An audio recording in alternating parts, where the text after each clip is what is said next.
Hello, my internet friends.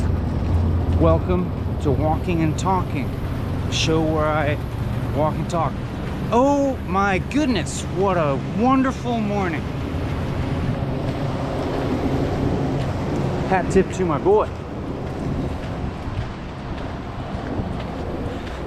You know who you are. Anyhow, I thought I'd wear this hat as sort of a counterbalance to my actual mood, but the way I've started off seems like it may not have been necessary, but the hat may be in fact influencing my mood or influencing the persona that I adopt today, because I felt serious. I felt dead serious before I started.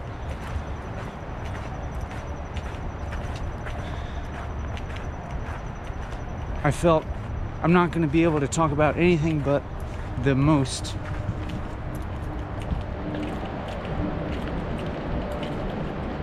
serious issues facing the human race and the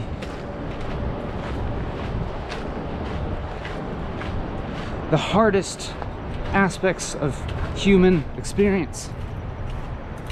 And so I thought I should wear this hat as a sort of admonition, to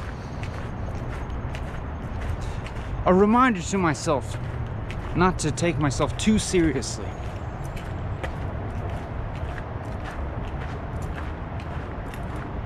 But I think, as you can tell,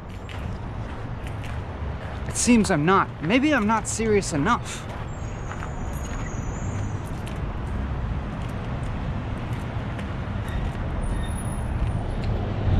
I feel serious in a way. I feel serious about how I want to spend my life.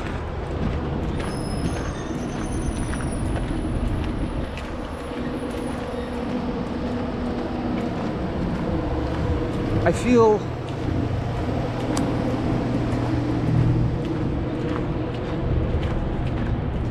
feel emboldened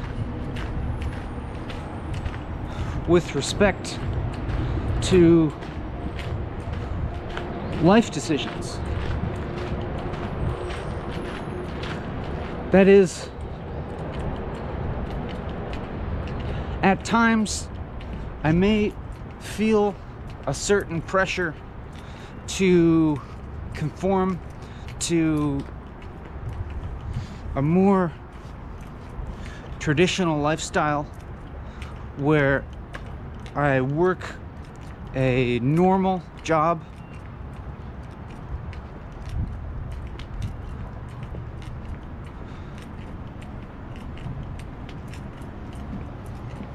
as in that I, get a regular paycheck and then, buy a fancy house and buy a wife and buy some kids and that sort of thing.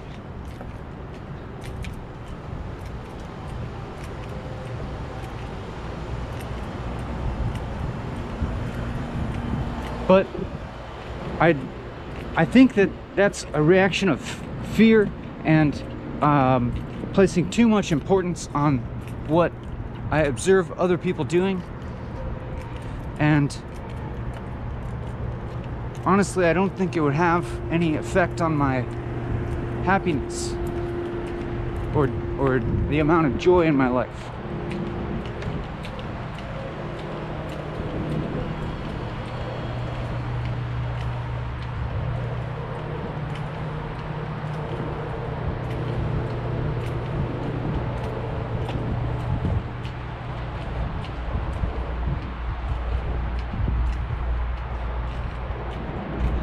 Also, I feel no sort of evidence that any of those things would necessarily be rewarding. I don't know. I guess it's like everything's as rewarding as what you put into it. The energy that you put into it, you get back out, I suppose. So this doesn't. I shouldn't really be organizing specifics into a hierarchy. I shouldn't be organizing specific aspects of possible lifestyle into hierarchy, because I know that that's it's pointless. It's not the form that matters. It's not the exterior form of your life that matters. It's your inner orientation towards it.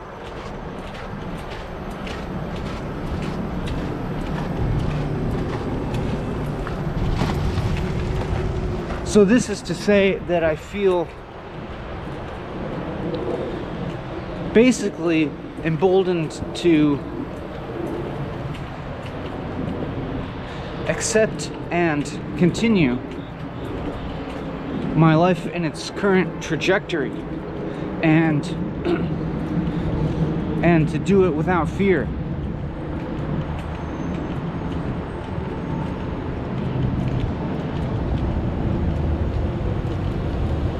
And to do it with joy. And with disregard to what I imagine other people's lives to be like, and with disregard to what I see other people doing with their lives.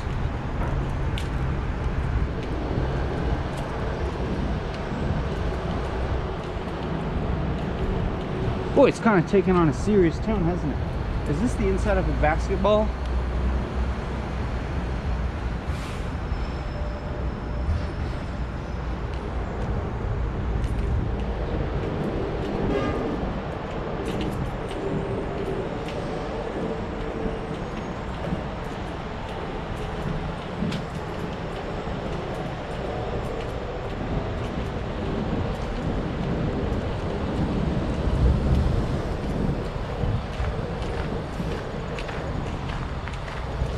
Like not being afraid to lose everything that I have.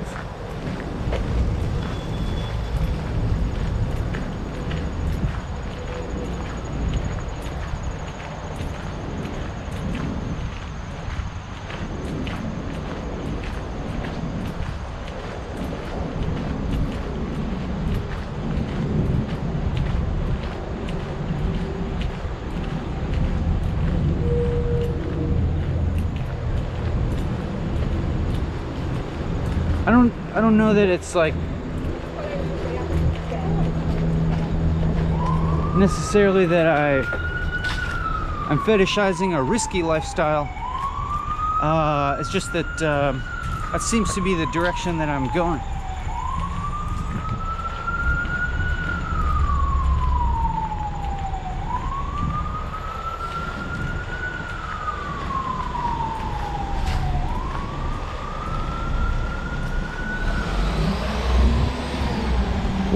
Why am I telling you this?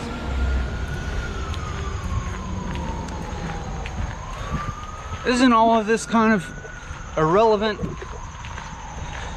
Isn't all of this abstract speculation? It is. It's abstract narrative making that who needs it when we could be more acutely honed in on what's going on in this moment. Does this sound familiar to you?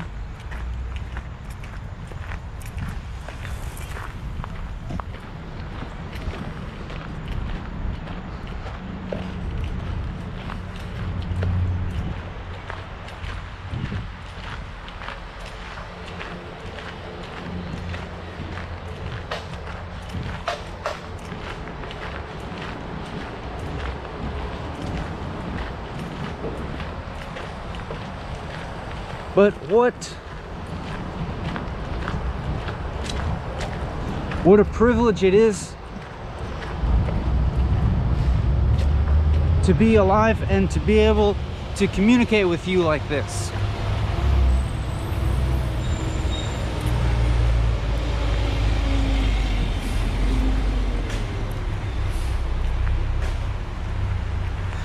I often have thoughts that may prevent me from making YouTube videos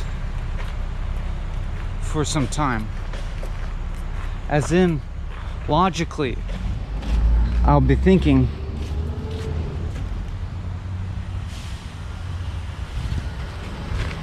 that this is not a worthwhile pursuit or something, or not so much that as I'll be thinking about all the problems with this as a concept. I'll be exterior to the activity, you know, I'm at home or whatever, thinking about what to do, and I think about everything that walking, talking is not, and I think about that as problematic, and I think, oh, I should do something different. What should I do? I should make videos that are more like the other YouTube videos, you know? Lots of quick edits, really sexy content,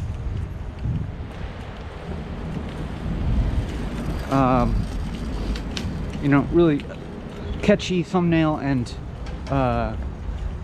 provocative, sexy title to make you click.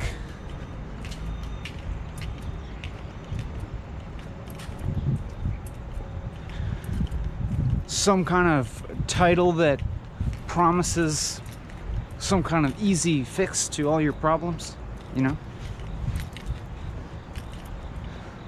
It's gonna save you. Top 10 easiest life hacks to improve your life. Along that lines. Instantly have self-confidence with this simple trick.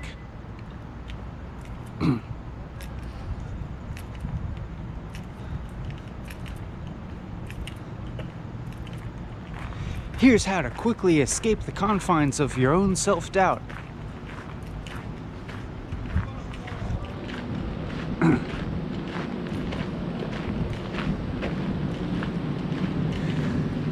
The secret to being a more activated human. The secret to self-actualization. How to deal with difficult whatever. And I think about these things, and I think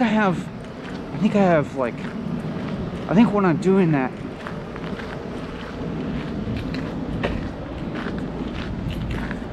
I'm in a cynical kind of bad faith relation to life.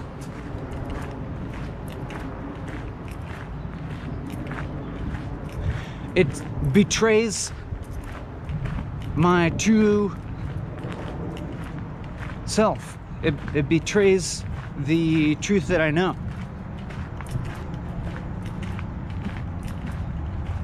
And it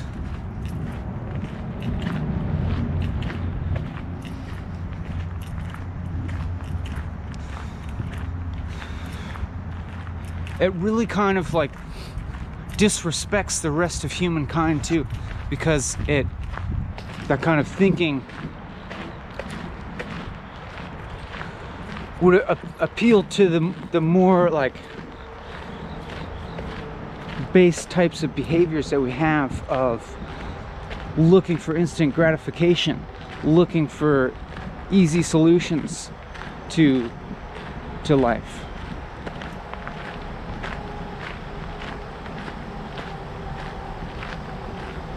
And we all know that some 10-minute YouTube video is not the solution to your problems. We all know that that no YouTube video is a solution to your problem. It's all within you.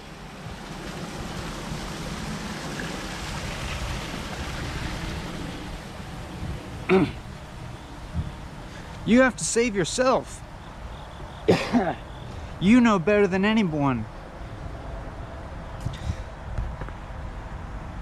what you have to do. I don't know, that's not to say that people on the outside can't help direct you. Look at this feather.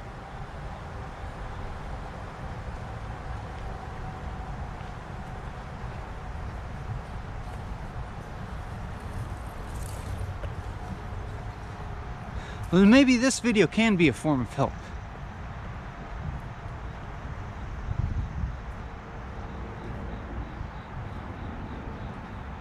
Help is fine, but you know, it's got to be real help. It can't be like no like sexy YouTube video that you click on is gonna like give you the answer.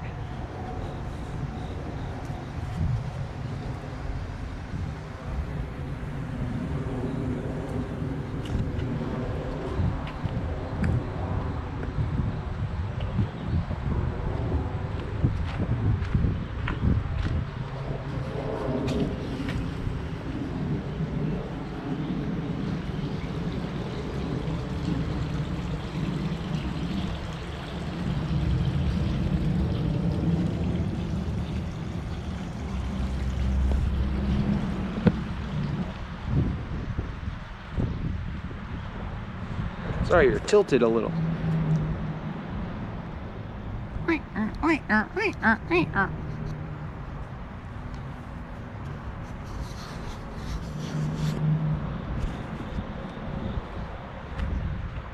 Squeaky clean.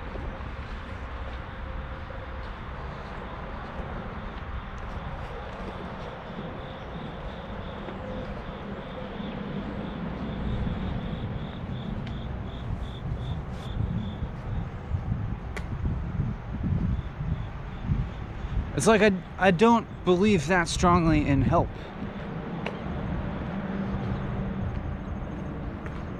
I don't know. I do and I don't. On one hand, I believe that fundamentally the purpose of life is to help other people. If there's any reason for being alive, it's that. To help other people. And decrease suffering in the world. To whatever extent it's possible. But then, on the other hand,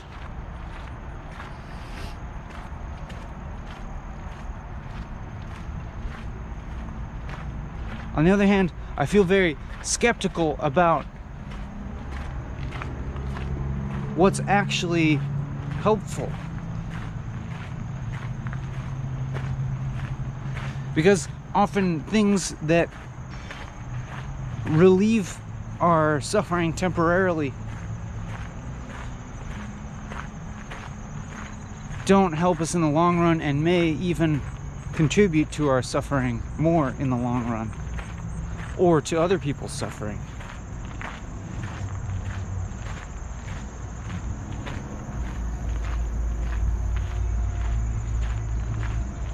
Just like, you know, all the sort of external things that you can grasp towards to hopefully get away from your pain. Substances, alcohol, entertainment, products,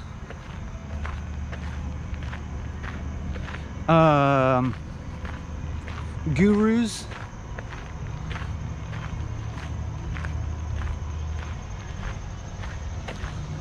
shallow sorts of self-help advice.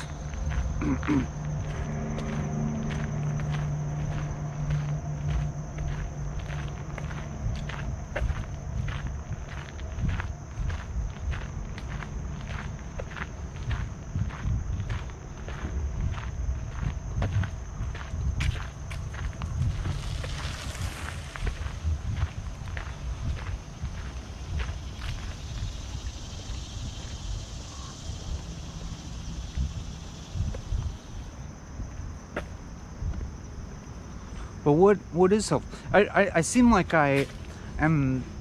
It seems like this is all leading me towards like I should offer some advice here. Like if it's not these external things, then what is it? We need to look inward. I even feel slightly skeptical of that advice, in that still that seems to imply this inward-outward dichotomy that I think is ultimately a little misleading.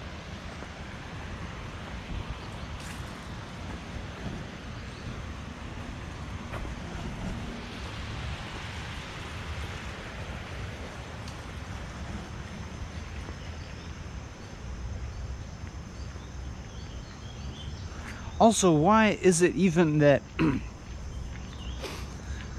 I seem to be approaching this YouTube video from a kind of problem-solving perspective? I keep, what is this hypothetical life problem difficulty that I'm talking about? And seem to be assuming that you experience this.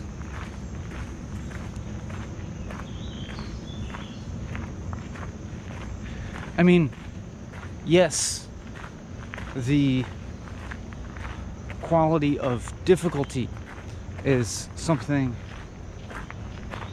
that's, of course, I think universal to all people. That's a universal experience that everybody experiences.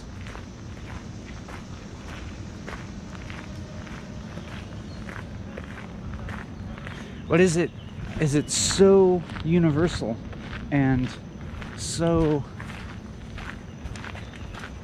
such an inherent aspect of life that we even need to talk about it as something that needs to be solved?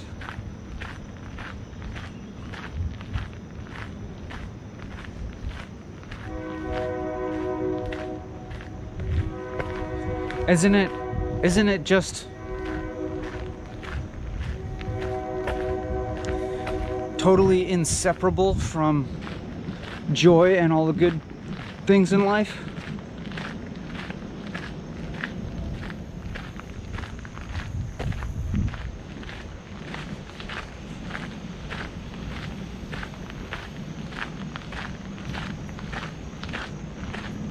I think it is.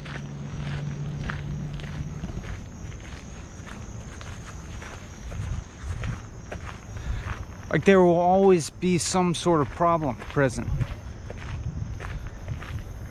That's like life itself is, in a way, a sort of unending problem. Or, I mean, it could be considered that way, in that you always have to do something to stay alive, and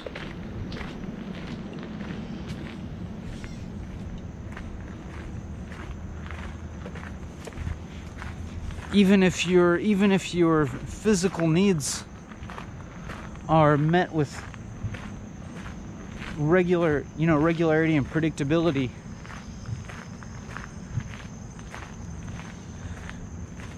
it's like emotional needs then become a problem, and you always have to be working to maintain that sort of equilibrium, or even to get to that equilibrium. Or is it even really an equilibrium, or is that just like constant? Does that just imply that you're constantly shifting and steering in your life just to be okay? Working really hard to be happy.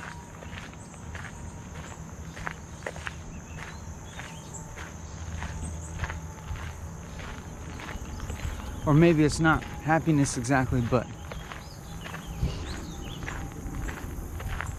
there's a big long row of turtles.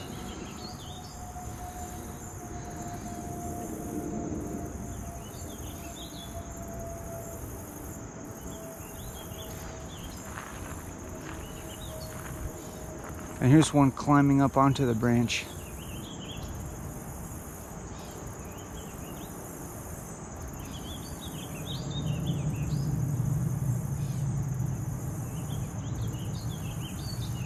Oh, you went a little too far, buddy.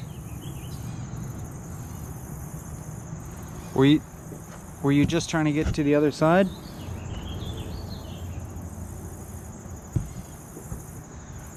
Is he gonna come climb back on?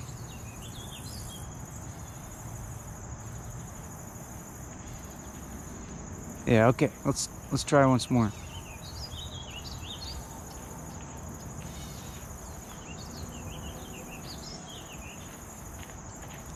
You know, it might be a little bit of a narrow branch for you, buddy.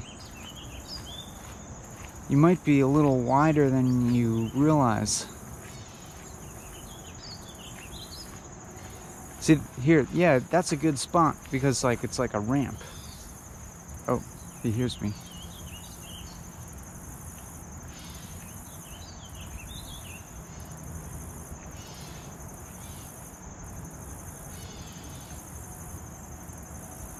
I think you want the bigger branch. Go over there. Where, I guess that branch is kind of taken up.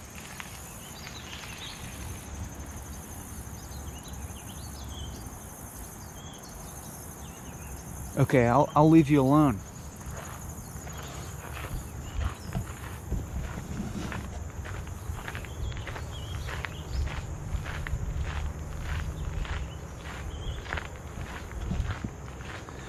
I think everything that I've said here is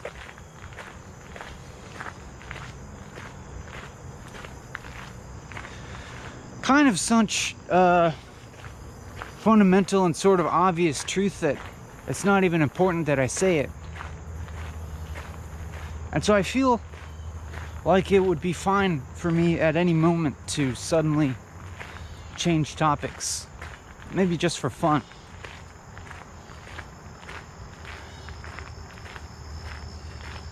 So I'm trying to think, is there some other topic that I should just randomly shift to? Well, I mean, there's the turtle.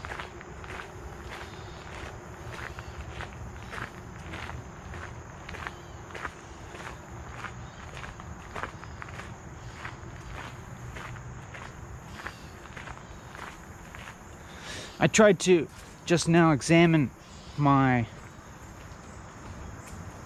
physical sensations and just try to like analyze how I'm feeling. Like, am I suffering now or not? Am I happy now or not?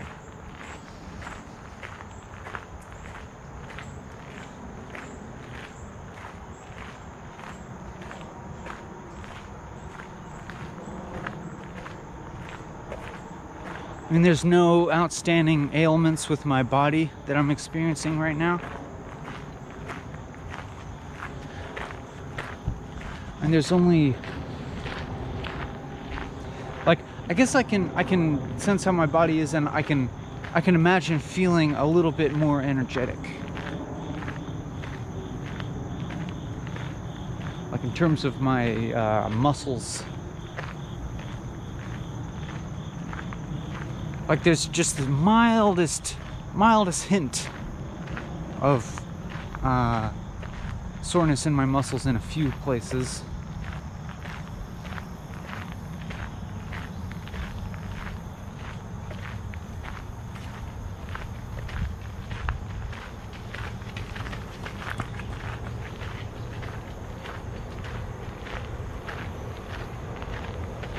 And I a little bit have to pee.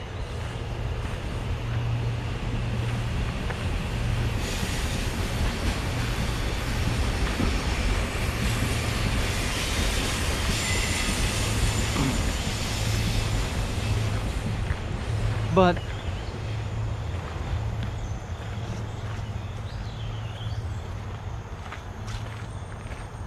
there's a lot to be very grateful for right now.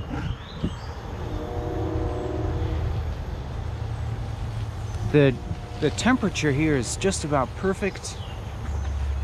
It's so comfortable.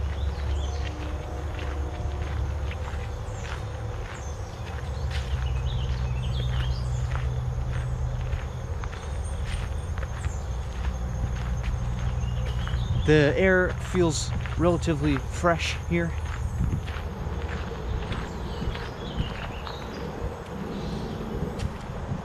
The sonic environment is agreeable.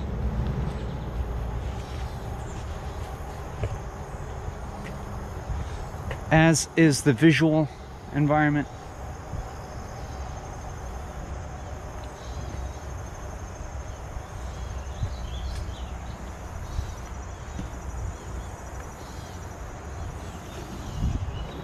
I'm doing a thing that communicates with you.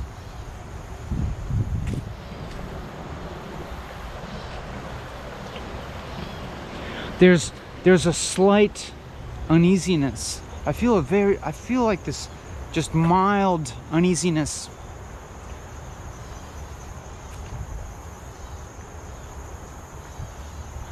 With regard to money.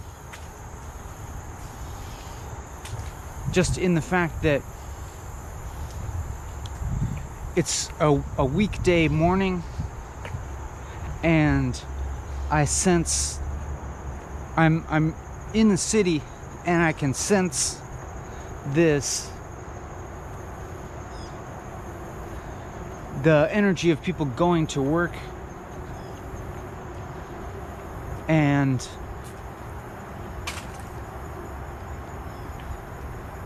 I'm trying to sort of adopt that attitude about walking, talking, to see this as work.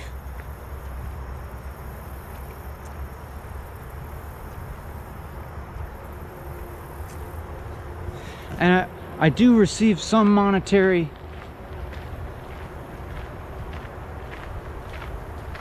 compensation for it, but very little at the moment. But it's okay because it's enough.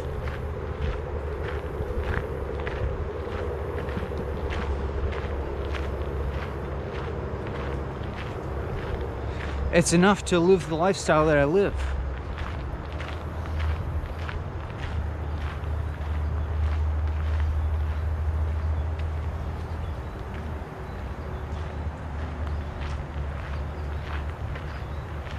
It's not really enough to, like, I don't know if it's enough to, like, expand my operation, you know, but I shouldn't let that be a hindrance, you know.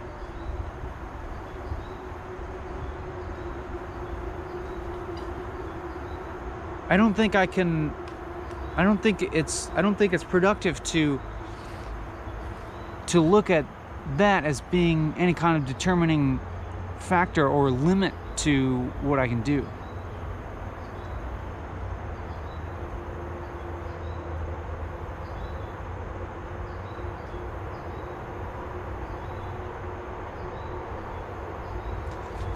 I should make more eye contact, don't you think?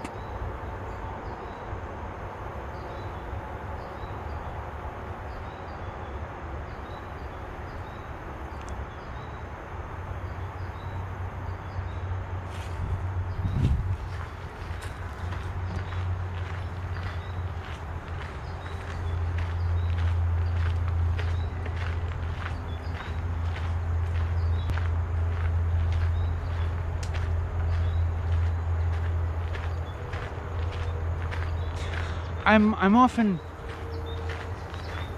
you know, maybe considering ways to make more money.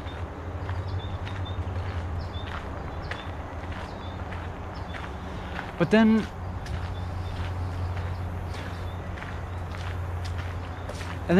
quite often I kind of realize, like, okay, what would I use that money for? And and you know what it always comes to is, like, what would I want to use the money for is, like,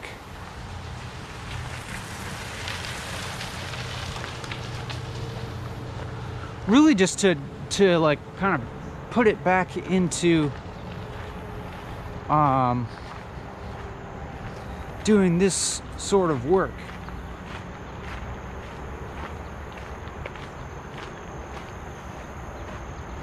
Or I mean, or other like adjacent things, or like, or strangely things like putting solar panels on my roof so that I would be not using any fossil fuels for the electricity required to make these videos. I do actually have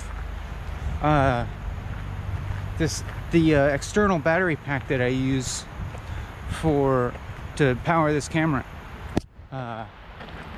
In fact, has a solar panel on it, so it is actually kind of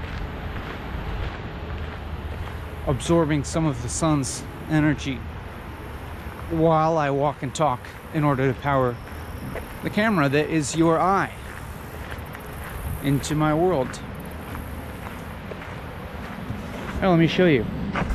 Oh, hey, look at all this. This is wood nettle, and it's flowered. Ow, still stingy.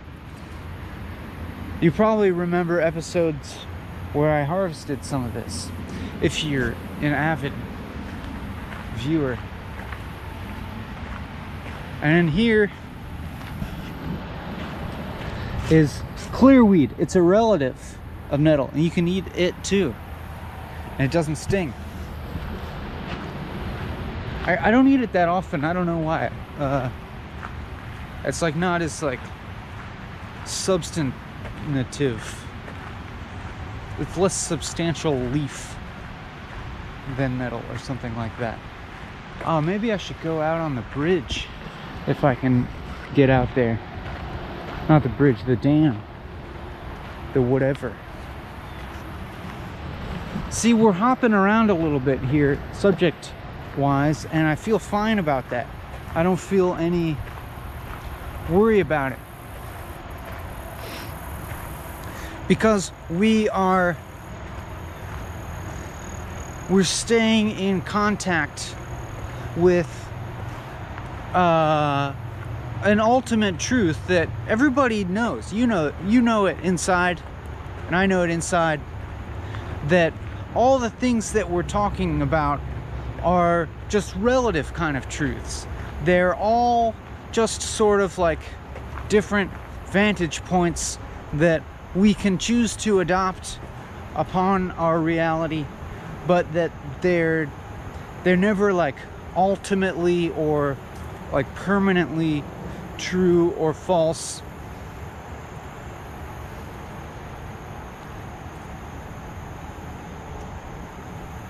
We're just kind of like, you know, we're within. Wow, look at this cracked earth. Look at that. That's amazing.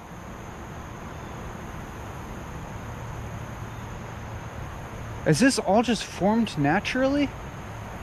It looks like a desert surface. Look at that.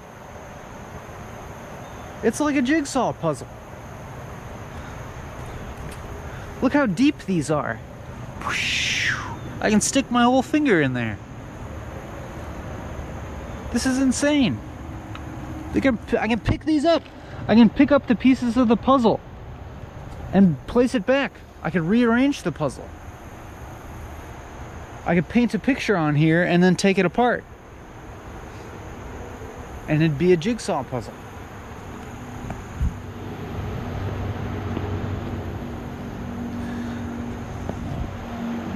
We all know that we are, you know, within a sort of ultimate reality that is totally ineffable, that like no words faithfully describe it or really convey its essence.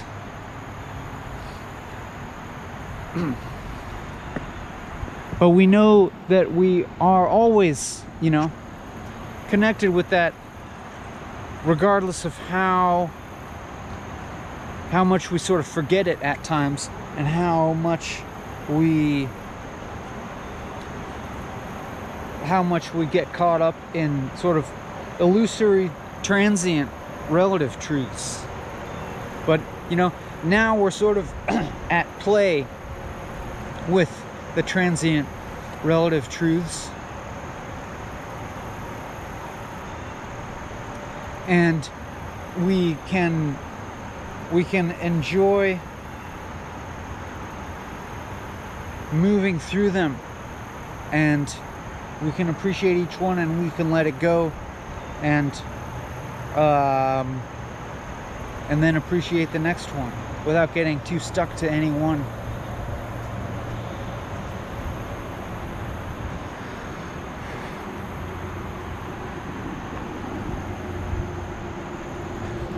I need to take a pee, so I'm just looking for a nice vista to set you down in front of.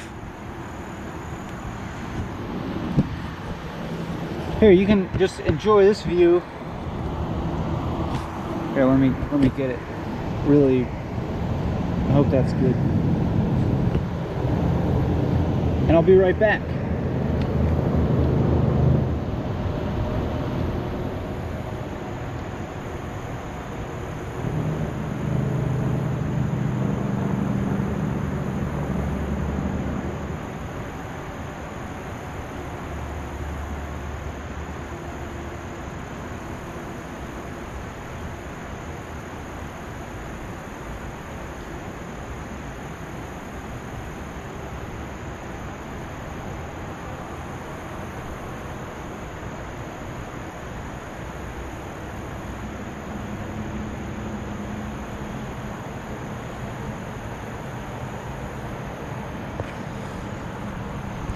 Isn't YouTube amazing?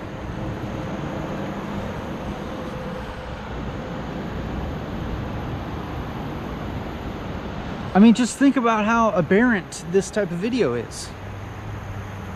And yet, it exists, and thousands of people watch it. Like, I feel like this is doing pretty good for such a weird video, you know? But, like, for me, even if just one person is positively impacted by this, then it's worth it for me. Because I don't think that it's really gonna significantly negatively impact anyone. I don't think. It's hard for me to imagine how it would.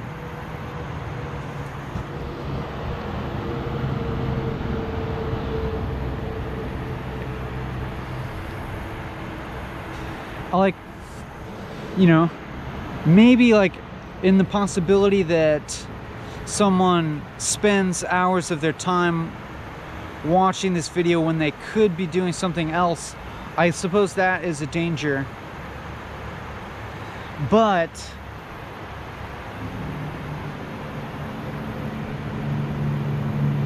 I don't feel too worried about that, because the type of content that this is, it's like not, I don't think it's really seductive enough to like have that gravitational effect. I don't think this is really like addictive sort of viewing.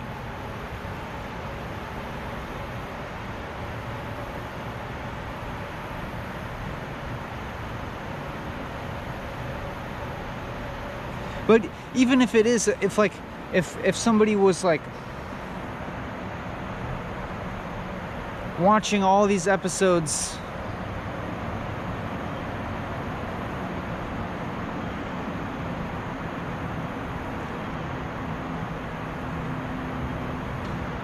I think I wouldn't feel too bad about it, because I'm trying to be very responsible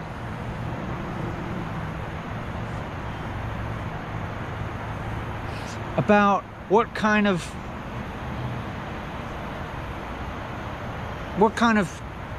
reality that I portray.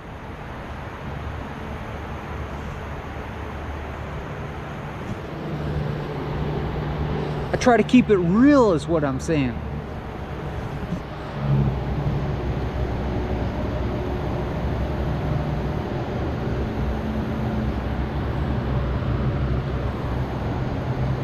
But boy, I'm stimulated by this environment right now. It's just taking in the sights and sounds right now. Feels kind of like a feast. Not so much a feast, but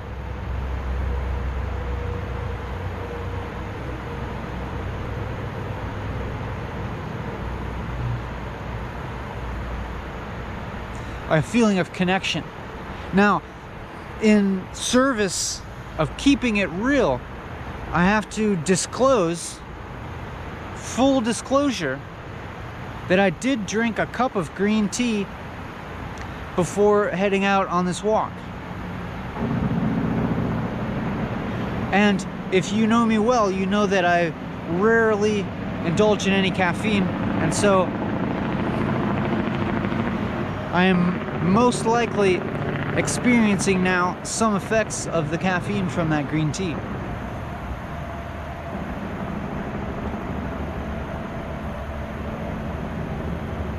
I'm most likely experiencing an energizing effect, and full disclosure, like, I find it quite, it's quite probable that the communication that's happening, that it may have a mildly caffeinating effect for you as a viewer. We mirror each other.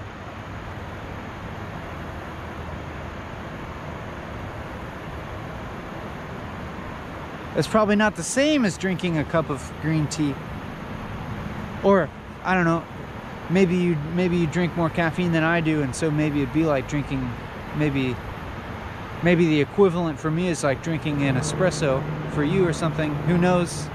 I don't know.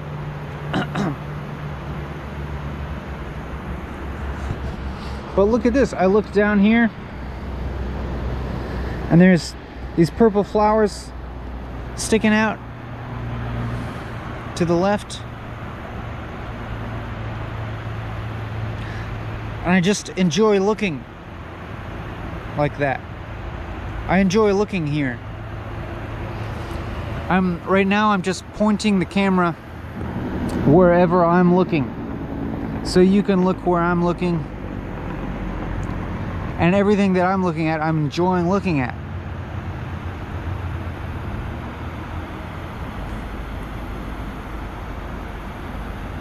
It's such a varied thing to look at, and like you can focus your eyes at all these distances, all these different distances. That's something you don't get. That's something I don't get when I'm sitting in my house. The limit's like about 14 feet to my wall, and that's if I'm standing on one wall. Well, actually, if I go in the longest part of my house, it's probably, and if I stand like by my back door, and then I look all the way through to my front door, that's probably like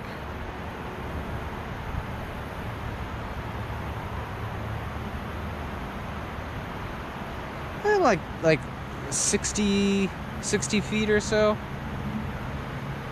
60s, yeah, something like that. But that's nothing compared to this.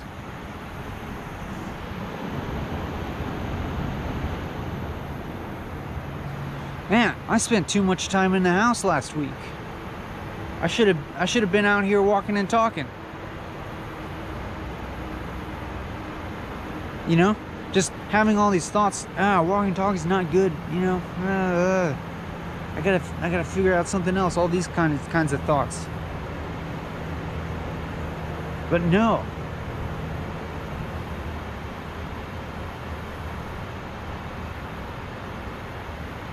It's the same and it's not. I do episode after episode, same format, but it's always changed.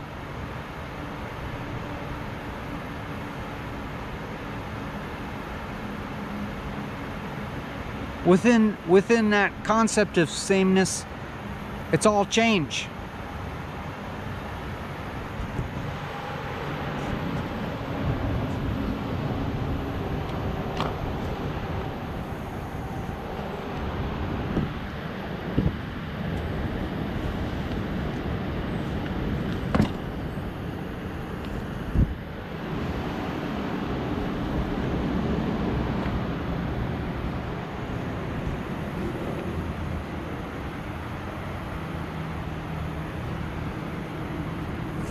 And part of it is that sometimes I feel like I shouldn't be out here communicating with people publicly until I've perfected myself. Because I see the faults and the flaws in my personality. And I'm like, if I come out and communicate intimately with people like this, I'll be transferring my faults and flaws to them in some way. And so I'm like, yeah, I gotta work on myself really hard until I'm like a perfect enlightened being before I come out and communicate with anybody, you know? That kind of mentality.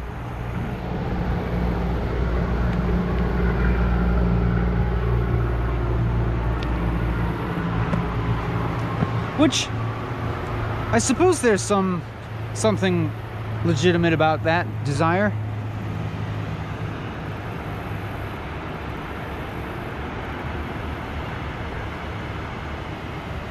But the problem with that is that it's always projecting into some kind of future and some kind of other and some kind of outside.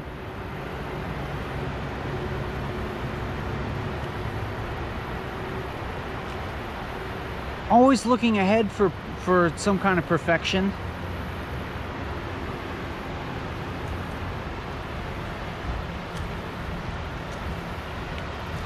And seeing it as some kind of discrete state to attain.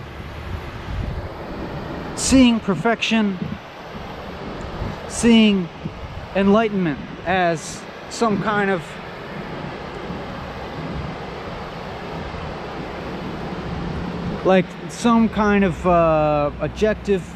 objective and solid and concrete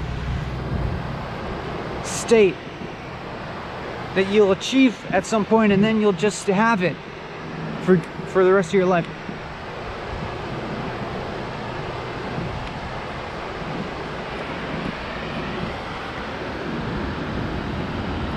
But I think there's a problem with that kind of thinking. Well, there is and there isn't.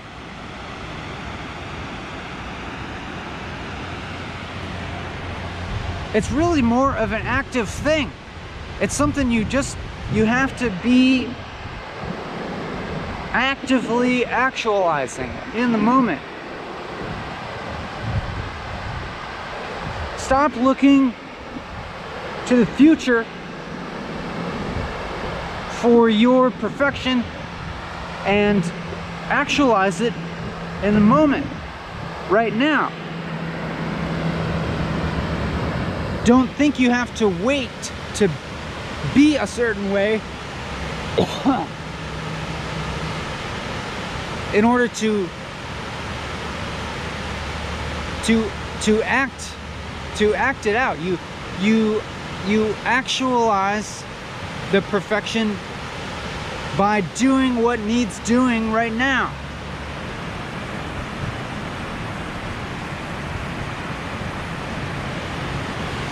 Like, I'm out here walking and talking, and yes, in some respect, I can speak of myself as being a flawed person,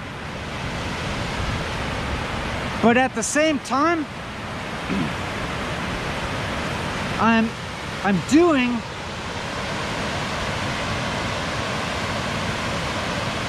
the thing that that seems to me to be the best thing to do right now. It's the activity in which the conditions are the most congenial towards actively being the person that I want to be.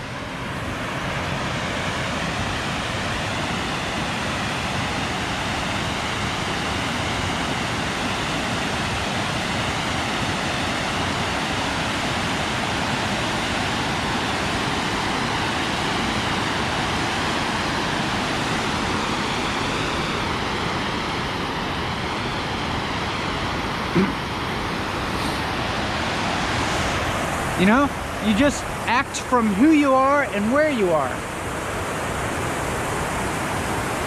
What situation are you in right now? And you know, what's the next step? What's the next step for you right now that you can do, that where you can be actively being who you want to be by doing what you need to do.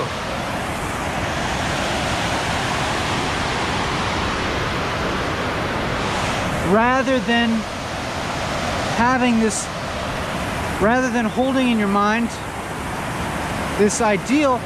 I mean, it's okay to hold an ideal for yourself in your mind,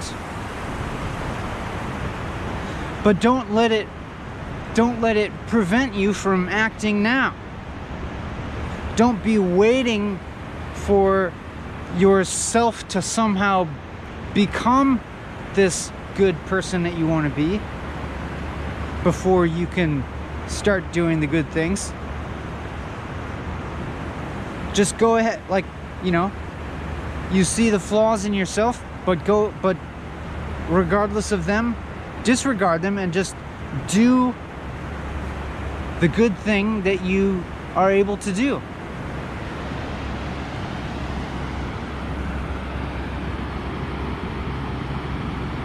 Look at this beautiful, like gigantic smartweed or something related. It's certainly a buckwheat family plant. I don't know exactly which one it is.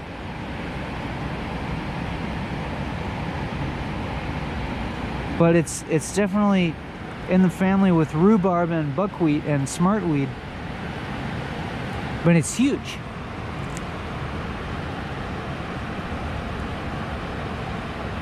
See all these little black seeds?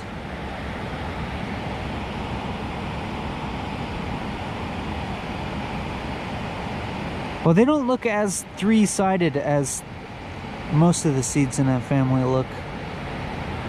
But the like nodules on the stem and the shape of the leaves and these I don't know, are these racemes, these flower crust, these flowered things? I don't know if it's technically a raceme or not, but all of this is super characteristic. What's the family called? What's the Latin name? What's the Latin name for the buckwheat family? Polygonaceae. Polygonaceae, I think. Do you think that has to do with the three-sided seeds? Why it would be called a polygon?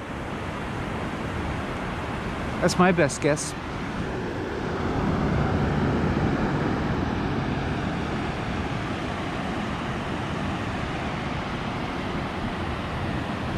You could pretty, I think these seeds would be probably edible if you processed them enough. I would imagine you would probably have to grind them into flour.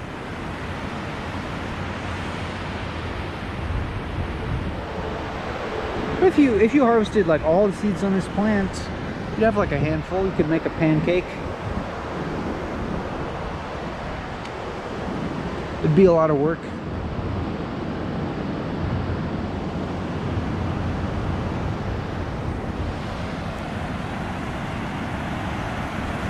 Man, I like it here. That's the thing about, I think that's part of the reason that I feel some unease, is that I'm like, is this really work? Am I working hard enough? Is it too pleasant? Is it too pleasant to be work? There's certainly a lot of freedom here. Is it too much freedom to be considered work?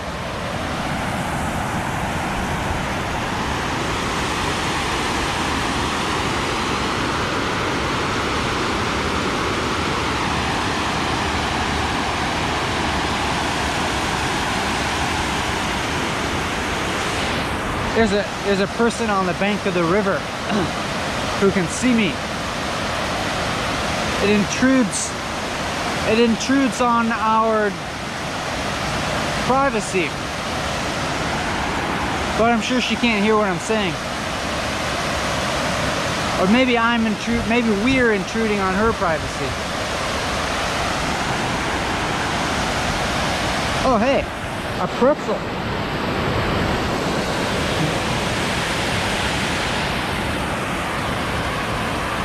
This is like a fresh pretzel.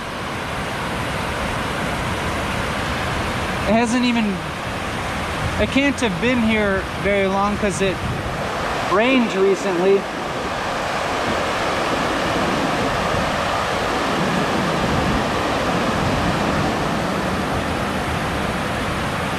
I'm trying to decide whether I should eat it or not.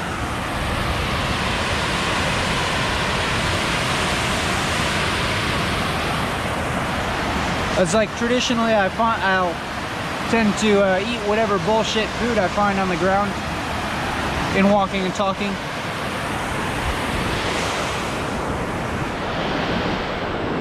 And you know, it's like salty thing, but I feel more inclined to like feed it to a goose or something. I just gotta find a goose.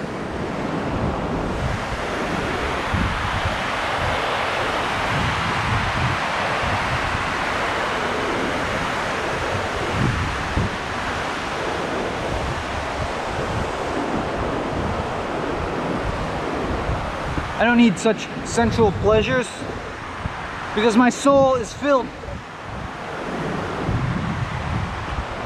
My soul is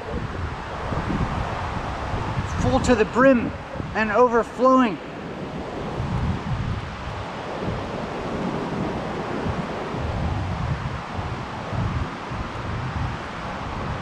Due to the mutual interpenetrating love that results from this communication.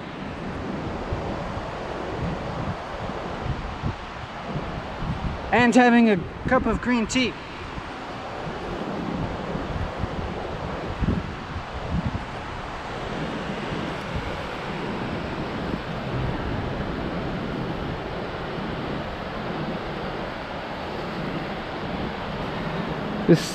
This little patch of trees here seems to be the tarp and debris collector area.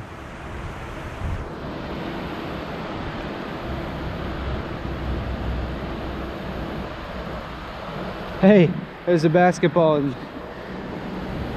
in that branch.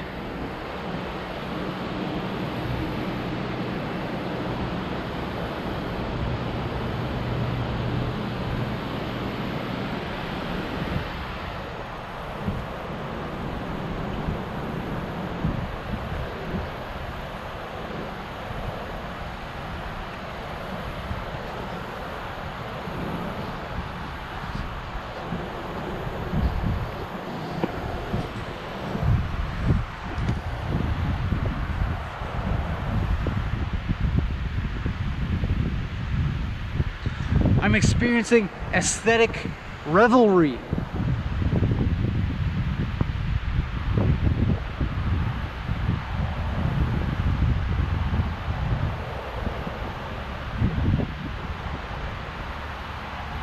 I'm immersed in the sublime.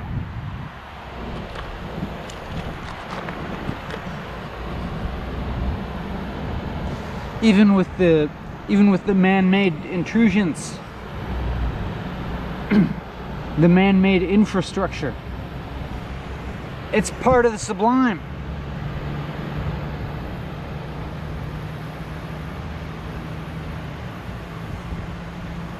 We're not separate from nature.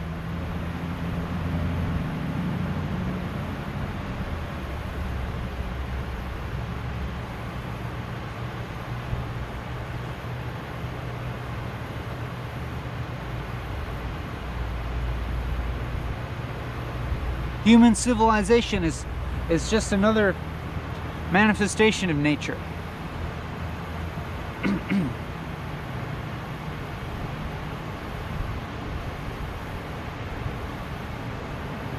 Why do we even need the word nature? What use is it?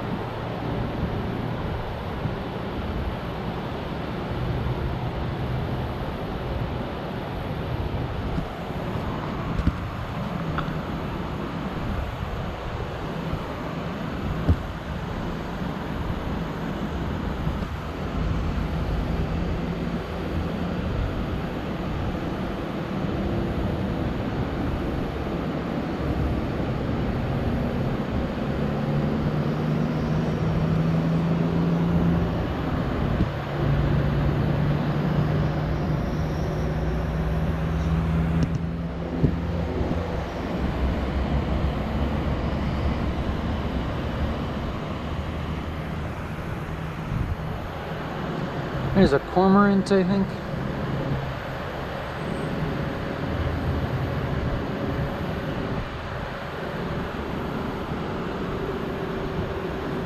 Am I gonna carry around this pretzel until I find a goose? Then it's gonna require constant willpower not to eat it. You know, I can hold this in my hand and look at it and imagine the salty taste on my tongue.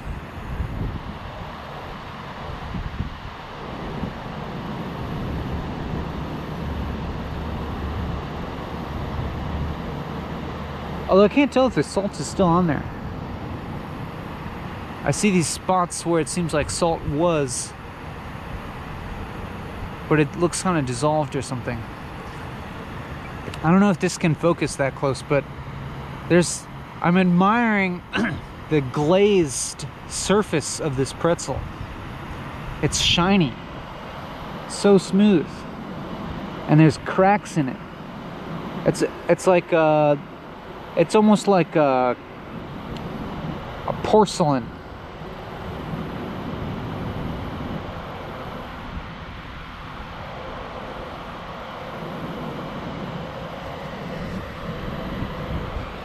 Anyhow, here comes a fisherman. So, over there. So maybe it's time to move on.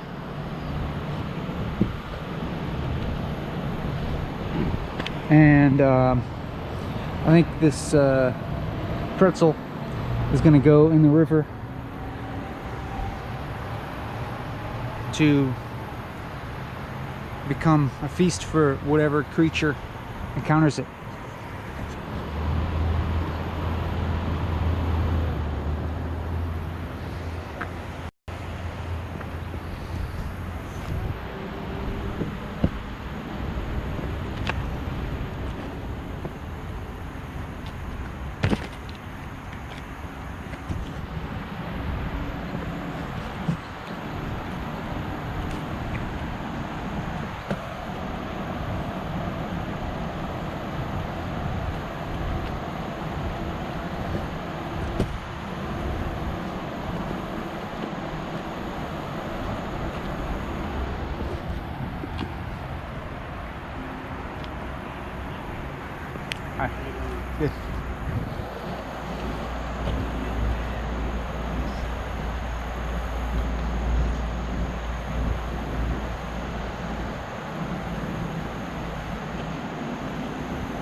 thing about work is usually you are constrained to a certain goal.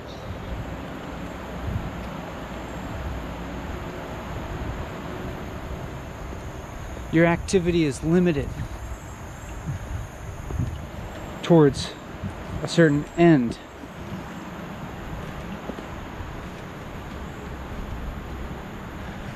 And this activity is not very limited. It's pretty open-ended. I mean, there's a duration and there's a process that I limit myself to. But within that, it's so free roaming that it's slightly questionable whether it's work.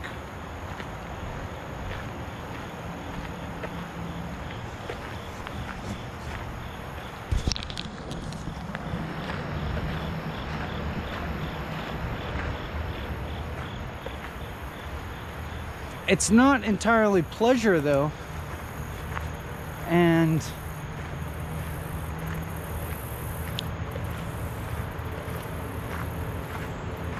it's not like I'm constantly have like free reign to stimulate my reward pathways in my brain, you know. I'm not snacking. As you just saw, I resisted any temptation to eat that pretzel.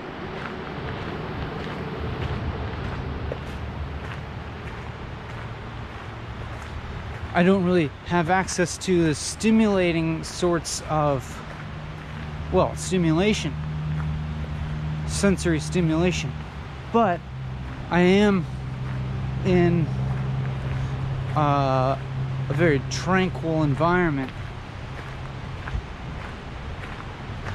which is a sort of pleasure.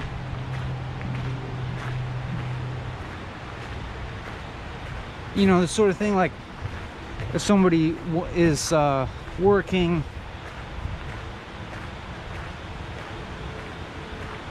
a job, and then, you know, if I told them, well, I walked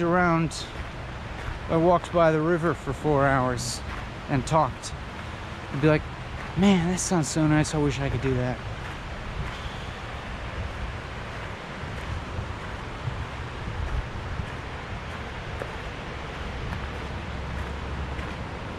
But it's not like, I want you to know that it's not, I don't think this is like necessarily to be envied, because with whatever freedom that I have here, there's also that slight unease about that sort of thing, about that I'm not assuring any kind of paycheck coming my way by doing this.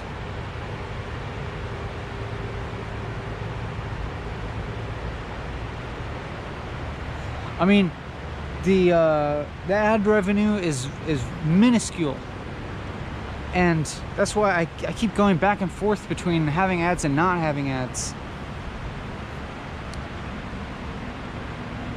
because it usually seems not worth it, the amount of revenue for the amount of ad exposures I have to expose people to.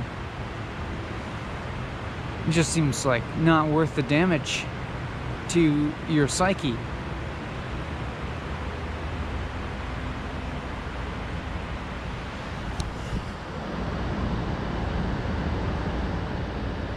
But the Patreon support is a whole nother story.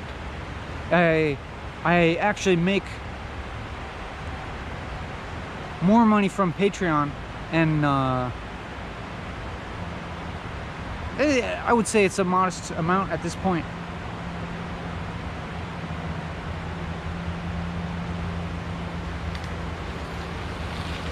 But I feel so much better about that sort of income because of the sort of voluntary volition that it engenders.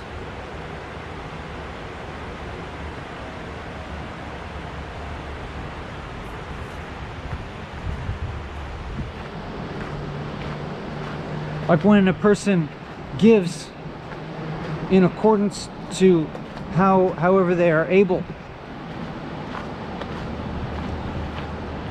I think it's kind of good for them.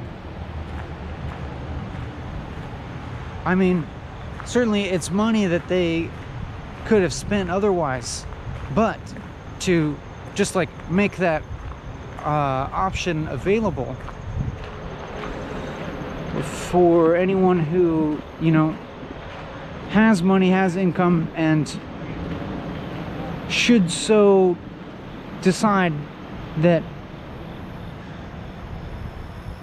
endeavors such as this one are worthy of supporting, then to give that option. And then it's like, and then at the same time, everybody else who doesn't decide to donate still gets to watch, still has access to this as an option.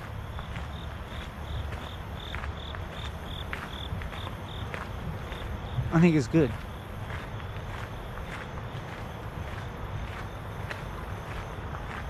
And I was looking at another YouTube channel that also has a Patreon associated with it, one which we in some ways we could say is more successful in the fact that quantitatively and it's a larger multi-person project. I'm talking about Precious Plastic to be specific. This organization that creates these open source designs for relatively cheap and easy to build machines that recycle plastic that can be done on a DIY level, and they're designed to be able to be manufactured from from like anywhere in the world, hopefully.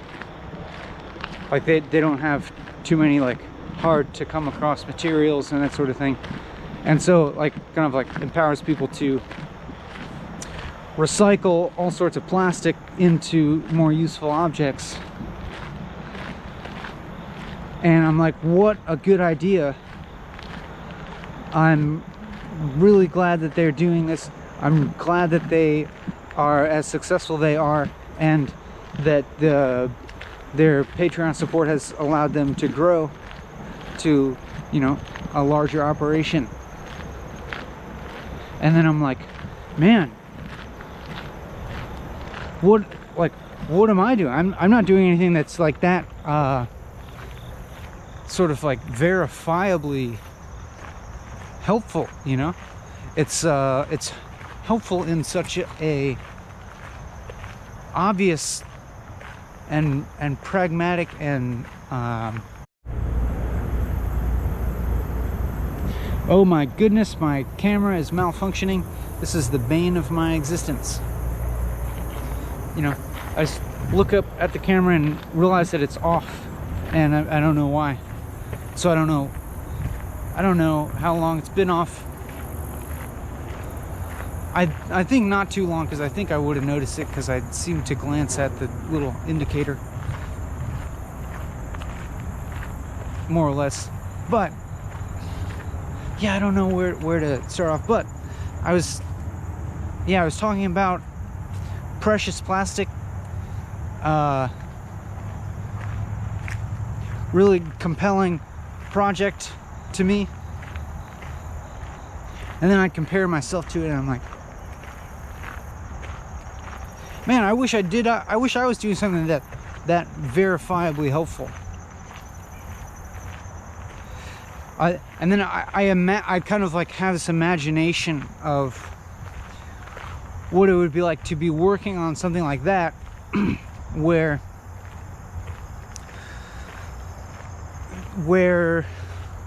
the goal is much more clear, you know? The purpose is more clear. It's like plastic pollution is a big problem. Like, let's do something about it. It's like, you know, it's just like relevant to here and now. And so like, I'm like, I have to like reconcile, like, what the hell am I doing, like, in the face of that, like, you know? And it seems like legitimate. I should be able to I think I should be able to articulate what I think the value of what I'm doing is, right? On one level, yeah. And so I think I made an attempt at this last episode, which I think was reasonably fruitful. Why not do it again? Why not continuously? Well, I mean, it shouldn't be the only thing that I do is like continuously try to justify myself, but it seems like a good thing to, you know, to believe in what you're doing, and to question deeply how it affects the world. Like, you know, what is the hey, nice, walk the plank. These bands are useful because they're like rubber bands, but they're stronger. So I use them to like attach the solar battery pack. Let me just show you the solar battery pack. You know, bought it online. Works way better than the battery pack I bought at Best Buy once because I was in a jam. That thing didn't last long. Insignia brand. I'm gonna be returning that.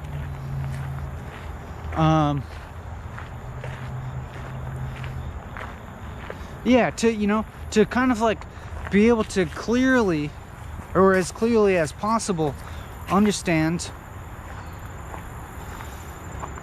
what I'm doing in context of the broader world.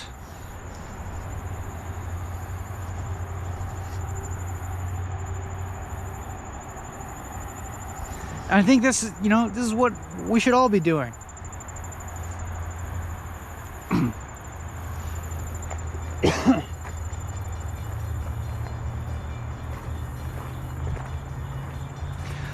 So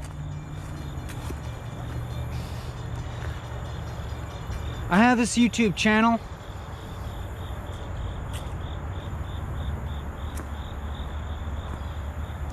Where I do things for long periods of time, and the reason is not explained, and it seems to kind of it seems to kind of defy most logic.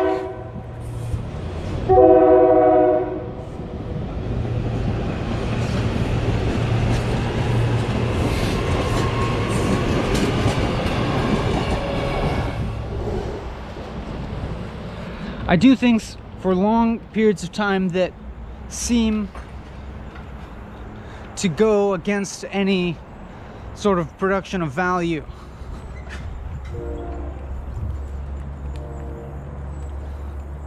And it's unclear what I or what anybody else would get out of them. But the duration to which I do them kind of is somewhat extreme, so it makes it's like a strong statement of doing something that most people don't understand.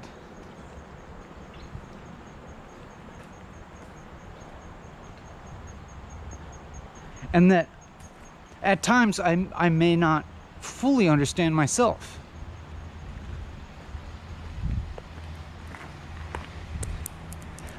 And by that I mean understand in a logical way. I mean, so this kind of like implies that, oh snap, it's butternut season. These are good nuts. It's like a kind of walnut, but they're pretty tasty. But I think I'm not gonna harvest them just now, because they're kind of messy. They turn your hands like dark brown, and then your hands are stained for a while. So, I mean, it's like I'm doing things that apparently aren't really producing value for anyone. And you know, if we take, if we go by sort of dominant, any kind of dominant value system.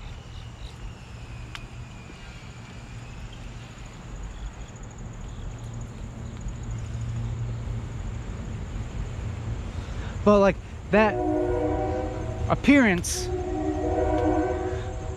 I think, is actually useful.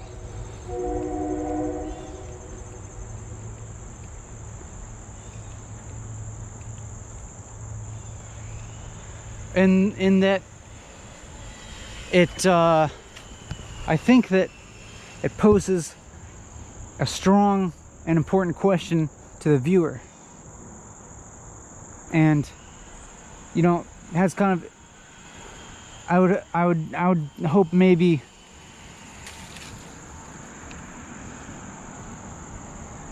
might spur them to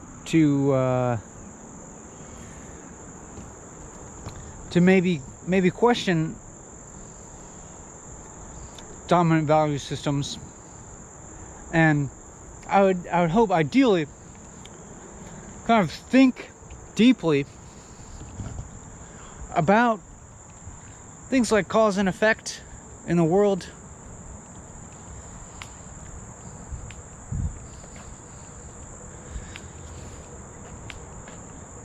and you know, think about how one chooses to spend their time.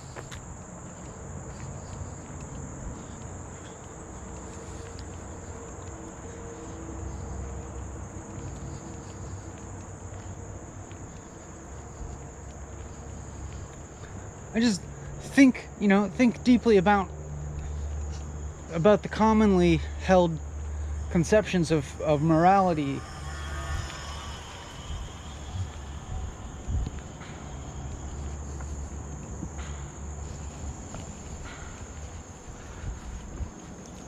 So I realize this may be a little bit obscure as to what exactly I'm talking about.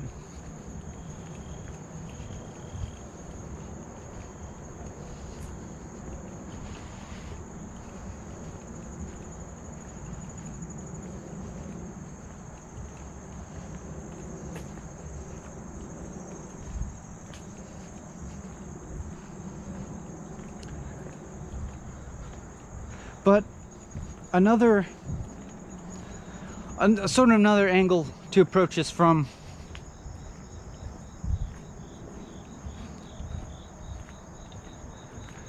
is that I would hope for my YouTube channel to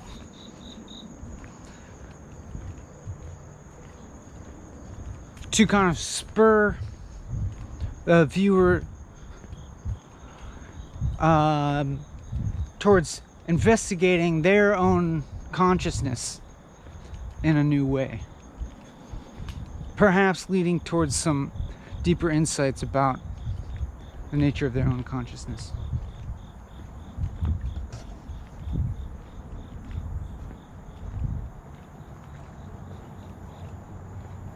And why that would be so,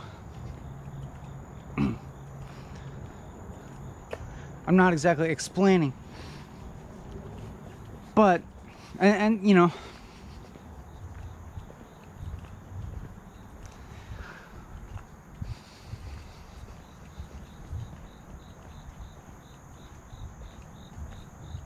like sitting and smiling doesn't explain anything, and it's resolutely kind of indecipherable in terms of meaning. It's almost like specifically meaningless, or it's just so exactly meaningless that it's like strongly meaningless. It's not just like arbitrarily meaningless, it's like exactingly meaningless. But that's a certain definition of meaning.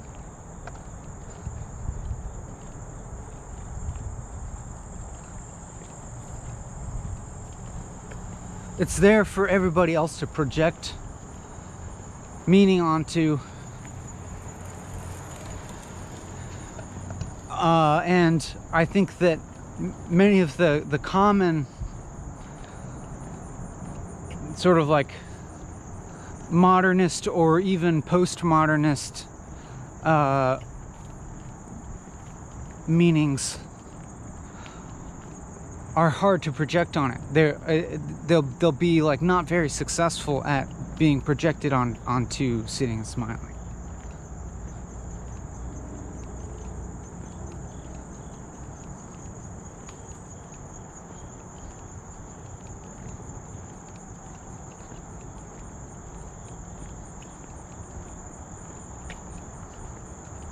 And so somebody has to consider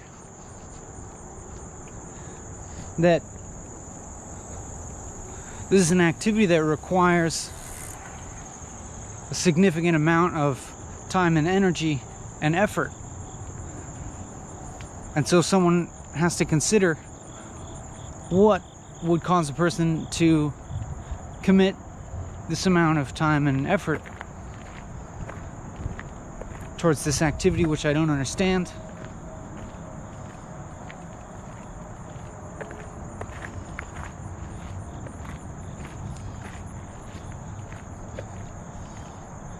Can you believe that I'm talking about sitting and smiling now? That's like what everybody wanted me to do. Here's this Japanese hops plant. This is a kind of hops, but I read that they're not really strong enough to be useful for brewing beer, unfortunately. Or maybe fortunately.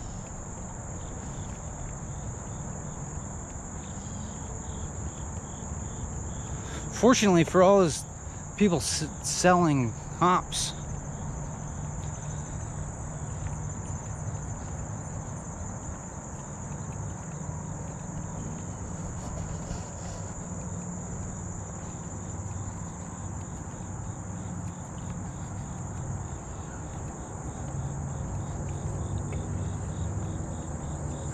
But now I'm walking and talking, and it's like all explanation.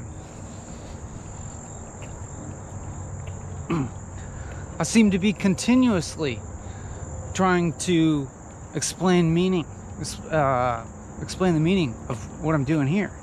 Or at least in this episode, I've spent a little while kind of, you could say, explaining what I'm doing. like constantly explaining.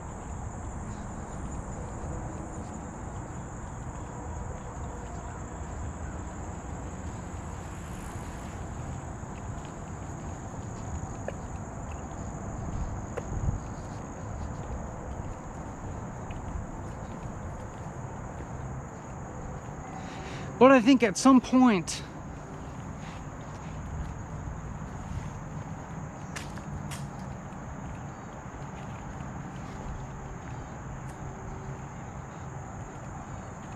it becomes, a certain kind of emptiness becomes apparent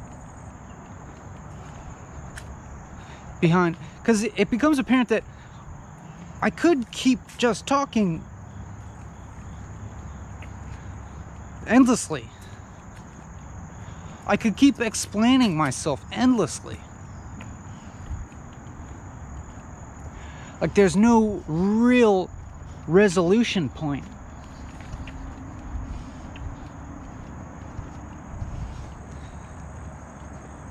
I could explain life to you endlessly and it would never reach a conclusion where you would be like, oh, now I understand life. Thanks, Ben. Now I can go live the rest of my life being a perfectly contented being.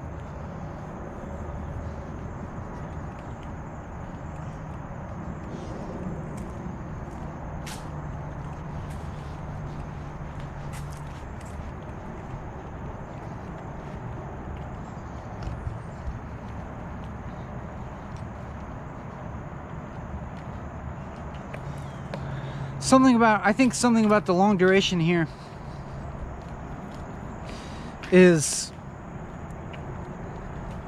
a certain expression for me of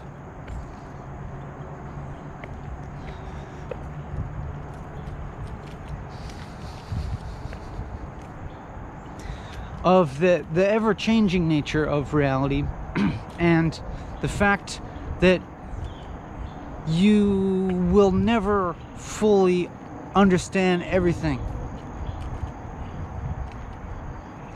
You're never gonna like come to a point where you're like, oh, I got it all. I understand all of it.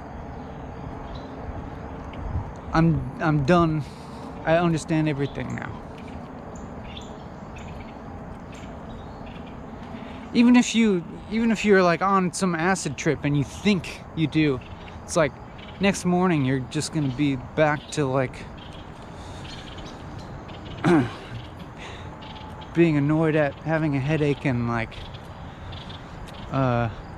you know,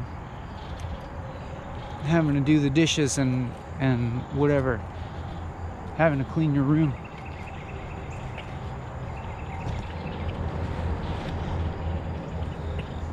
Getting in a fight with somebody.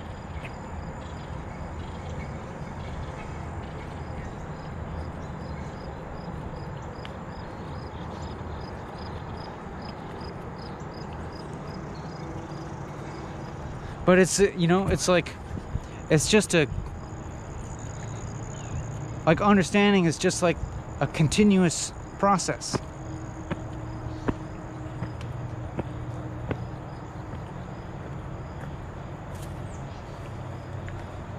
And so if you can see that and see that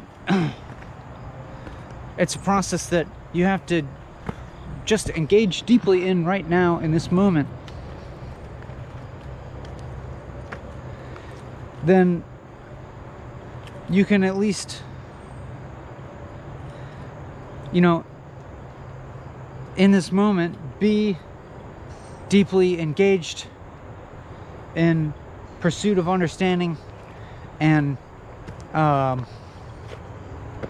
pursuit of morality, and to be activating in yourself that which is good,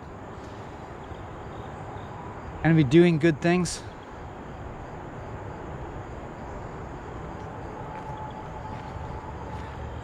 And don't stop. Don't get too contented and to where you're like, okay, I'm a good person now. I can relax. I did some good things. I can stop now. Let me just reap the reward. Everybody, look at me. Look at how good a person I am. You know that good thing that I did? Yep, that was me. Please, you know, give me all the accolades that I deserve now. And the high position in society that I deserve.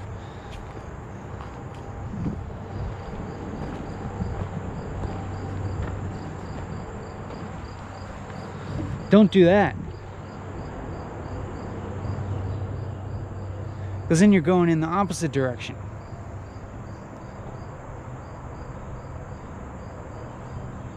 Don't be expecting from the world, you know? Don't be like, where's my fame? Where's my money? Where's my status? I deserve it.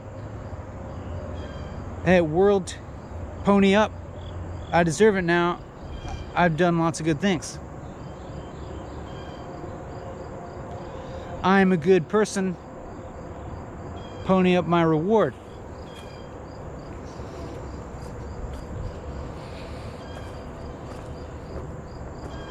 No, that's not how it works. You have to, every single moment, be doing the best thing that you can do for the world.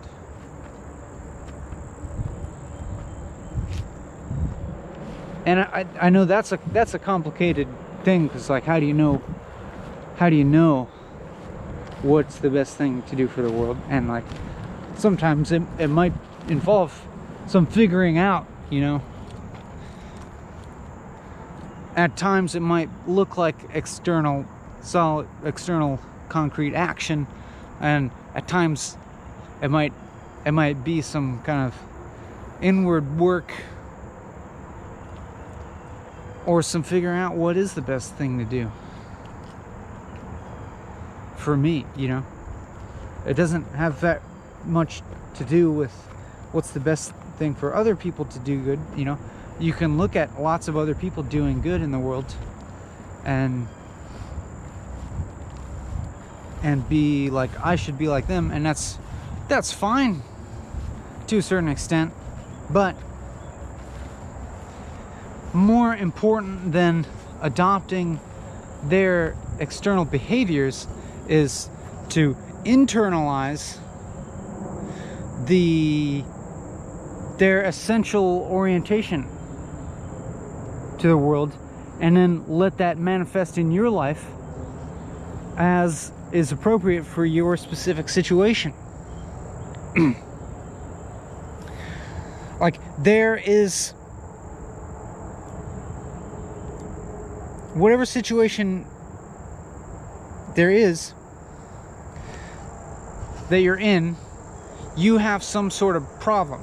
There's some sort of problem, probably multiple problems in your life. And the great thing is that the best person to solve those problems happens to be you. You are, like, the problems that are presented to you happen to be the perfect problems for you exactly to solve, and no one else. Everyone else has their own problems.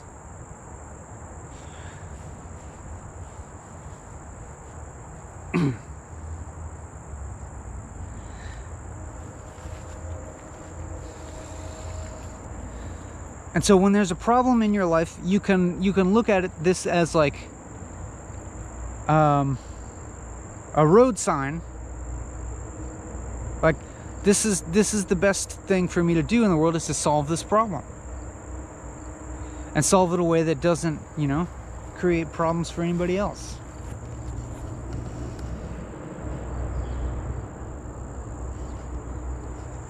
And you can be like, well, yeah, but other people, like, it's like somebody else is like doing this bad thing to me, you know. It's somebody else's fault. Like, Well, okay, but it's kind of irrelevant. You can't control exterior circumstances. You can't control what other people are doing.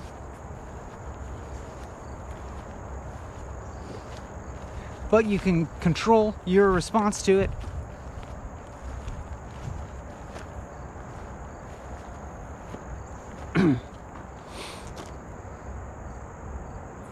So if you can respond in a way that alleviates the problem and doesn't just place the problem on someone else, then you're doing the right thing.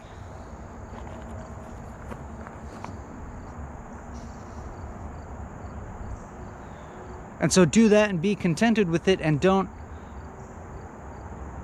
do it for some reason of personal compensation. Don't do it for a reward externally. Don't do it for your own self-image. You just do it because you know it's the right thing to do, regardless of how anyone else responds to you doing the right thing.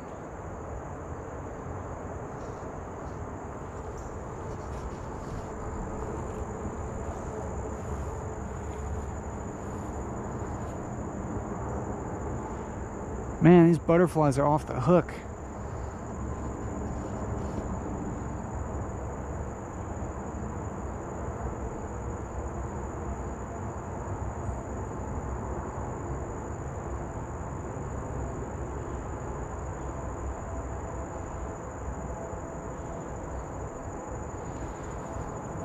So many cool bugs.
Like you can look at the outside world, you can look at other people and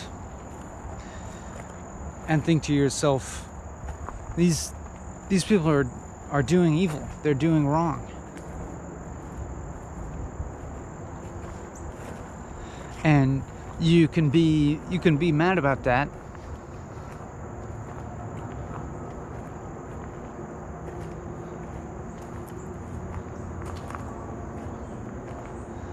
But how does that help anything? If you can observe wrongdoing, then it means that you must then know an alternative that is right. If you're able to observe evil and point it out and say that someone else is doing something that's wrong or evil or bad, then that implies that you must understand what is good and just. And so you are then that, you should then be compelled to do what is good and just without looking for any sort of reward.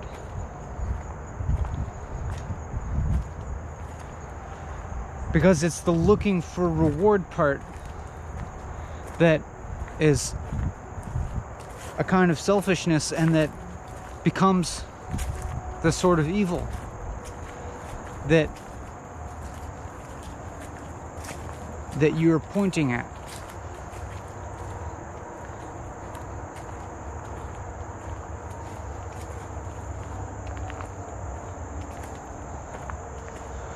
And so if you are observing evil, ooh, autumn olives. Oh, are they ripe yet? Oh man. They're probably not ripe yet. They're probably still really sour, but I'm gonna eat one anyways. Oh yeah, sour, astringent. But I love this taste experience regardless. I'm gonna keep eating them until my mouth is so dried out that I can barely talk. Look how some of these are yellow. They're usually all red. I don't know if I've ever seen one where they're like both red and yellow on the same branch. I once found a plant, you know, out of like thousands of autumn olive bushes, because they spread kind of like wildfire. I once found one that was, all the berries were golden like this when they were ripe, and they were good. Oh yeah, that yellow one is like no less ripe than the red one. Crazy. Not bad. This is like some kind of hybrid.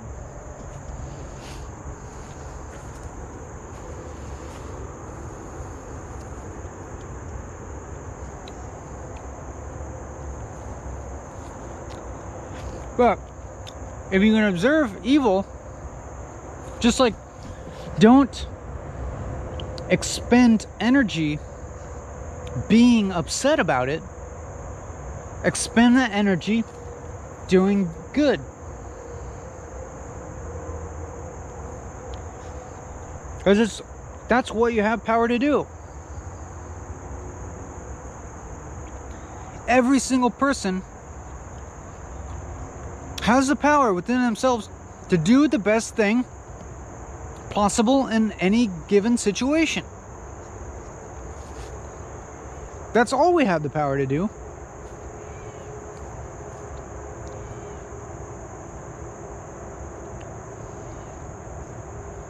And we should be doing that completely regardless of what anybody else is doing. Are other people doing good? Are they doing evil? Either way, you should be doing the best that you can in every given moment.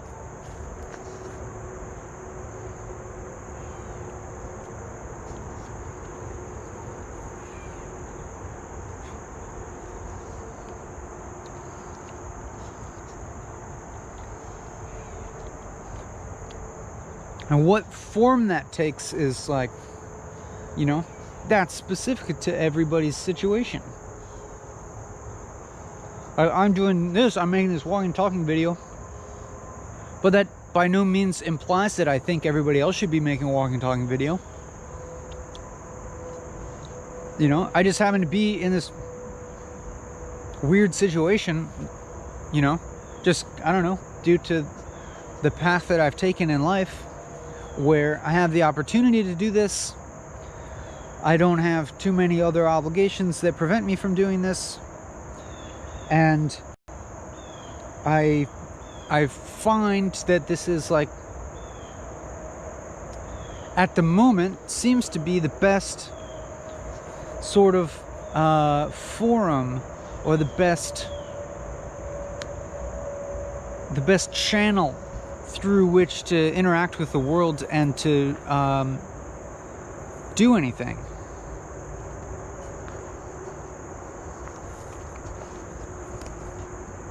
Boy, it really feels like autumn when I start eating these autumn olives. This is like the indicator.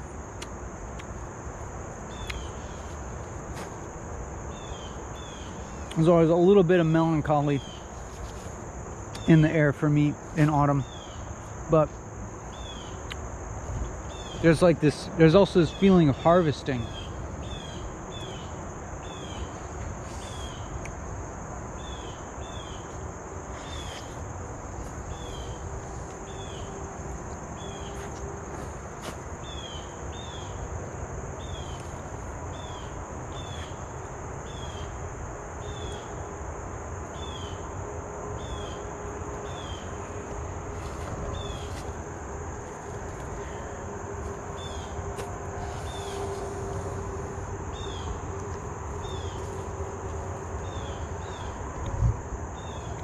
They taste kind of like Sour Patch Kids, but not quite as sugary.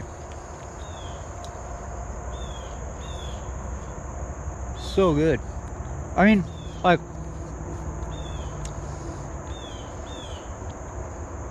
this kind of eating experience is so different than like eating something out of a package.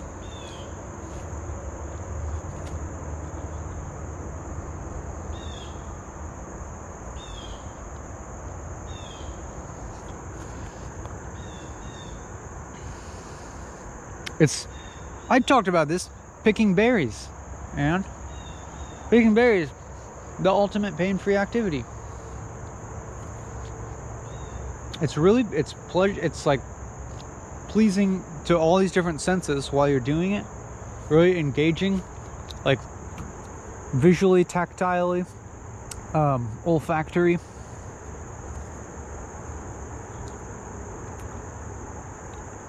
There's no guilt involved. This is not like you're depriving anyone. You're not exploiting anyone in any way. No one had to labor for you to enjoy these berries. Birds are gonna eat some of these berries, but there's plenty. There's plenty to go around.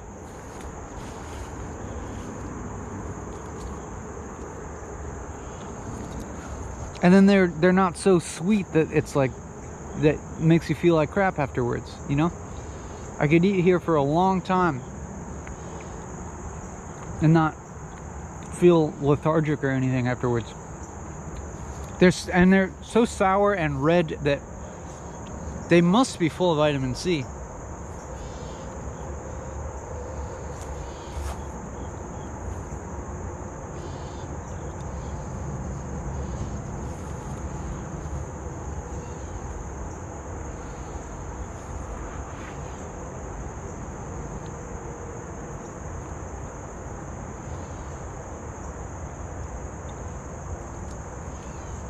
You know, I'm just like, if you're like kind of suffering from like not knowing what to do, you like don't know how to be a positive force in the world. If you're you know, I would almost say if you're suffering in any way, like, to whatever, if it's at all possible, just go pick some berries. I can't recommend it highly enough.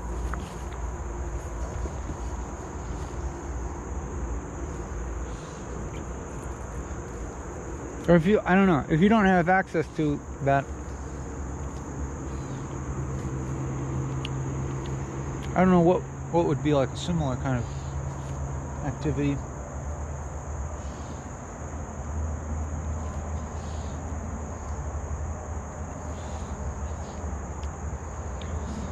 Man,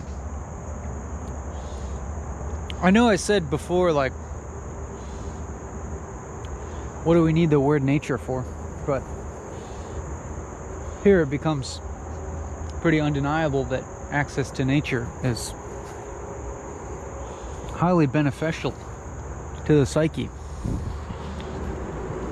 Look at this beautiful branch of orange, yellow, and red berries.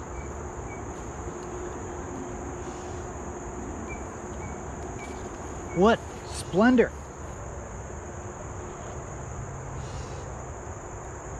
Oh, this branch is even tastier.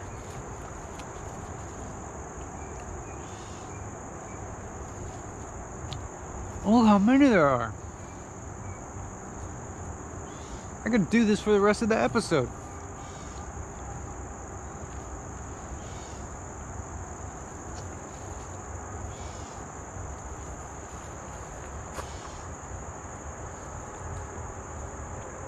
It's almost as if this sort of activity is like almost like, it feels to me like it's maintaining its own sort of autonomous equilibrium, you know? It's like the fact that I'm being fed this healthy food, like, in some way seems to imply that, like, this is a sustainable activity for me. It's like I'm not exactly depleting energy, yet I'm not like overloading on energy. I'm not over consuming calories. So it's like this, a physiological sort of equilibrium, but also it's like ethically neutral, you know? There's no harm being caused, which is like so rare with anything that you do, you know? It's like so much of our life involves like producing or consuming that always has a destructive element to it. I mean, usually it takes a bit of effort in figuring out to find those activities that are more productive than they are destructive.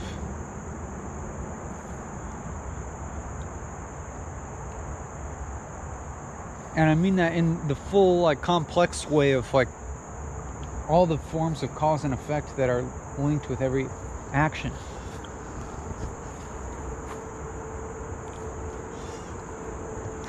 So that's, you know, like this video.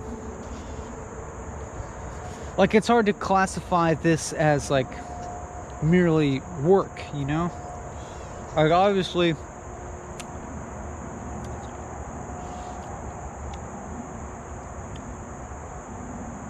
I mean, work definitely doesn't have to be unpleasant or drudgery. You can be happy in work, and many people are, and many people aren't.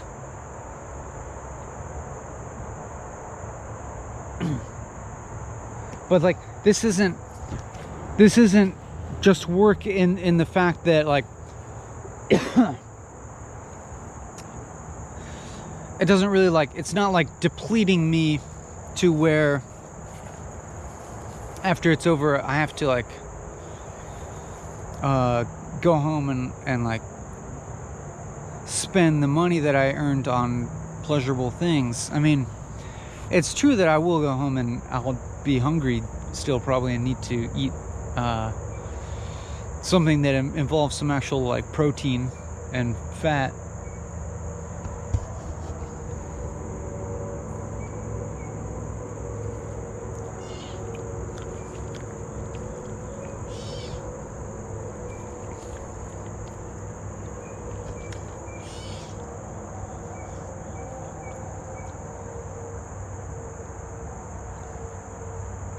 So it's like, it's not exactly work, but it's not exactly leisure. Because like leisure depletes one in a way as well, you know? Leisure is like,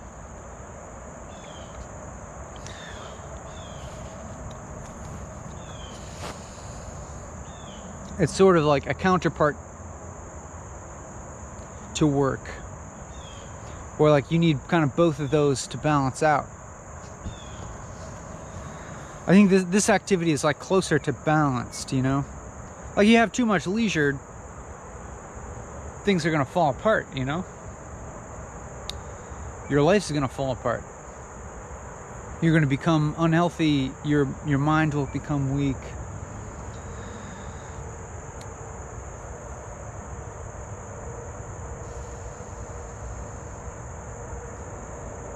Become miserable because you're not like being a productive, active member of society, etc. And then just like pure hard work in itself, like kind of wears one down eventually. So I guess what I'm doing is like something that's closer to balanced, I suppose. I mean, all the 4 hours of walking, I will be a little tired physically afterwards. And the talking too, like, probably by the end it'll feel like a relief to be done talking.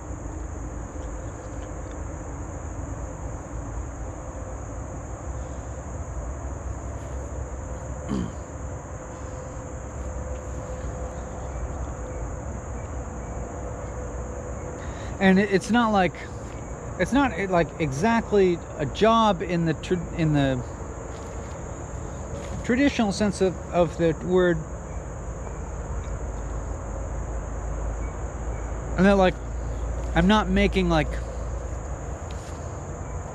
like making enough money off this to like support a like varied lifestyle, you know. It's like this, I'm not making enough money from this to like support leisure, you know. It's just like, it's kind of like enough money to like keep going.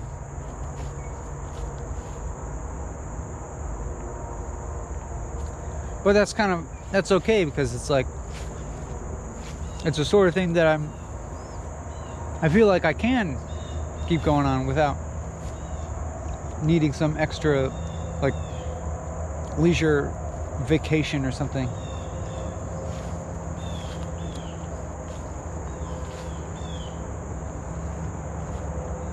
I mean, I'm not doing this like as frequently as I'd probably ought to be, you know. Like when I take time off of doing this,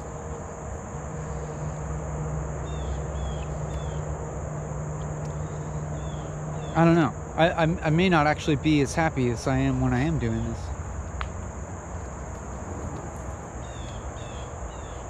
I don't know.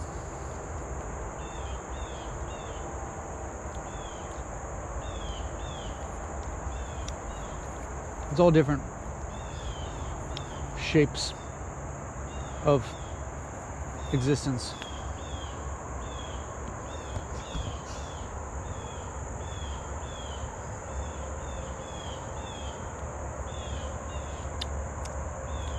They're a little bit astringent, but they're not so bad.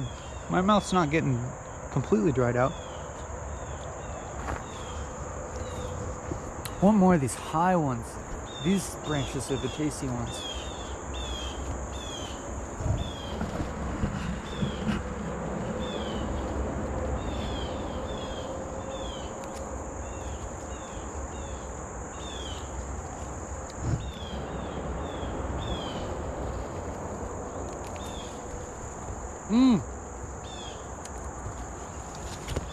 This branch is the best.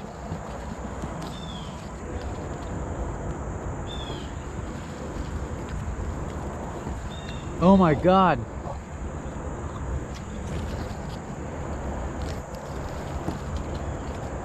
So good.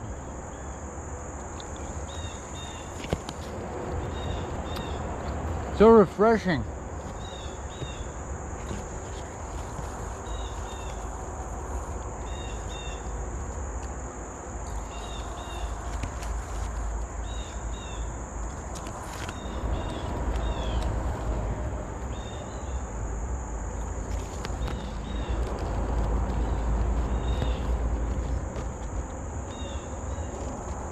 What a boon.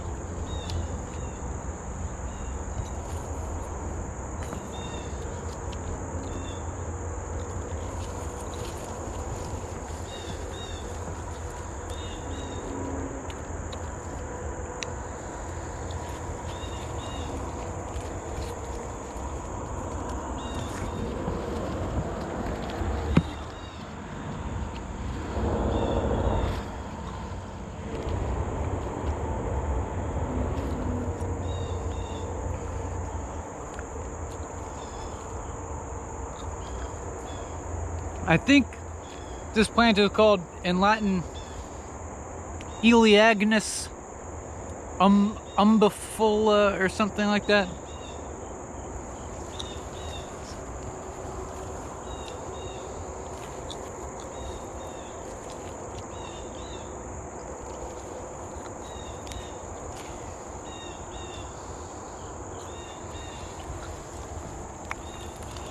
I think I'm right about the Elaeagnus part.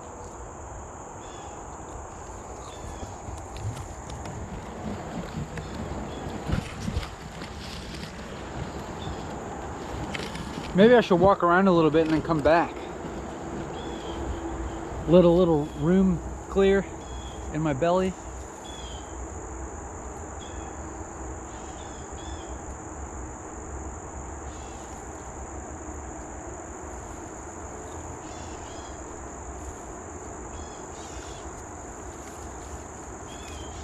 Maybe I should just keep eating these until they're all gone.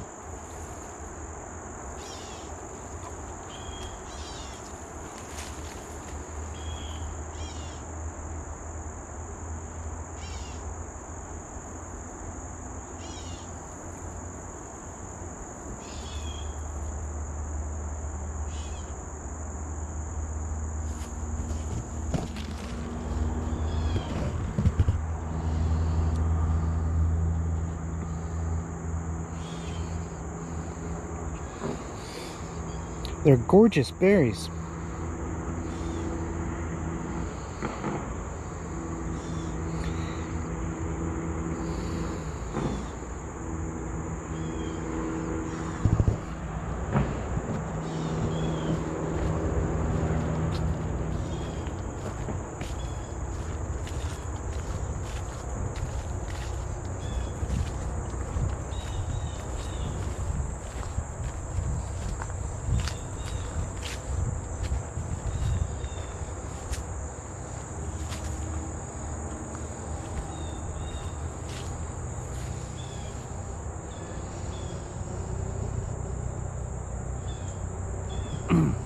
Pawpaw tree. Oh, I wonder if there's any fruits on these.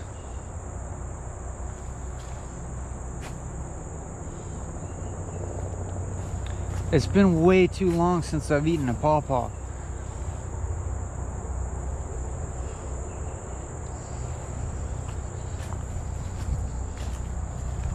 Man, why don't I just move closer to the equator where there's like always fruit on trees?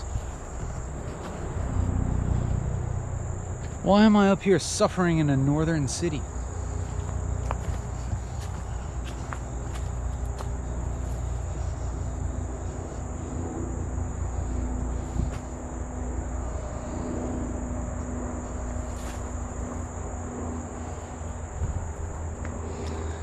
Come on, pawpaw.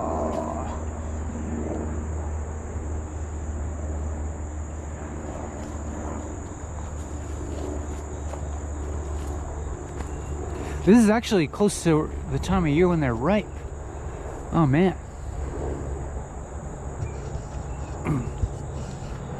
Pawpaws are ripe around my mom's birthday, is what I can remember.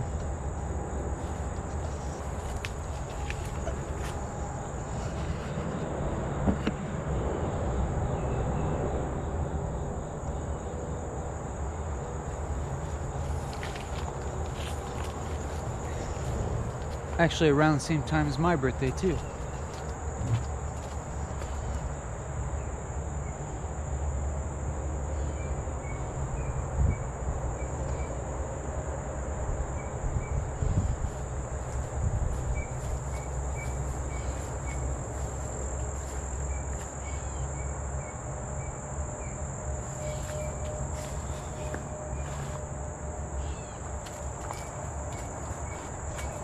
There's more trees back there.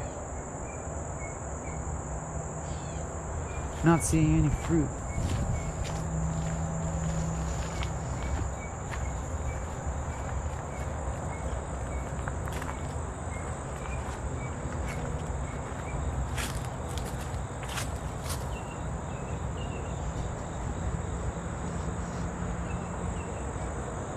I'd really have to do some bushwhacking to get back there.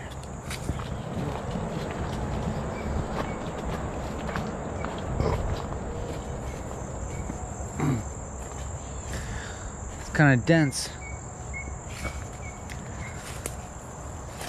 Hopefully I don't get bitten by some ticks.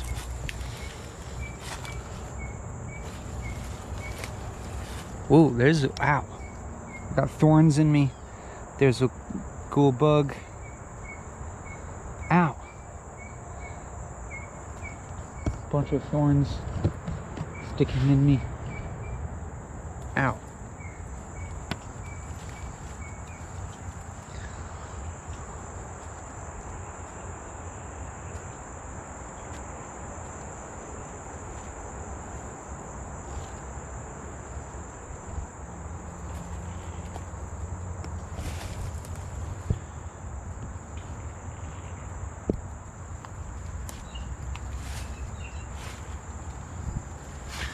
Thorny vines everywhere.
Welp. Looks like no dice.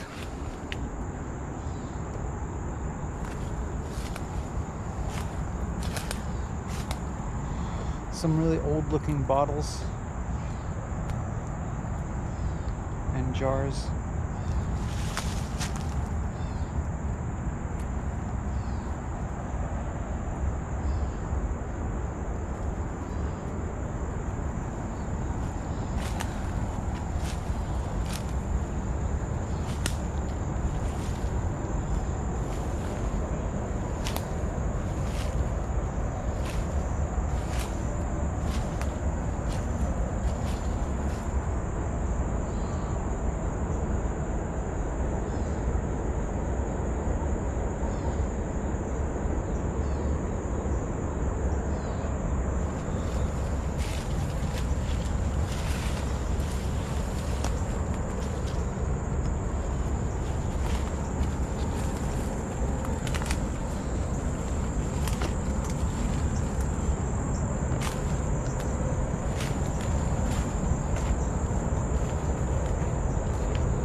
Oh, well, what do we have here? Another. Ooh, ooh, ooh, ooh, ooh, ooh. Oh my god. Oh my god. Oh my god. Oh my god. Look at these autumn olives. Look how fat and juicy they are. In my experience, the fatter they are, the more delicious they are. And these look like some of the best ones I've ever seen. I'm gonna try eating them. Oh my god! These are like sweeter than any autumn olive I've ever tasted. Holy mackerel, people. I was over there, you know, spending like half an hour or however much eating those autumn olives, because they're so pretty and gorgeous. And then all I had to do was walk a few feet, and then like, bam! These are like voluptuous, bursting with deliciousness. Oh my God. They're like less sour, more sweet. Insane. Actually, it's like, I think a mixture of these plus the other ones, because the other ones have more of the tartness, these have more of the sweetness, would be perfect. But oh my God, these are so good. I had almost forgotten about autumn olives. I wasn't even thinking about them when I walked out.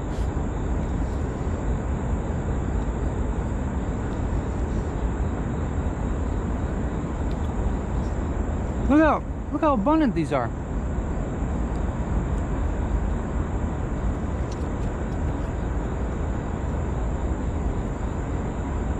They're really the best, like right off the tree.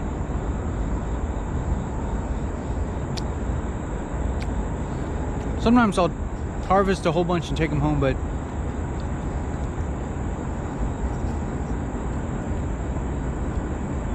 nothing beats just eating them right off the branch.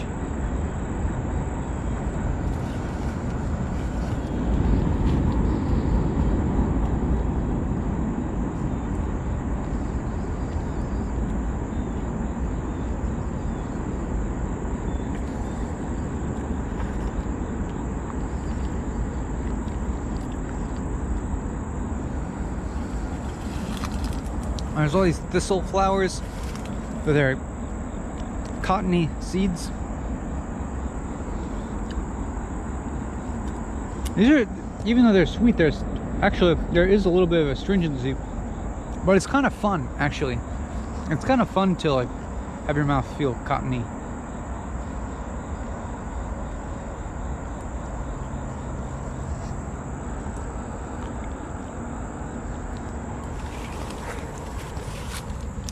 Maybe I should check for ticks.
Top-notch content, eh?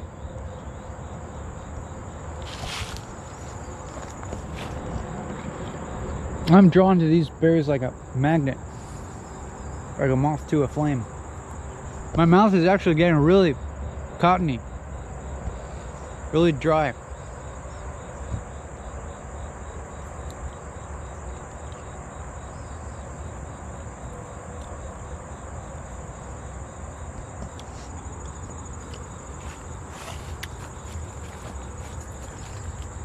Damn. What a find.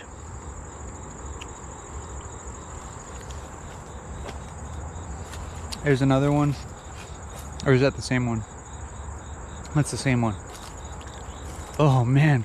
Look at all those over there on that branch.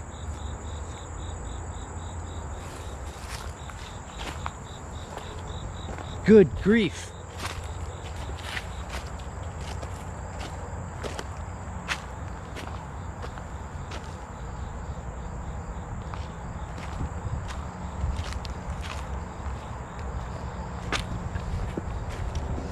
Hey, at this little cave.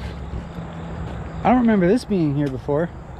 I mean, this pile of rocks was here, but there weren't these little like nooks and crannies that you could go in.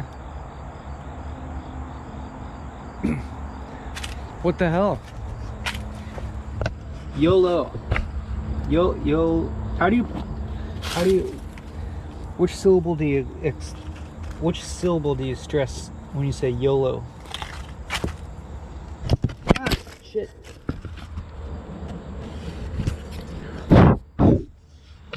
Sorry.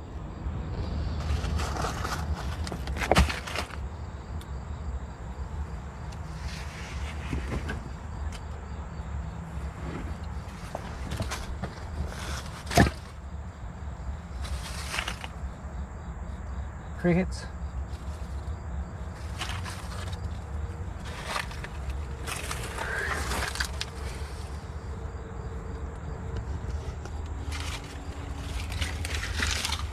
All right, everybody. This is my new home. It's pretty nice. There's windows. There's a little shelving, storage area.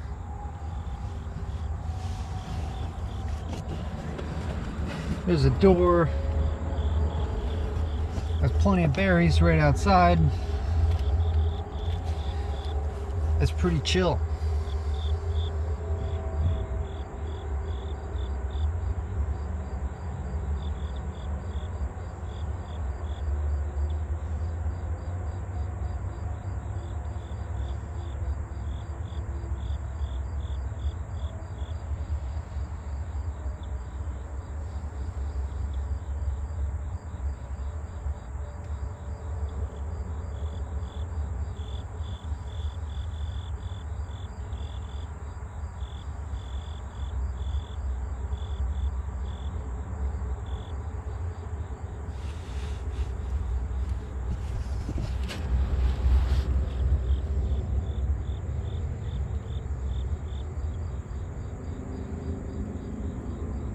There's so much to look at in here.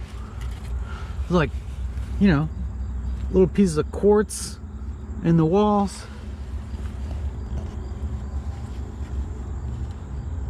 There's little shiny bits of mica. It's like having, you know, gold flaked walls.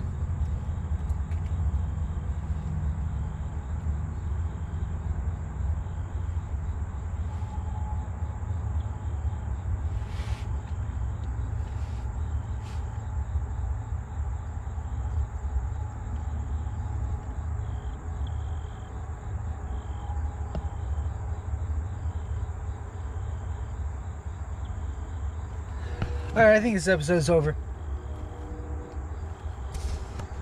Just kidding. Just kidding.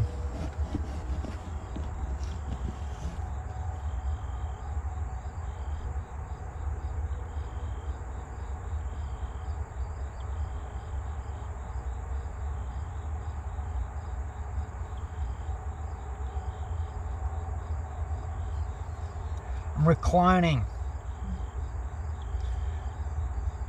I should, this is probably too leisurely, huh? I'm bound to, lose my equilibrium if I do this for too much longer.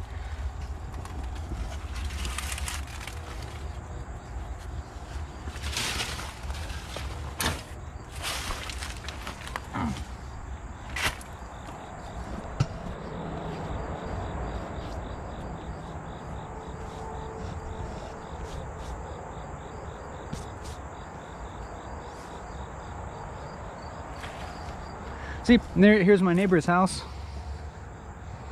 Haven't met the neighbors yet.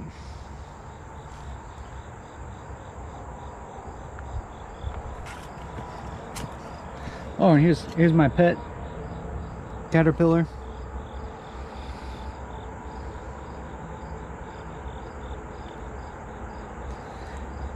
He's an attack caterpillar.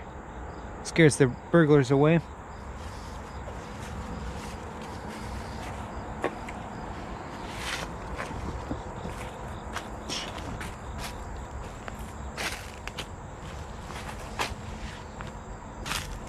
I wonder if there's any more autumn olives. If so, they'd probably be in these like these sunny, meadowy areas.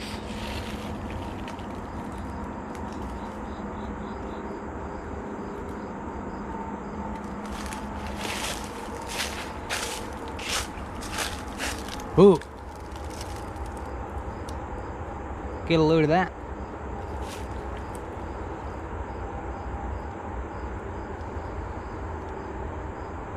Some bugs having an orgy on a milkweed pod.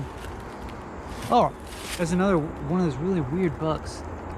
Kind of ominous. Look at his red eyes. I don't know if you can see that or not. Kind of ominous looking. Is that one of those like invasive bugs that I'm supposed to destroy if I see it? I kind of have a feeling it looks like something that's like I saw one of those signs that's like, if you see this bug, destroy it and notify your local forest service or something, because it's like a nuisance or something.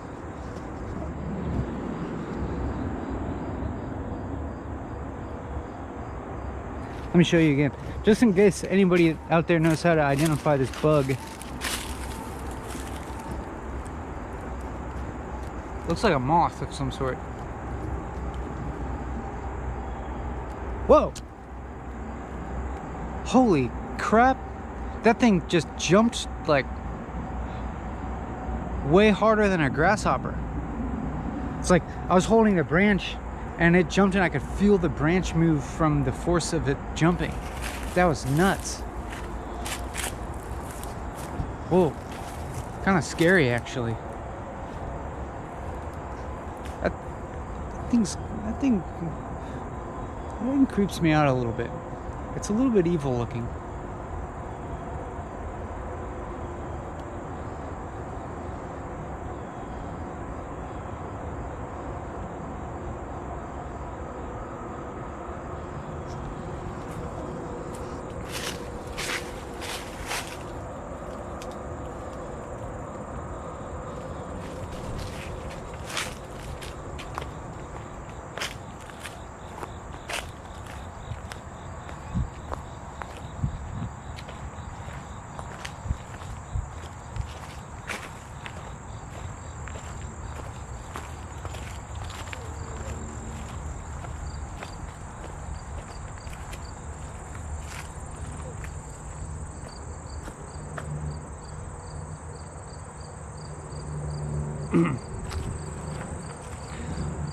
I think that butterfly is I think that's a swallowtail butterfly.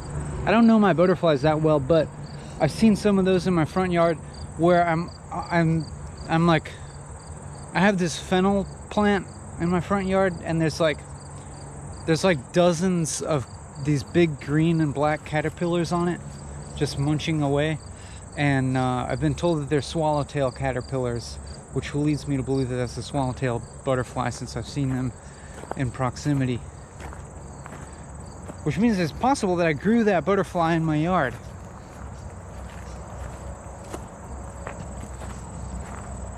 I mean, it's a small chance, but... What? Holy crap. There's some big ass autumn olives. Are these really all? They are. Ow, ow, ow. Growing under this freaking plant. This spiny thing. Look at the size of those. They're like the other ones. These ones actually don't taste as good.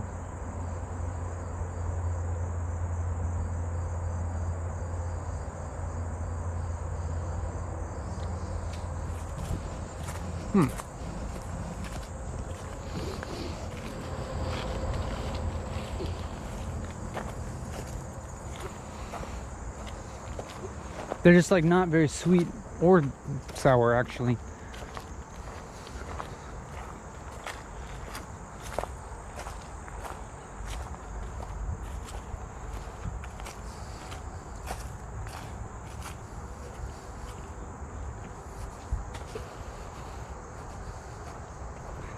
I see some like orange over here.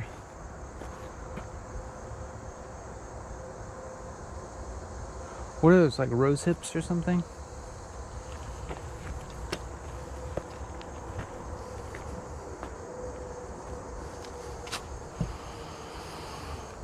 Oh, what?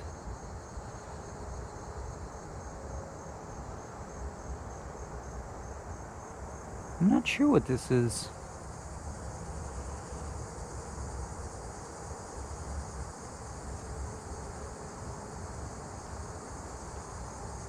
I'm thinking some kind of rose.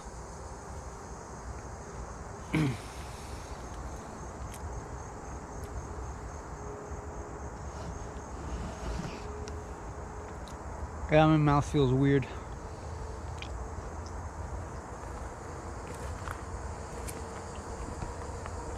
Which, like, if I didn't know what the plant was that I was eating the berries and my mouth felt this. Hold the phone. Oh my God. People, there is a freaking loaded ass chestnut tree. Look at those chestnuts. Holy, I'm restraining my language right now. I'm trying not to cuss due to how many chestnuts I'm looking at right now. Do you know how good chestnuts are? Do you know how substantial a meal they can be? Do you know how pleasing it is to harvest your own chestnuts and process them and roast them and eat them?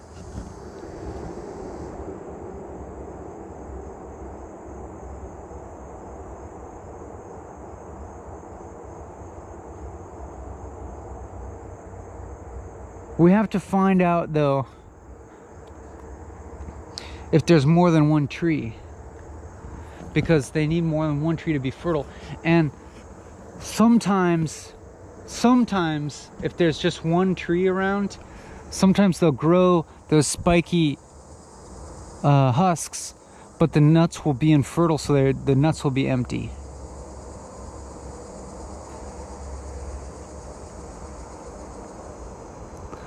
I mean, those look like they should have nuts in them. There's so many.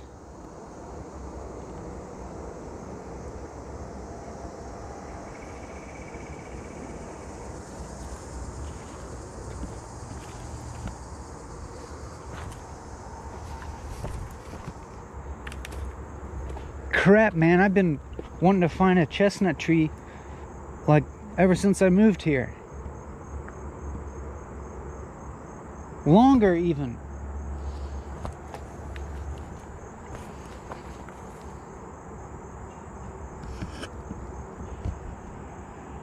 I hope they didn't cut one down. That would suck.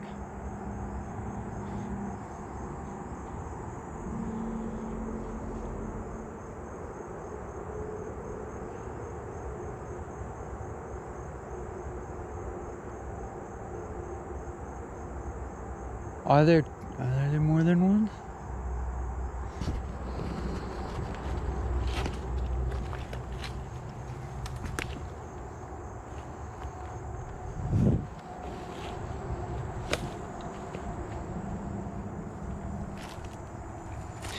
Here's like an old husk on the ground.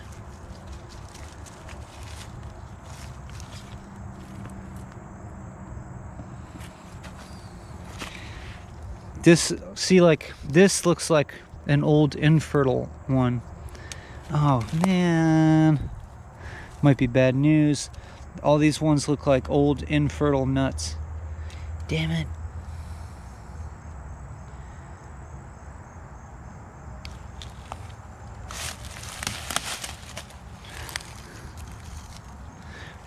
This one looks big though. Like that's a big shell that could have had a nut in it at one point.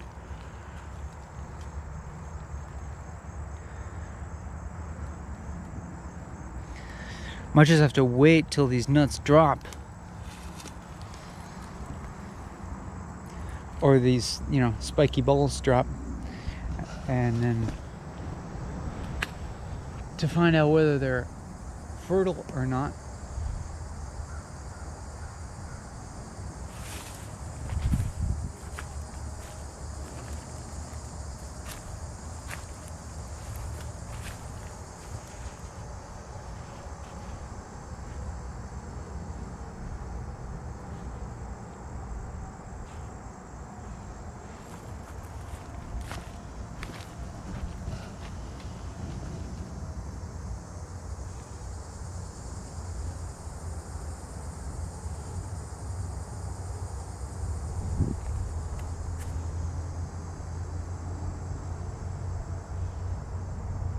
So this is one chestnut. This is chestnut for sure.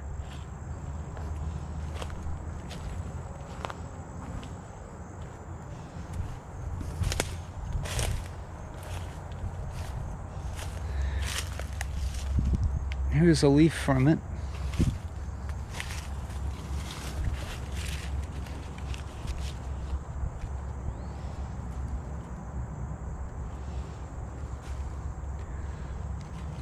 Here's one of the twigs.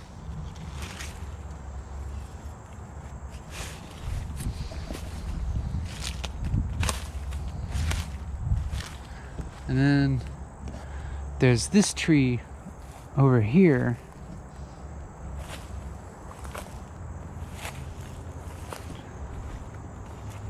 That looks similar, but I'm not sure if it's a chestnut or if it's a chestnut oak, which is like an oak that whose leaves look like a chestnut.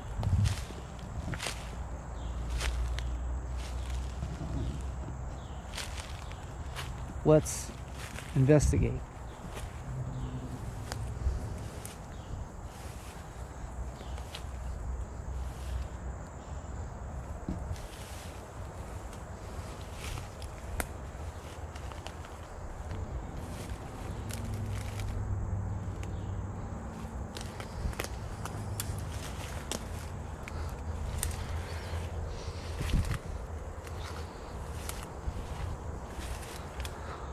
Lots of bushwhacking here. Definitely gonna have to check for ticks. You know what? This looks like another chestnut.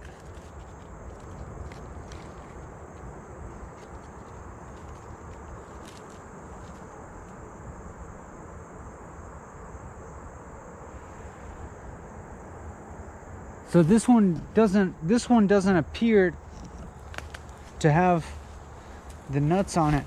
Ow. But if there's two trees right next to each other, then it would be much more likely that those ones are fertilized and will thus have full nuts that we can eat.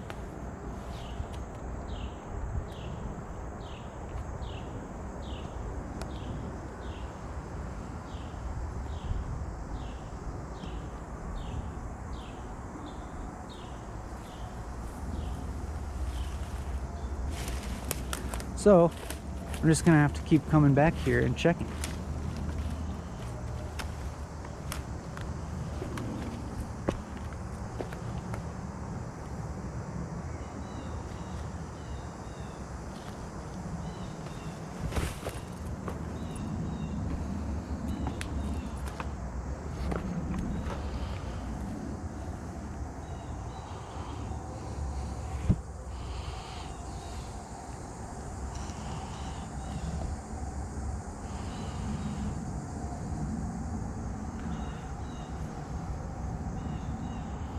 Is this a piece of coal? It's pretty hard.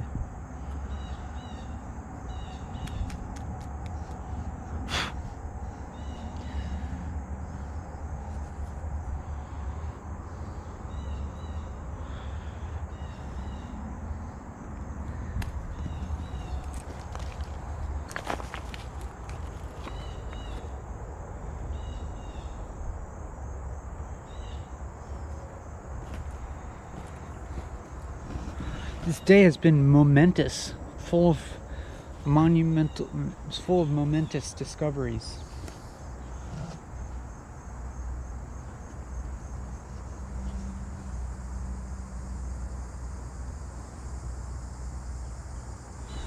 I say that while I, you know, put my foot up on a thing like this. That's like the triumphant explorer pose. I've also heard this referred to as rocking something. Like this mound of dirt, I could be said to be rocking this mound of dirt by placing my foot upon it thusly.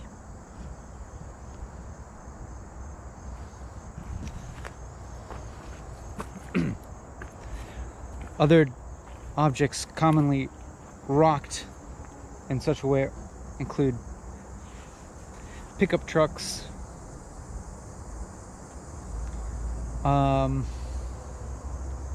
maybe that's what, I think that's it.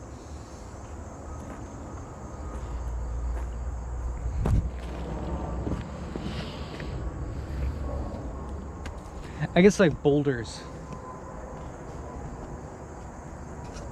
Look at these crickets. That one's missing a back leg.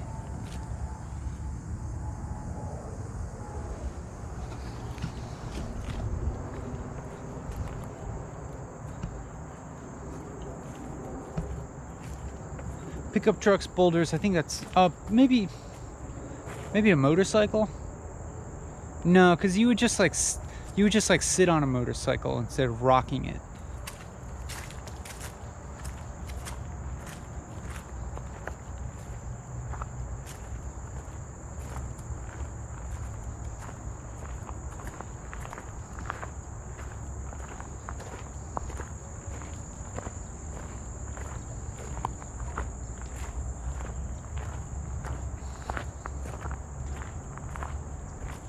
Oh, hey, another one of these things. Why do I find these all the time? Are they like slipping off people's wrists? Donate life.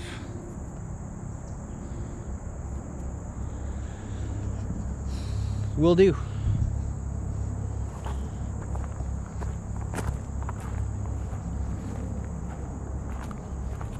These are the perfect thing for like fastening my solar charging battery pack to my wooden selfie stick, aka your body.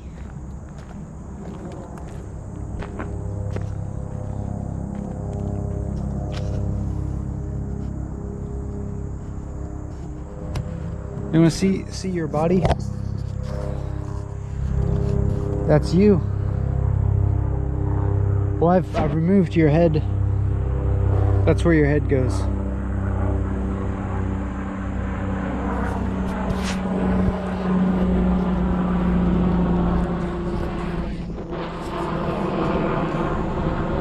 Oops.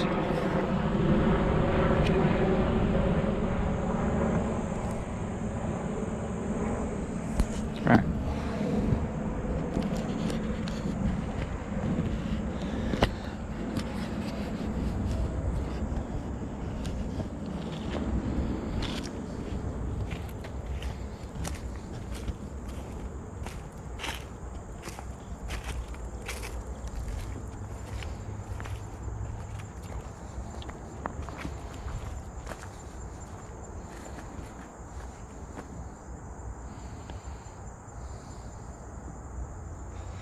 Those things,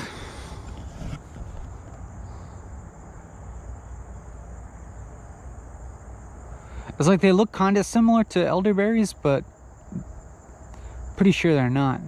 I think they're this devil's walking stick plant, and I don't think those berries are edible.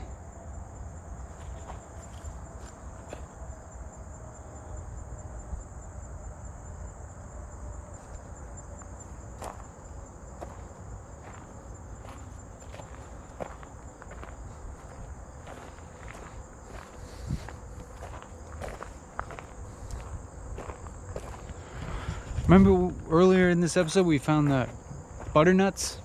The thing is, I actually still have a bucket of butternuts in my basement from like 2 years ago that I haven't cracked out of the shells. I wonder if they're still any good. Uh-oh, there's like a whole nother stand of pawpaw trees over there.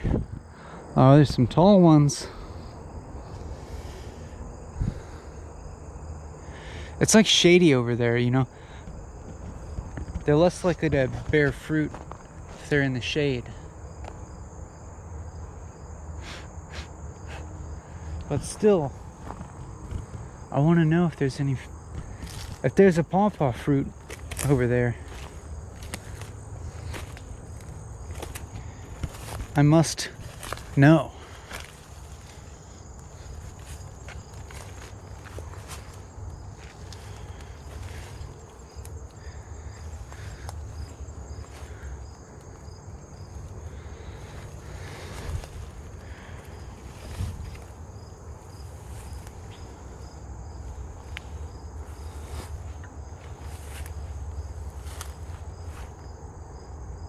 This is a ton of pawpaw trees.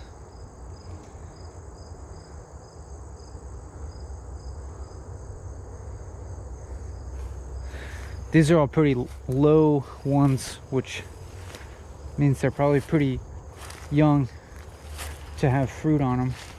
But there's a tall one over there. There's a few tall ones.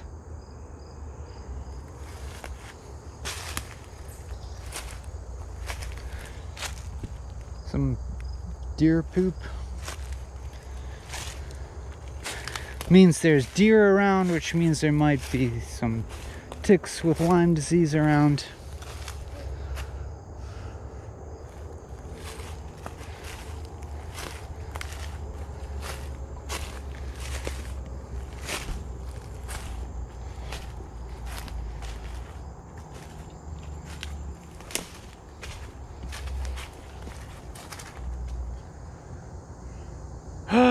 Wait, do I see a fruit?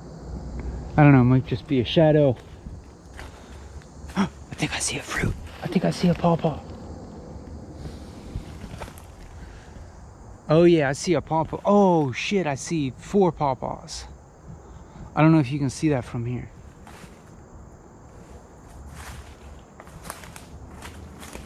By which I mean I see some pawpaw fruits.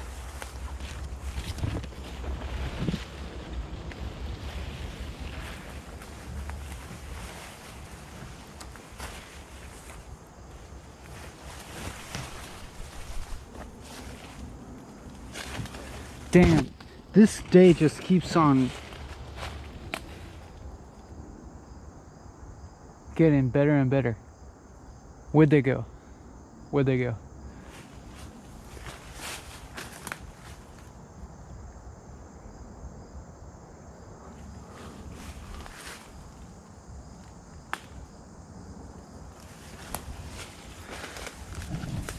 No, I don't see them. Okay, I see one. I see one up there. It's like right in there. It's like a little, it's bean shaped, but like the size of like an apricot or something. And it's green. It's like the same color as the leaves. So it's hard to see. But now I see up here, there's a cluster of 4 of them. See that cluster of 4 things? Those are the fruits. They look still unripe, as far as I can tell. But it's also good to scan the ground, see if there's any that have fallen.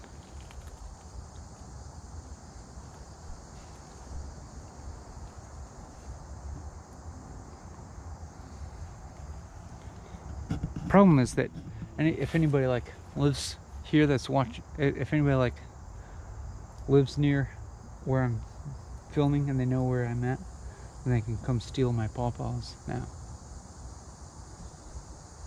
They probably won't. They're too lazy.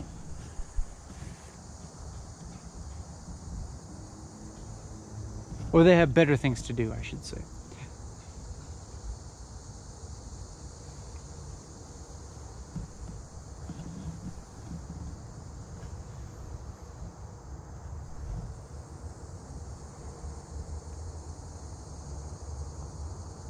Oh, there's more. Right up there. I see another cluster of 4.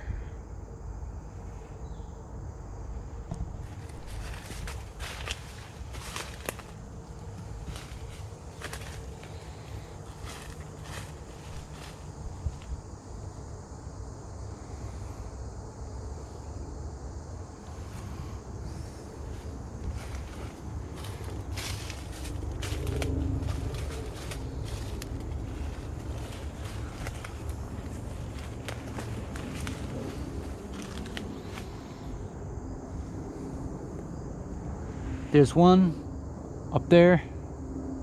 There's another one up there. Oh, that one up there actually looks kind of ripe because I can see some brown on it.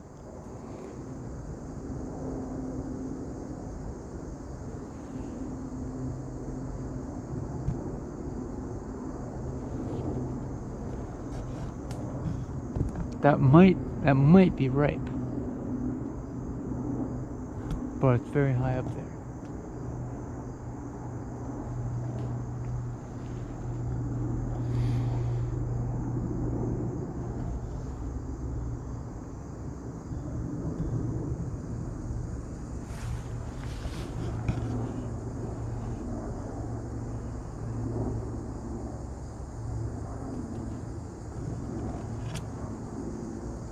There's one there, small one.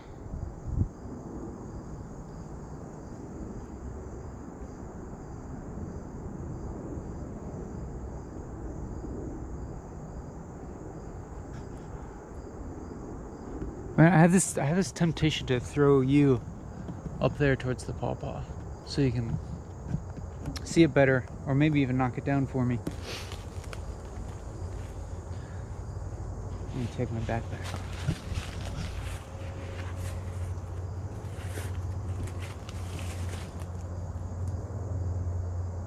This is kind of dangerous for the camera, that is. But try and make sure it's strapped on there well enough. I don't want to take. What if I got the camera stuck up in the tree? Well, it's a weird way to throw. But like, see, that wasn't even nearly high enough.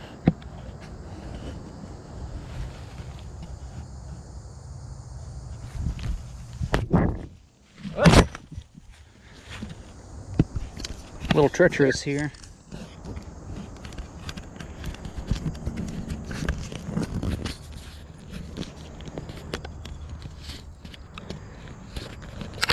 See, this wooden selfie stick is multi-purpose. But like, really to throw your selfie stick up there like hard enough to knock it down, I'd have to like spin it. See if I can get the camera secured on here.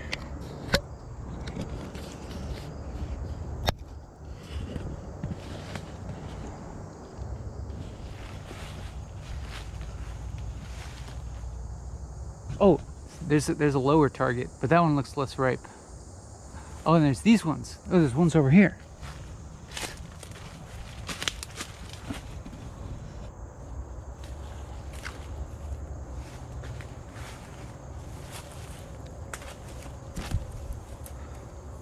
Oh, okay. So there's a little cluster there. They look kind of unripe. There's a tiny one there. Oh, see these ones though. Those look. I can see a little brown on them. Those look like they might be ripe.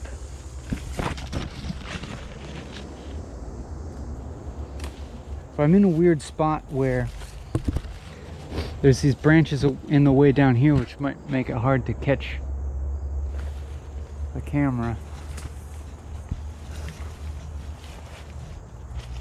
And like, if I don't throw it right, it's gonna go off somewhere else. Might not be able to. Okay, do some practice throws.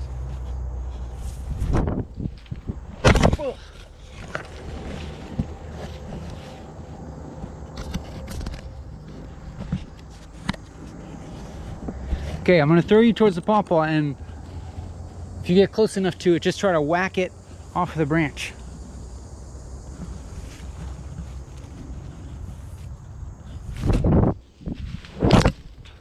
Sorry, I didn't get you close enough.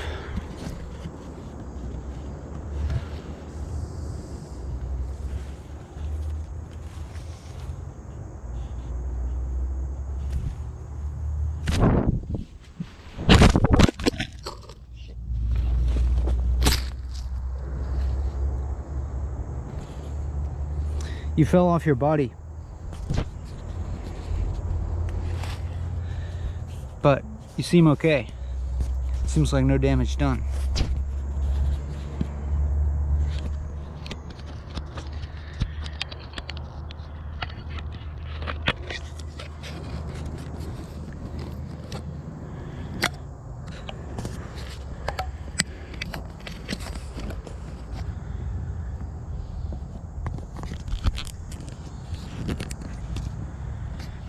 Okay, maybe I should be just kind of reasonable and just use one of the many other sticks that are laying around. That would make sense, right? Instead of throwing the camera at. It's pretty funny though. It's a pretty funny idea. Here's this pawpaw seed. See that? That's what the seeds look like.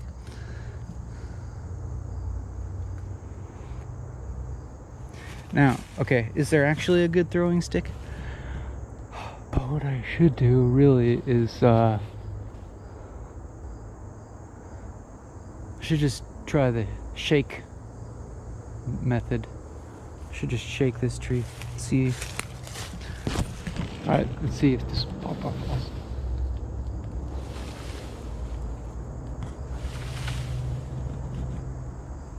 Come on, that one's like begging to fall off.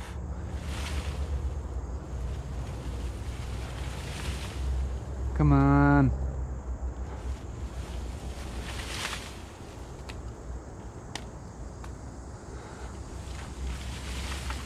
Well, this one fell. Here we go. It's not ripe yet. They can still ripen a little bit off the tree, I think. But like that one's not falling. I think it probably needs a few more days to ripen. And then once it's ripe, it'll fall off easier. But I'll take this one and see if it ripens.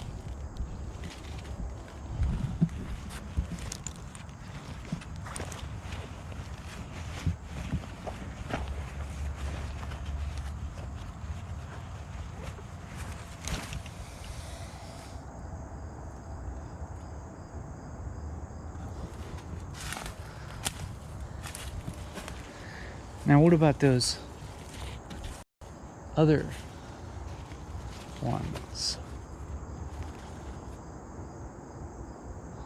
See, those ones are relatively low down, but they don't look ripe.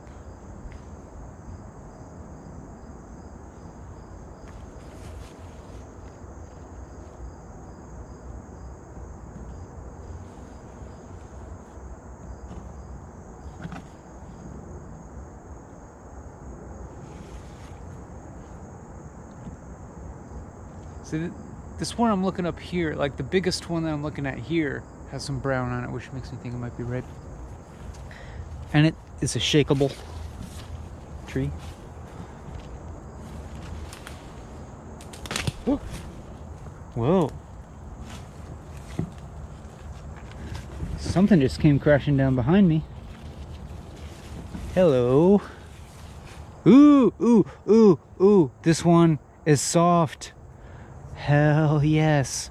Hell yes, this one is ripe. Here's another one. This one's also kind of soft. See, I feel like I heard a few things thump on the ground here.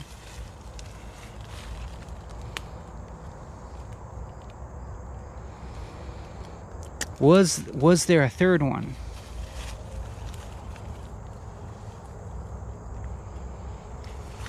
Or did I just hear two fall?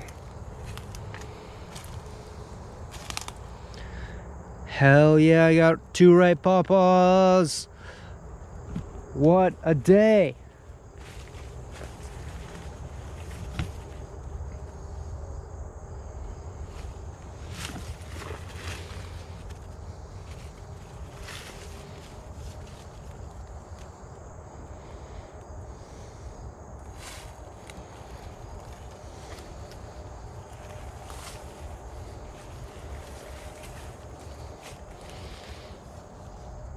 If there's some ripe now, that means like the rest of them are going to be ripening over the next few days. So I can come back.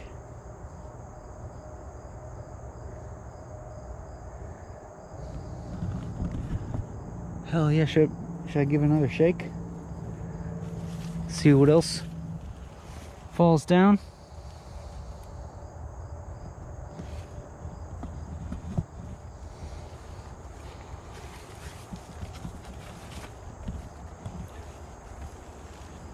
Still looking at those guys.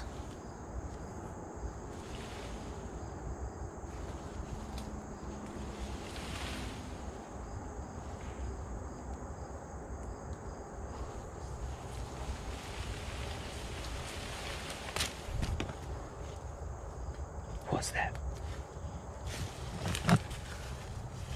Something fell like right over here. I'm not sure if it was a pawpaw though. It sounded. I didn't hear the thump. I just heard the whiz through the leaves sound.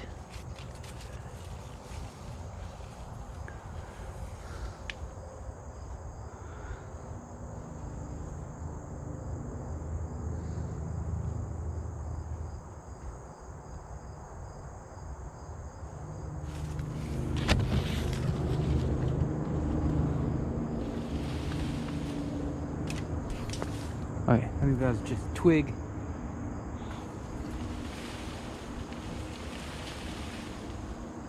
Okay, those ones want to hang on for a little longer. If they don't fall, they're not ripe enough. When they're ripe, they're fall. It's kind of convenient. Convenient for them.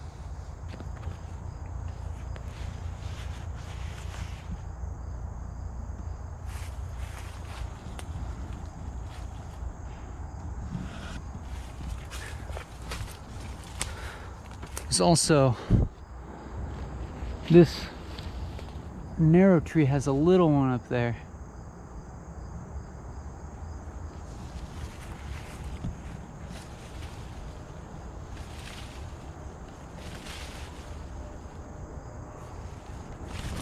Okay.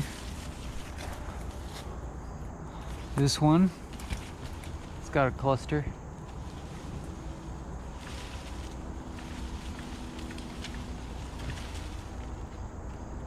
Those want to ripen some more.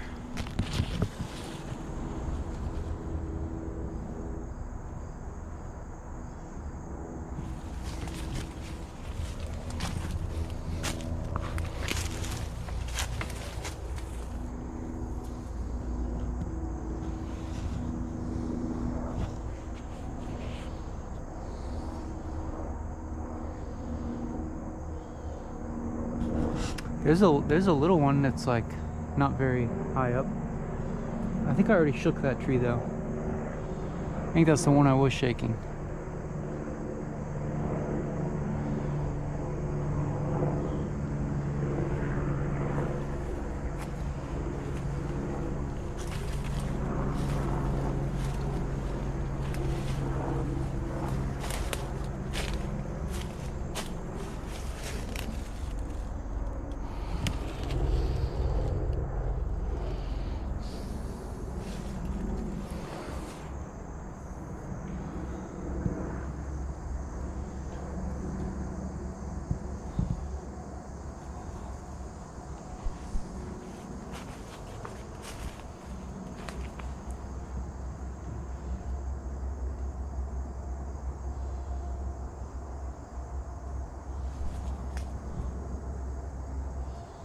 Not seeing any in these.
Well, maybe that's it for this stand for today.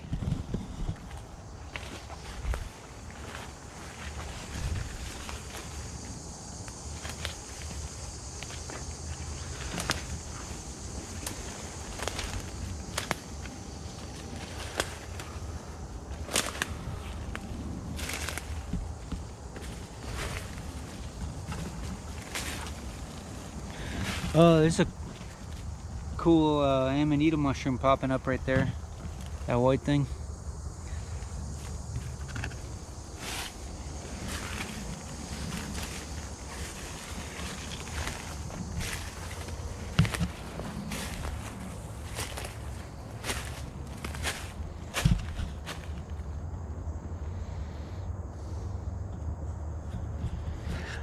Look at all these young little pawpaws.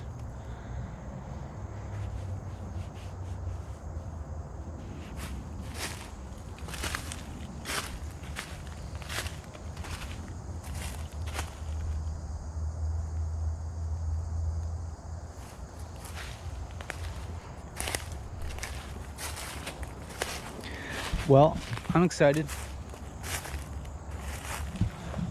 I got these two fruits to eat.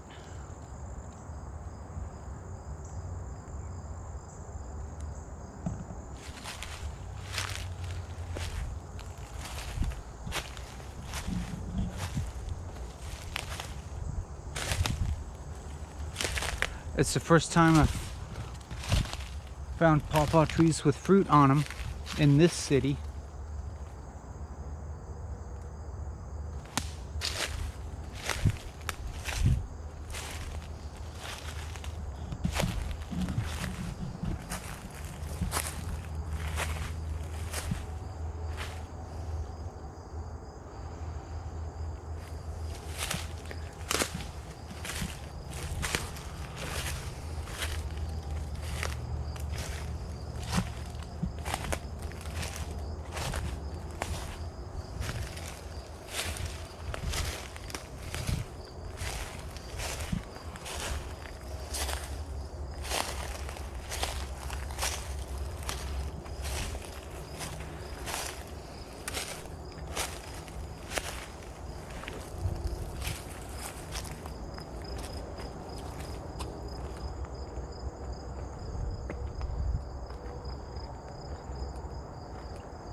I think it's probably about time to start heading back.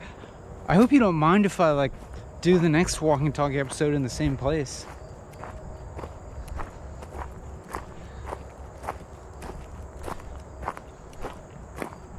It's kind of nice to see things ripen.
I'll do the small one first. Ooh.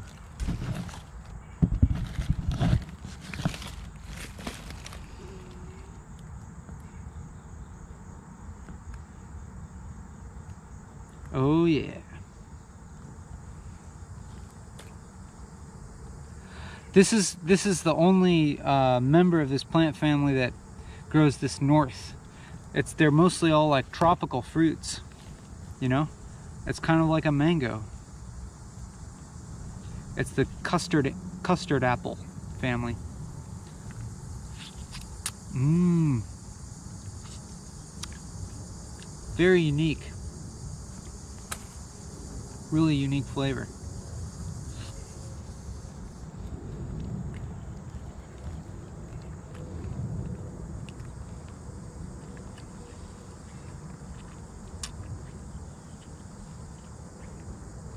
They have these big seeds.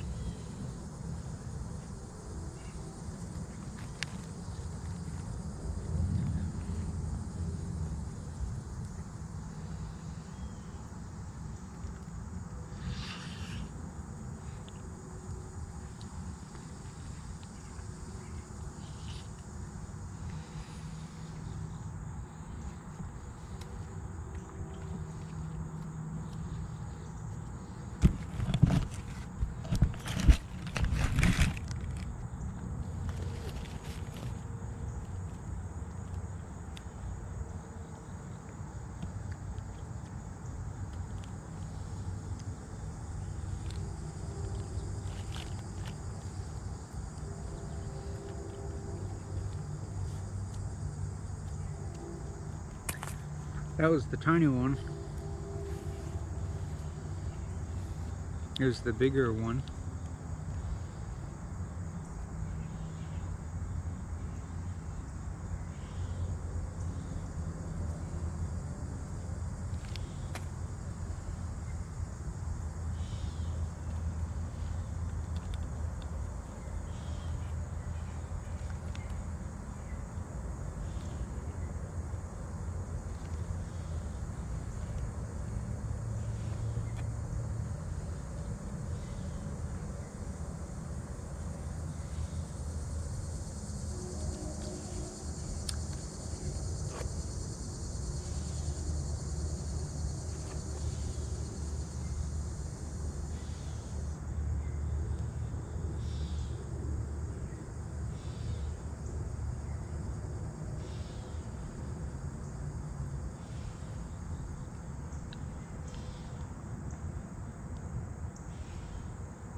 It's hard to describe. It's not quite like anything else. Like, the texture is actually kind of like custard.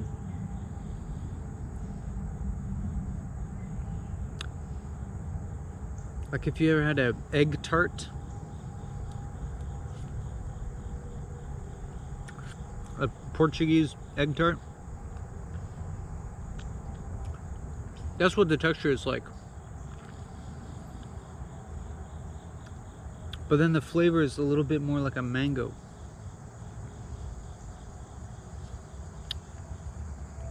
Or slightly banana-y. The flavor is like a banana-y mango, and the texture is like a Portuguese egg tart.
You gotta like suck off all the fruit from the seeds.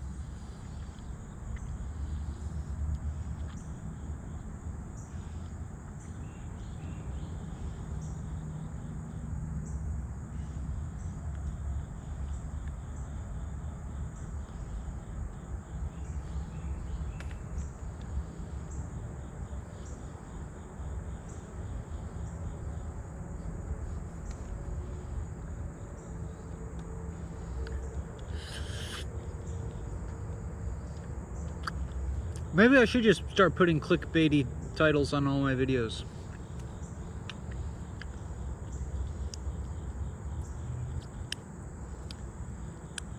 But do nothing to alter the content.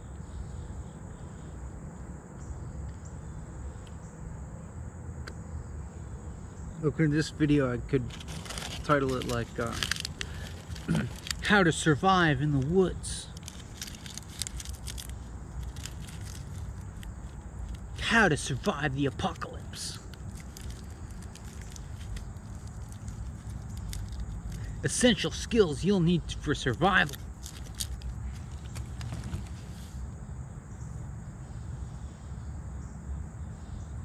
Top 5 essential survival skills.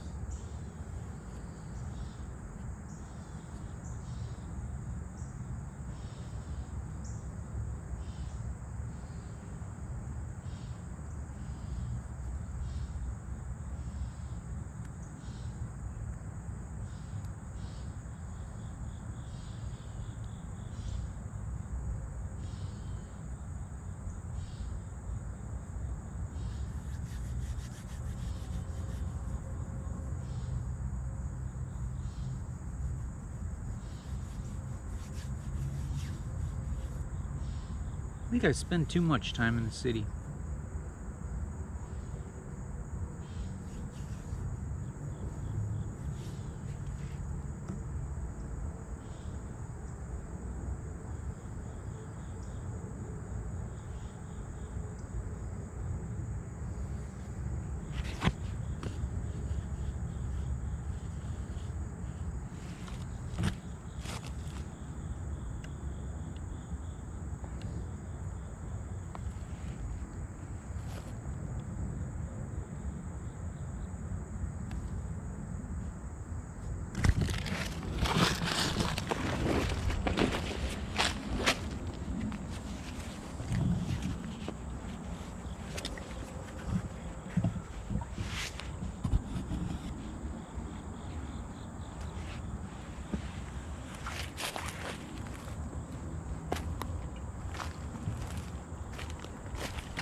How to get free food for life.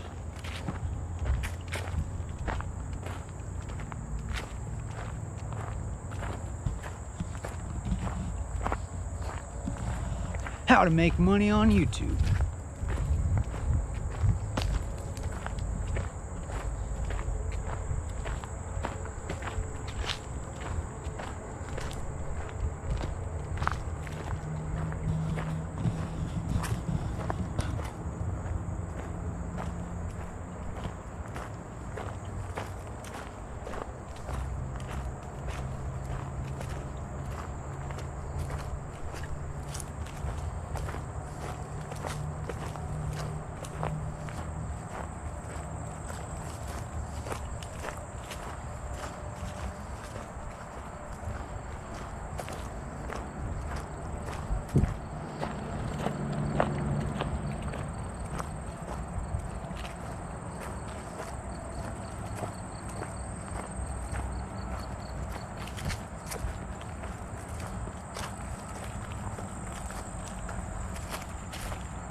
All right, we're back at the voluptuous autumn olive tree.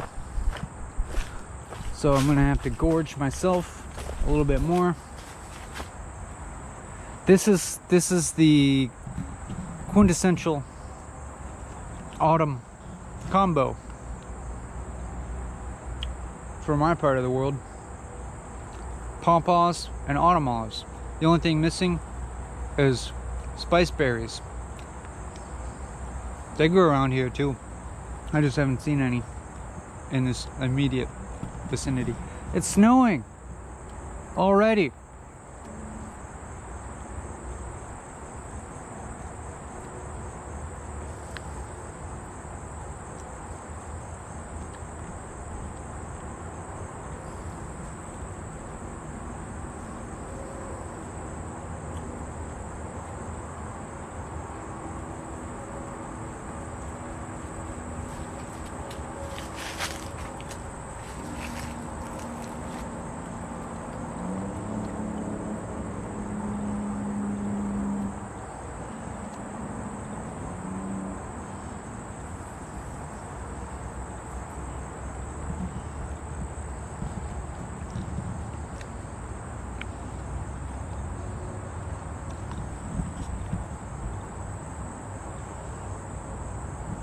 You can do this too. You can walk and talk on YouTube.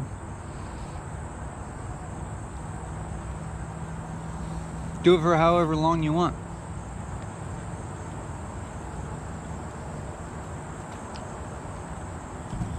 It's no shame to like do another person's perspective on walking and talking. I think I'd love to see it actually. I know of one other channel of somebody who walks and talks. But I think she arrived at it independently of me. She does it. It's a lot shorter. It's only like a few minutes, and the nature of the talking is very different, of course. But I would love to see somebody else do this if they wanted to. Anyone can do it.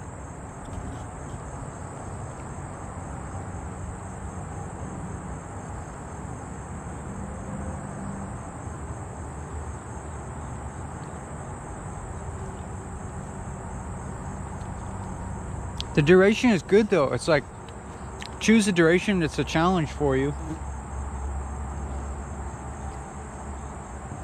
Because you might actually have to, I don't know, you might actually have to go through some psychological difficulty.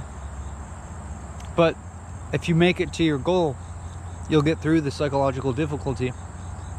It'll resolve and you'll feel good.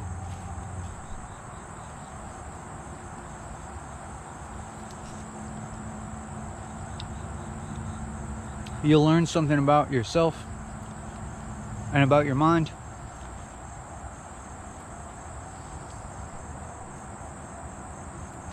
You'll gain some perspective on the rest of your life.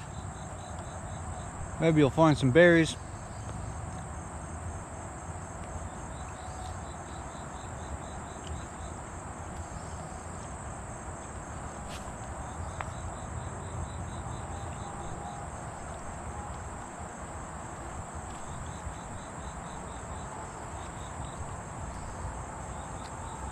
These are too good.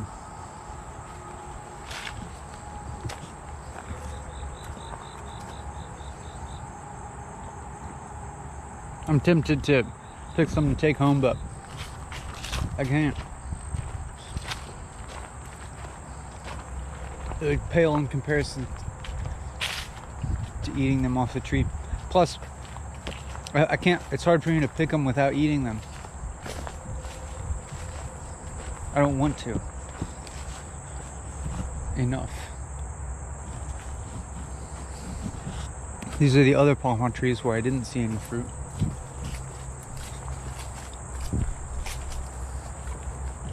I'm gonna restart the video just for the sake of preserving things in case the camera malfunctions. Here we are. smells good over here. Maybe it's the goldenrod. You know, these flowers make good tea. You can just take a whole flower head and pour some hot water on it. Ooh, yeah. These smell good.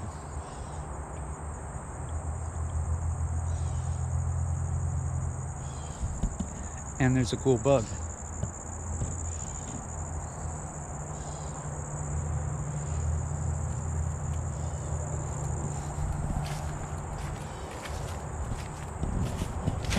They give some people allergies, but I kind of wonder if drinking the tea would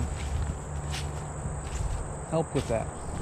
And then here's the original, I mean not the original, I mean like the crazy yellow and orange and red autumn olives. They're nice and tart.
All right, I think that's it for my fruit consumption for this video.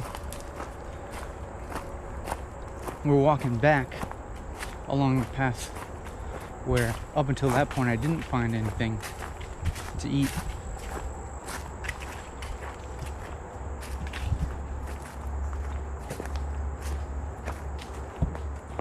There's another trail that I haven't taken, I don't think.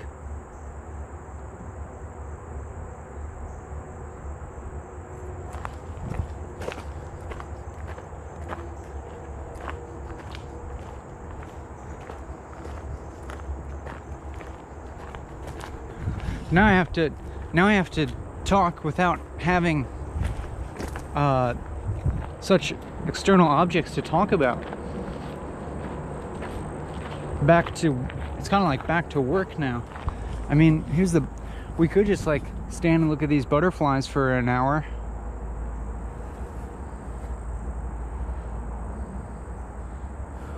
Worse fates have befallen men, that's for sure.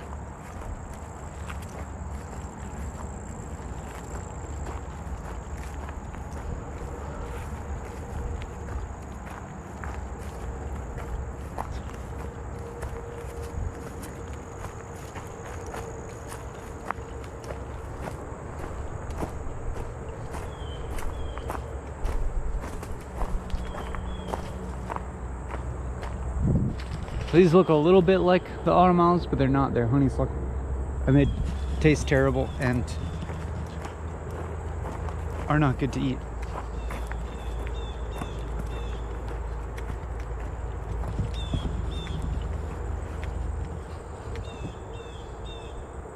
Are these the same species? They look similar, but one's a lot yellower.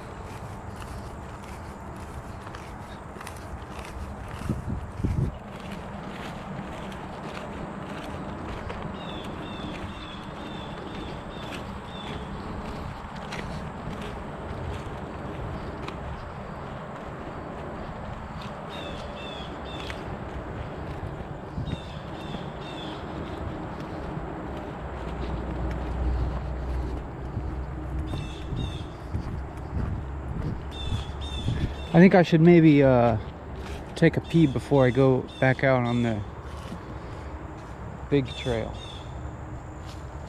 So let me like set you up with a bucolic vista.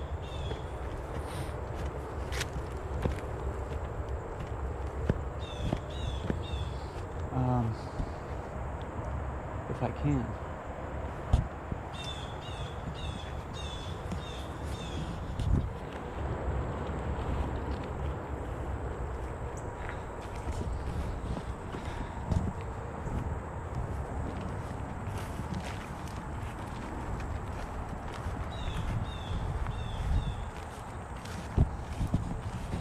Yeah, this is pretty good.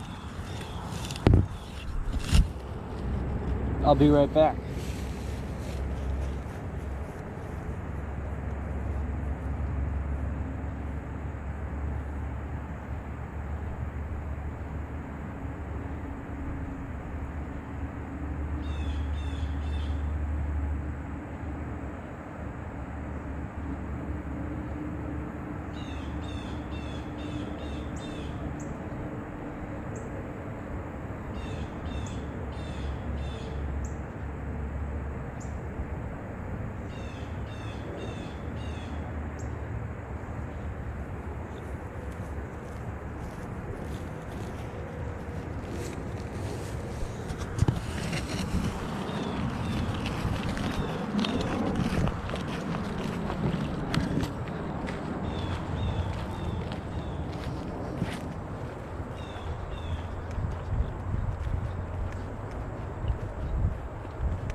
The duration of this is the only thing that sets it apart from what would otherwise be a very ordinary YouTube video, an ordinary vlog.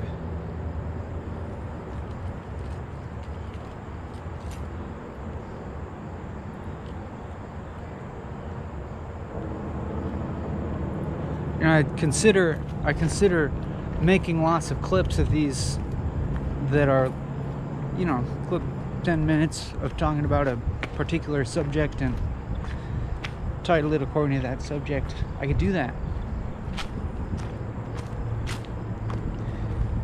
and make it somewhat more accessible to people. But you know, then I wonder if I'm starting to become too complicit in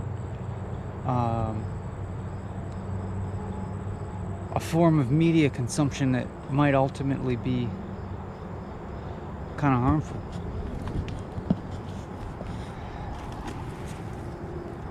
Hickory nuts.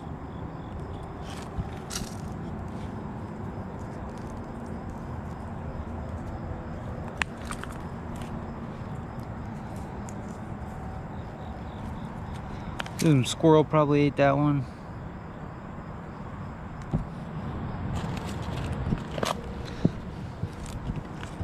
There's one. These nuts are good. They taste like pecans.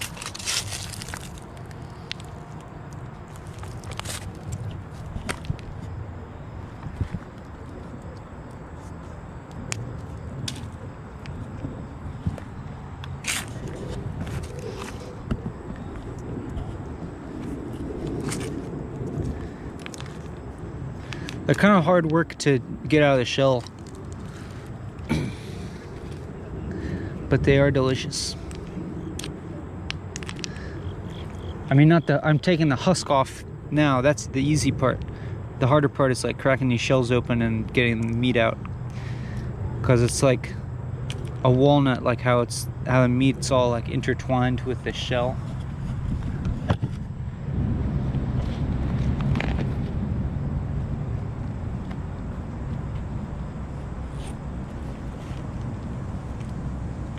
There's a bunch over here.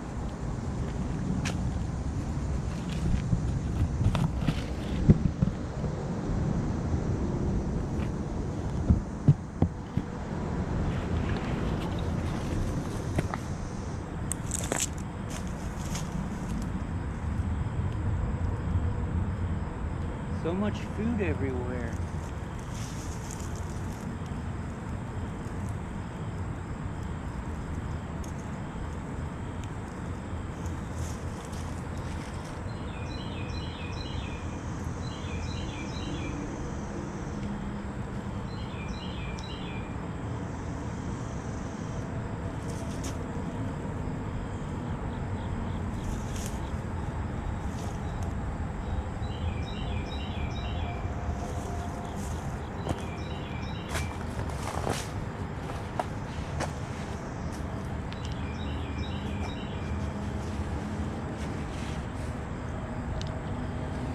Well, maybe if we can find a good smashing rock, we can crack some of these babies.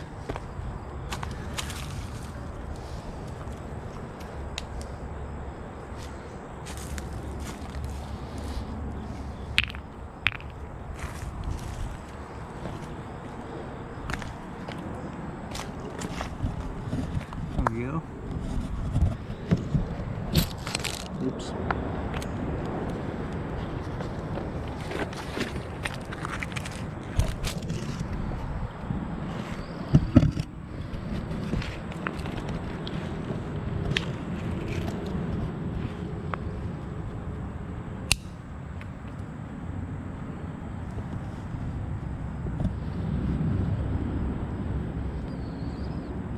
Oh, this one's all withered up. That's not good. Are these like last year's nuts or something?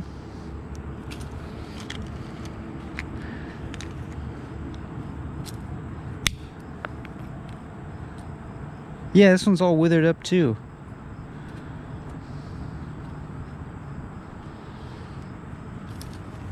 Maybe these are last year's nuts.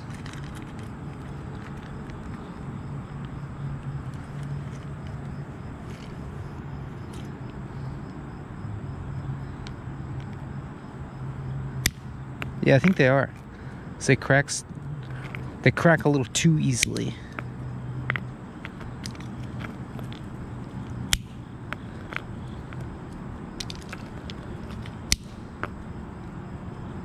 Oh well. Or are they infertile?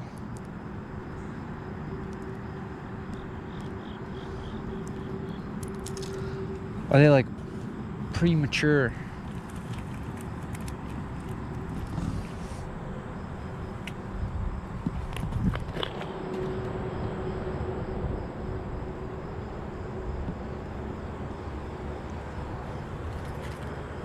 Oh well.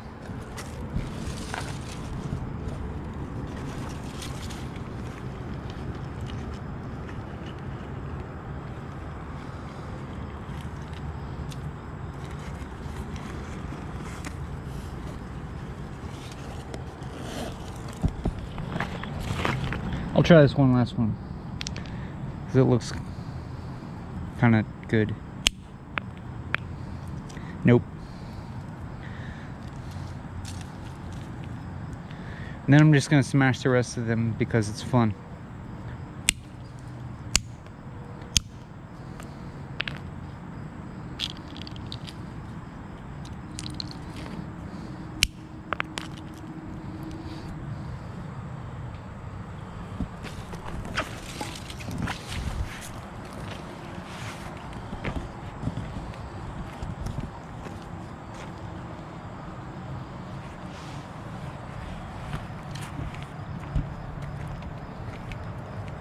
Maybe they're infertile.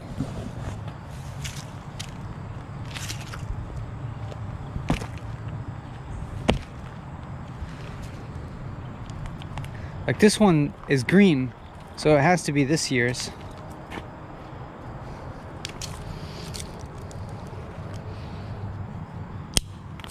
Ew. It's all black inside. Maybe it's not really, maybe they're premature. Maybe they're dropped because they were infertile.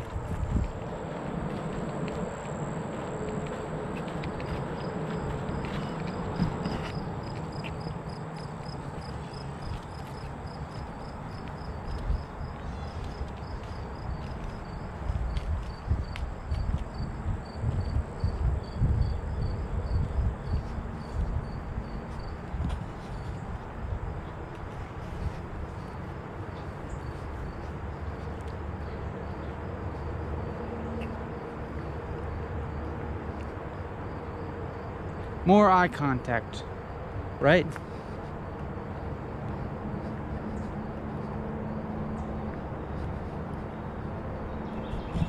It's weird though. Eye contact.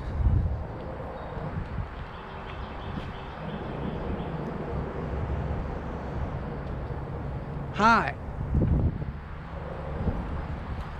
Welcome to Walking and Talking. I'm your host, Ben Bennett.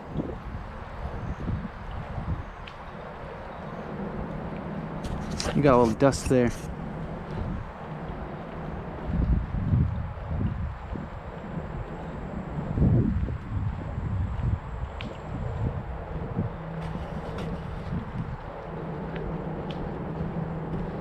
Your enigmatic, charismatic host.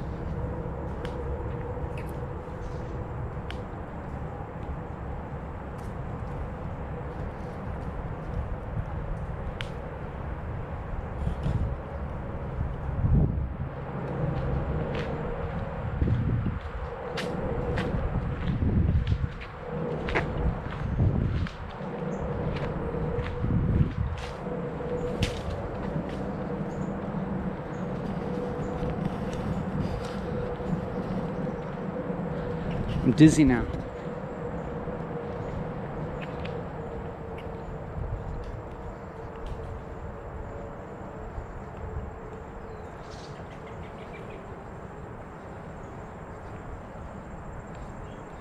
It's very chill.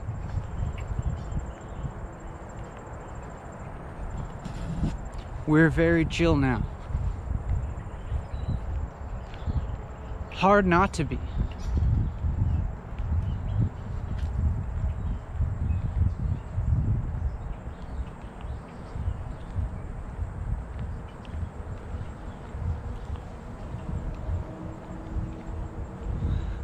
I don't know exactly how long the video is because it stopped that one time, but I think we only have like 40 minutes left or so.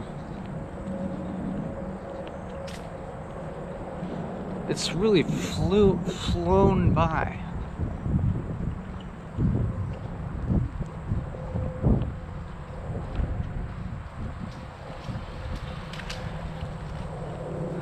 Not too much philosophizing, I guess. No, I take that back. There was a lot in the beginning. But then we were just like finding all this fruit and nuts.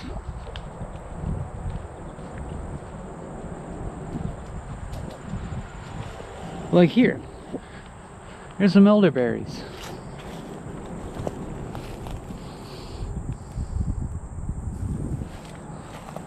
There's some flowers, and then here's the umbels with a few berries.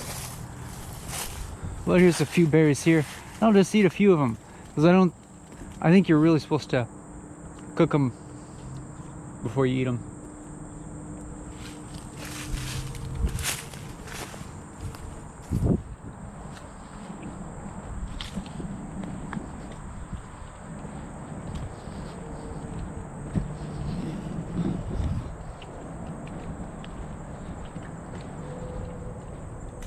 It's unexpectedly turned into a foraging episode.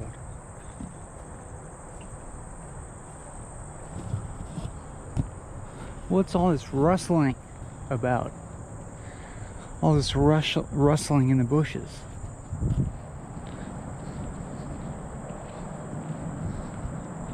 Russell?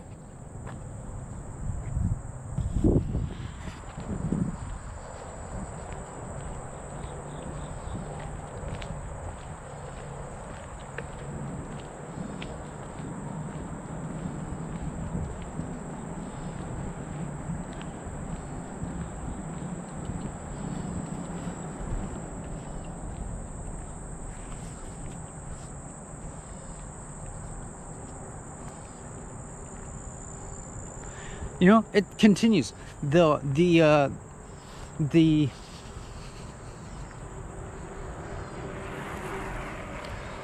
uncertainty of the mission continues.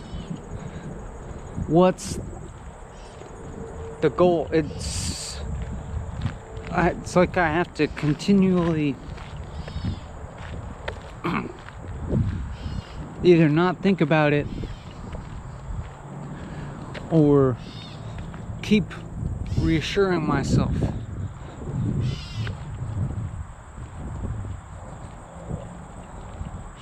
that I'm acting with some sort of purpose in a very like kind of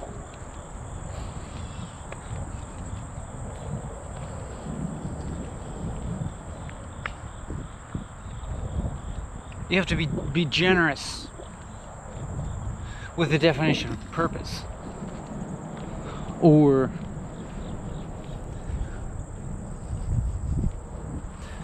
a trans-rational sort of purpose.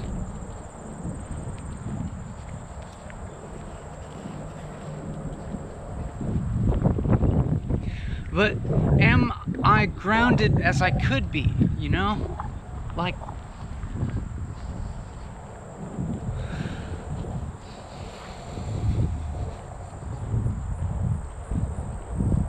you know, occasionally I'll receive some feedback that something really helped somebody or resonated with them or did some kind of benefit for them. And then I'm like, there's a little bit of confirmation for me.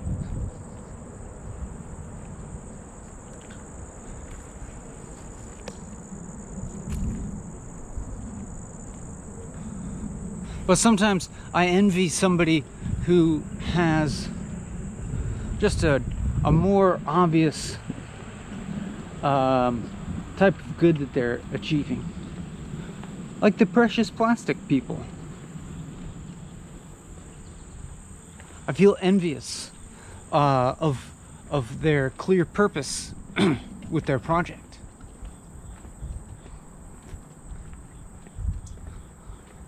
But of course, you know,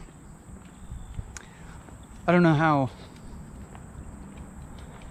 well. I was gonna say that envy is maybe not a useful emotion, but maybe it is.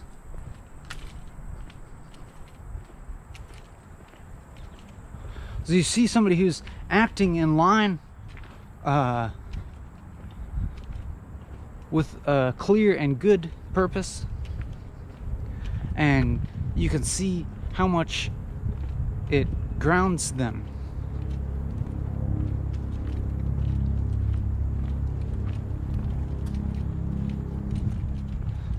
How much it guides their actions.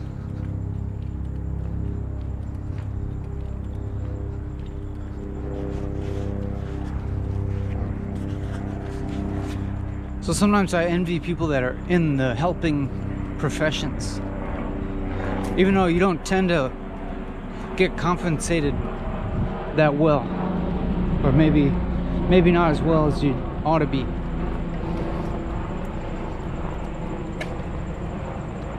But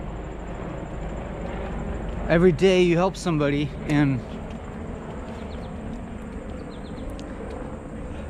an immediate way, an apparent way. But you know, it's okay. Because I do think I'm maybe perhaps filling a niche in the world that wouldn't otherwise be filled. Because you got all kinds of self-help gurus and spiritual gurus, philosophers and such. But I guess I don't see anybody doing anything quite like this. Anything as unsexy as this.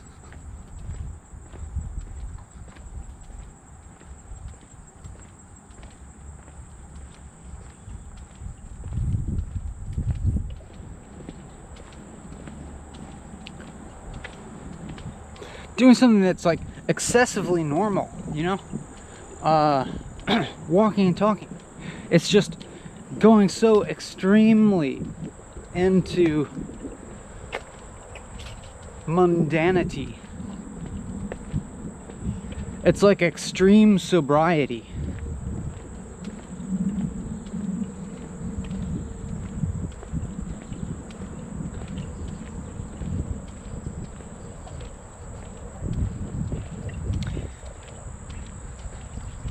Like, it takes a hardy soul to be able to watch a video like this.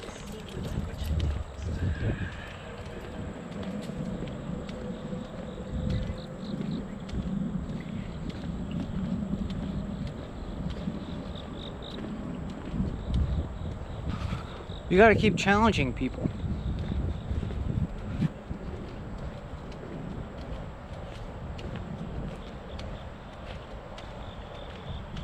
Well, what's the challenge here?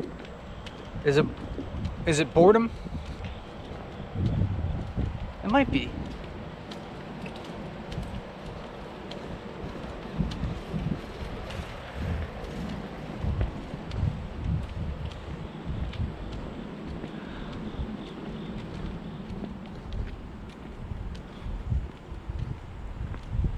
Here's the butternuts.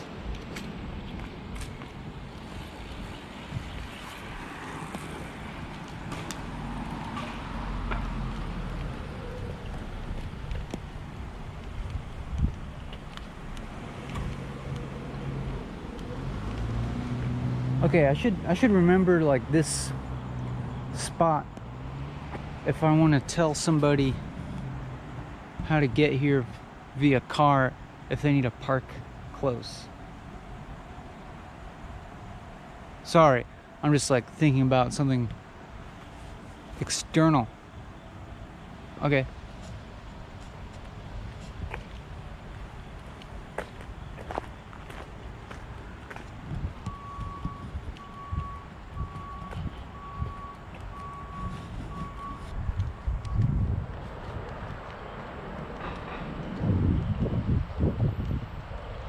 And I am getting a little bit more physically tired.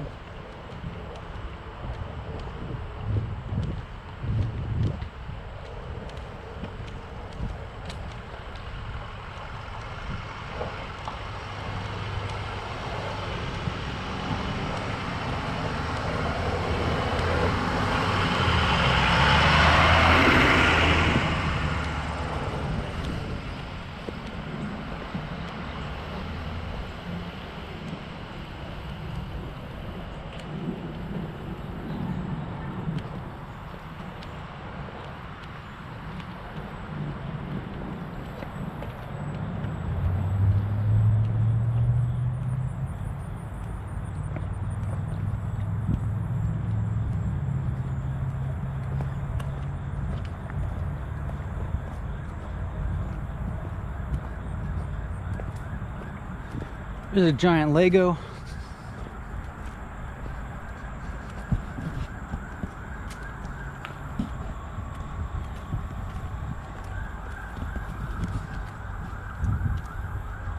I feel like I should be continuing to deliver the goods. 4 hours of listening to me? Are you serious?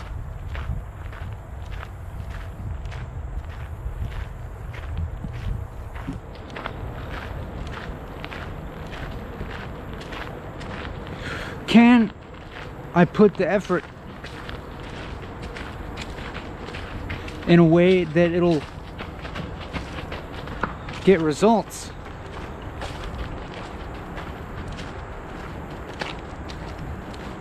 We're jumping around here. The continuity is becoming less apparent. It's fun though.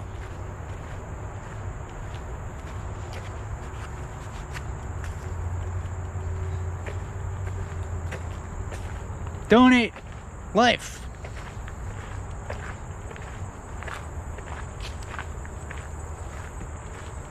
Donate your own life.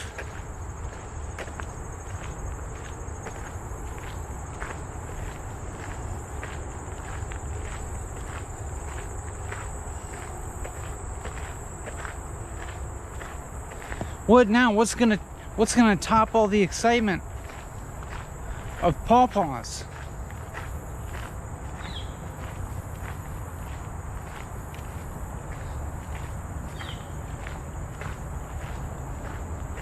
How about a little eye contact? You know, mouth, throat still kind of dry from all those autumn olives.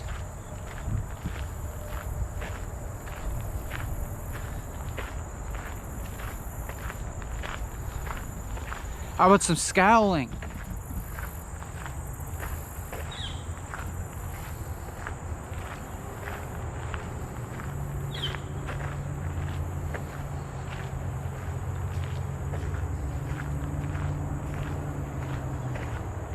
This is pretty good, right?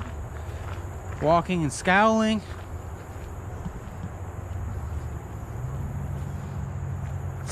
I've done this before, standing and scowling.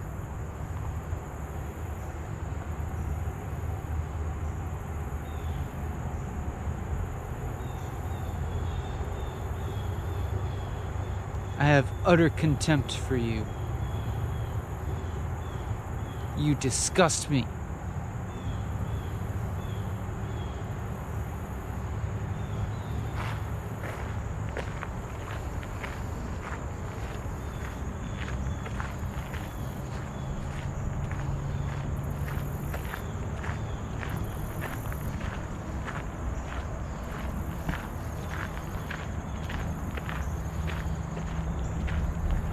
Let's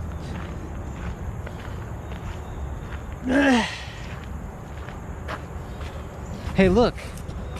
A little like undeveloped Osage orange. You know, it's a little unripe monkey brain.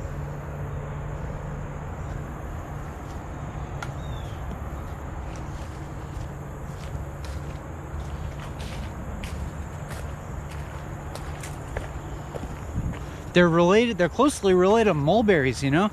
Isn't that kind of cool?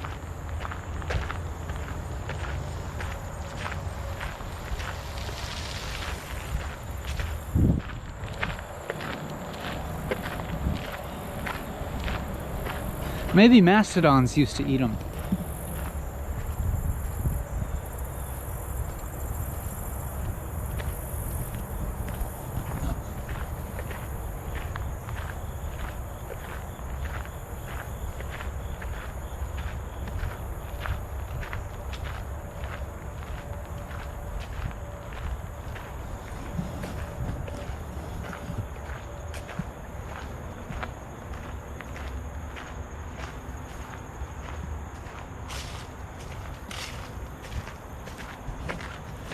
Alright, I should just chill. Let's just chill.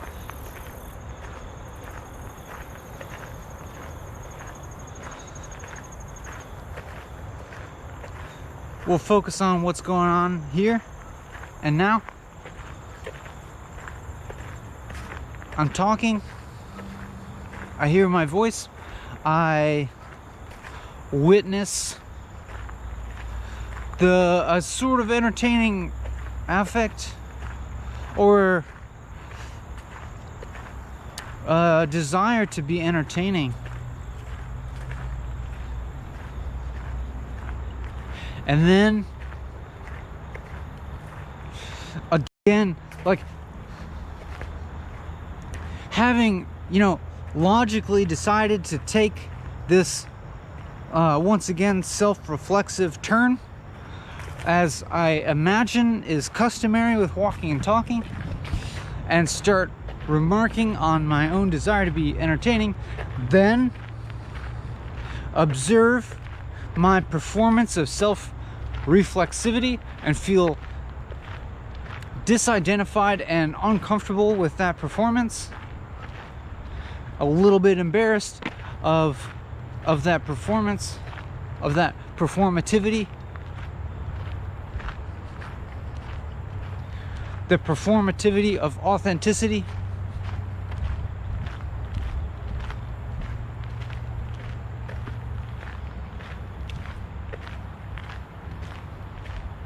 And that thought seemed to give me enough fuel for a few more sentences that are spoken with some amount of force.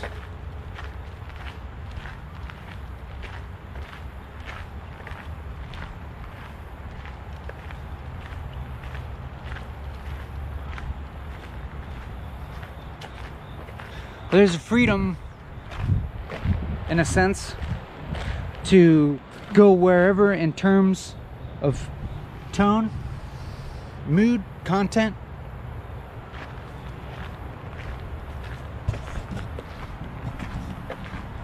Actions. Missed by a mile.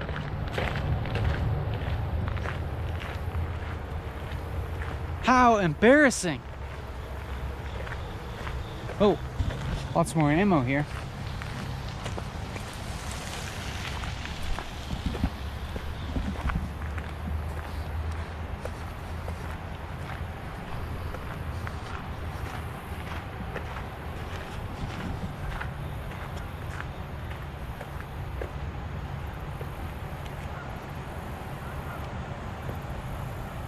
That's the question about the void. Like,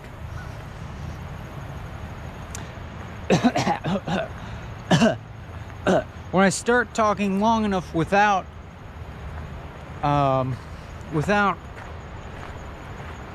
content per se, does this mean I'm abiding in the void? Does it mean I'm approaching the emptiness of self? Or am I just indulging a negative cycle of self-reproachment? You know what I'm saying? Like, when you get into a cycle,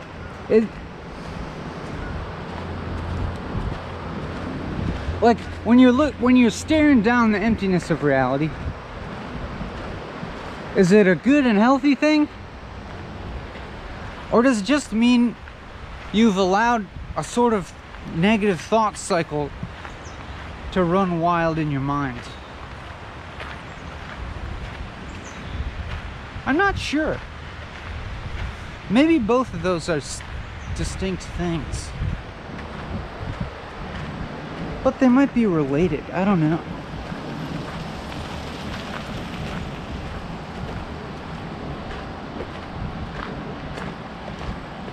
Like when I'm just like eating fruit and finding fruit and cracking nuts, I don't feel like I'm in some void. I just feel like I'm occupying some like neutral activity that's calming to me.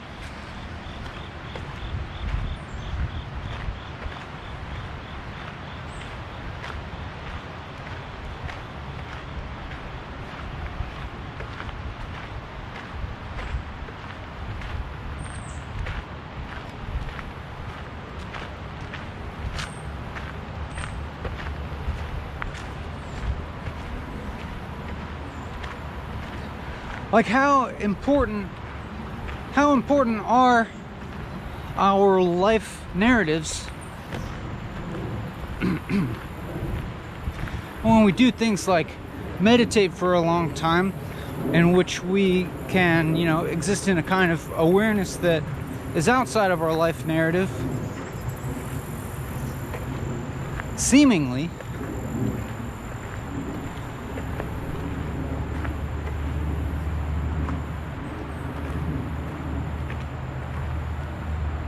I guess we think that's healthy or, productive or like, contributing towards wisdom and insight, and liberation and so forth.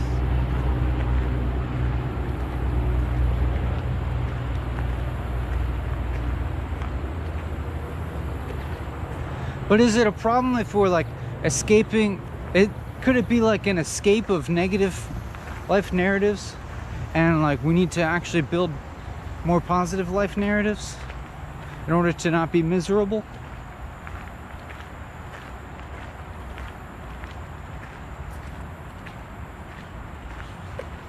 Maybe it's all important. Hey, they put a fence up around that graffitied zone.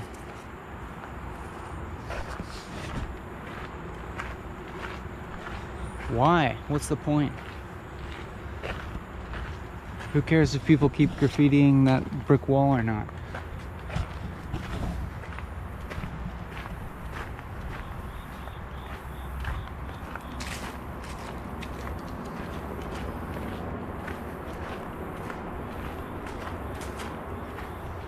Let me adjust my sock.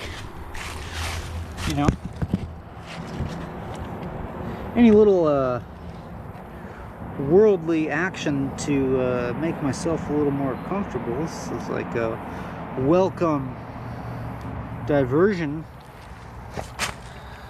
from the apparent pointlessness.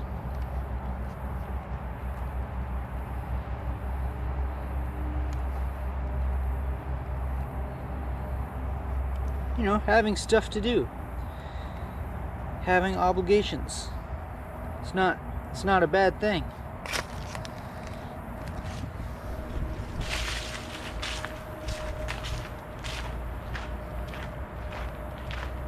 See, now my life's better because my sock isn't sliding down my foot.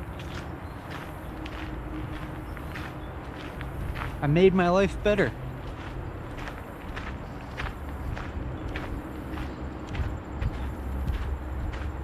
I think I have made my life better actually by doing this walking and talking video.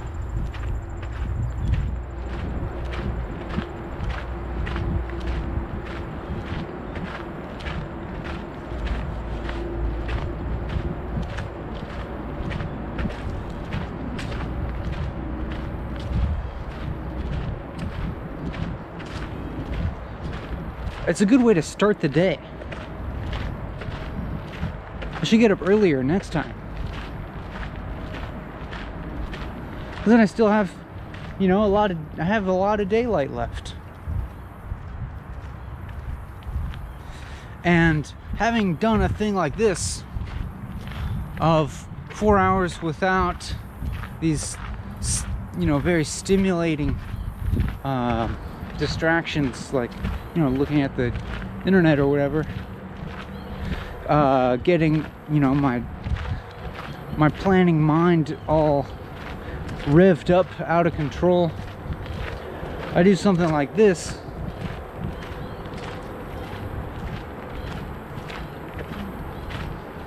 very stabilizing.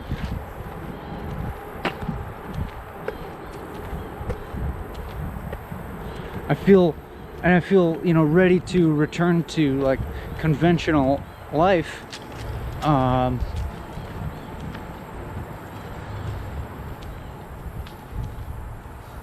have a feeling like I will be able to determine what I need to do with the rest of the day and concentrate on doing that.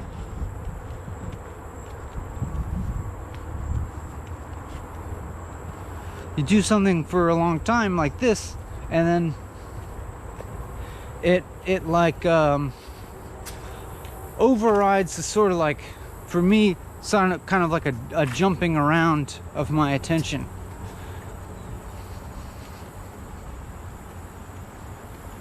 Like if I start my day like checking my email, it's kind of bad.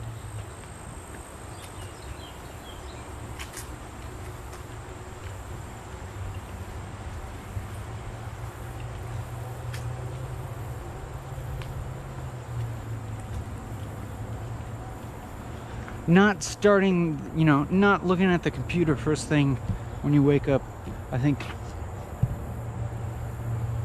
is helpful for one's sanity.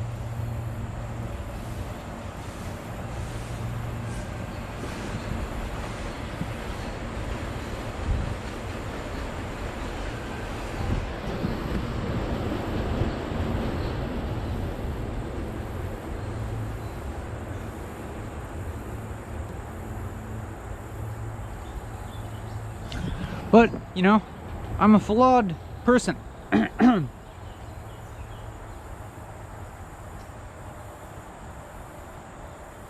I think there's some, I don't know, there might be some value in that for you. You're a flawed person. I don't know how flawed. Maybe you're less flawed than me. Maybe you're more perfect than me.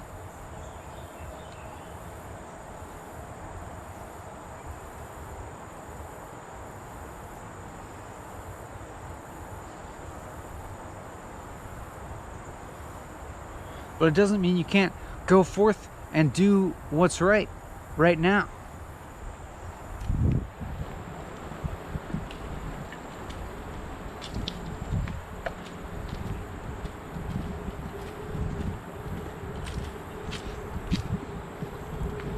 Go forth and do what's just.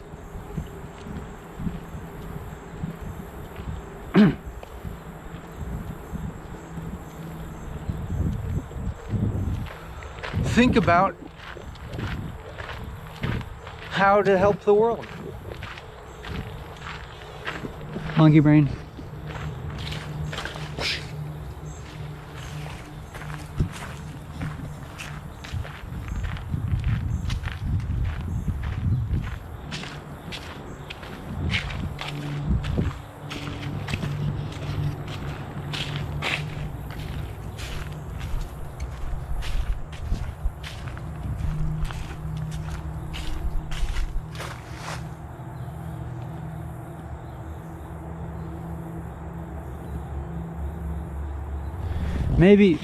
Maybe helping isn't real ultimately, but in relative truth it is. Like how I said, ultimately, you know, I can't help you ultimately because the wisdom that you need is the wisdom that's already inside you, and you gotta follow it.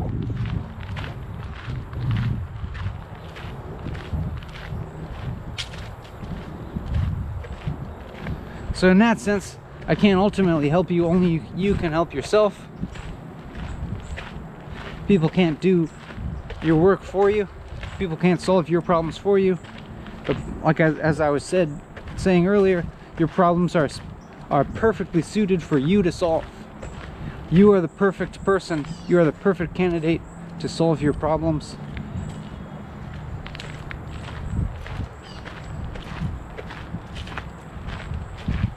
And that's a great way to just be in the world. But in relative sense, help is possible. Helping people.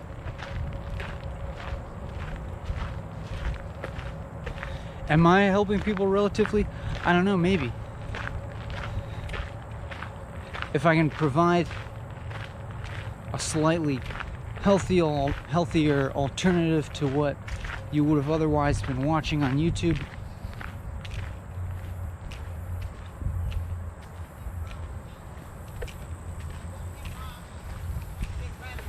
This content can be kind of stabilizing or resonating with the higher truths in your own mind.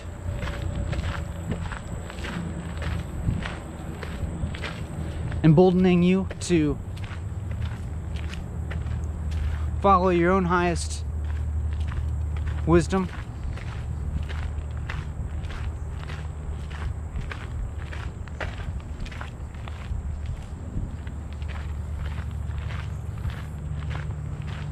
Providing a sort of mediated companionship.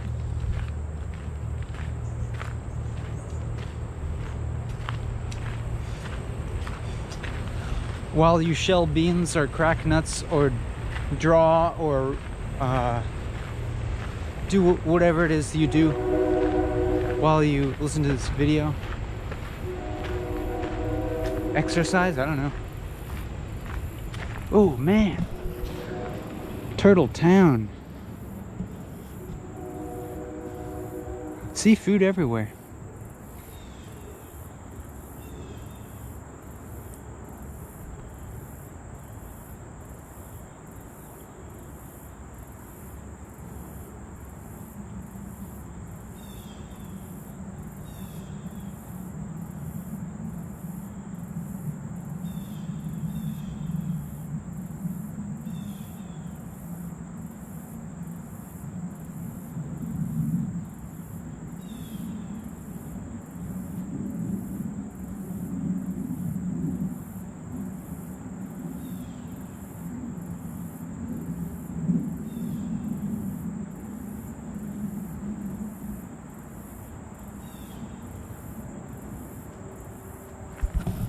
Well,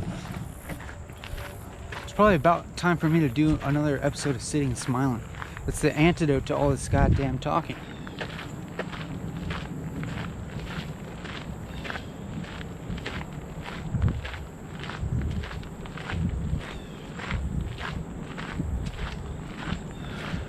A walking talkie is like closer to real life Ben, but it's not total.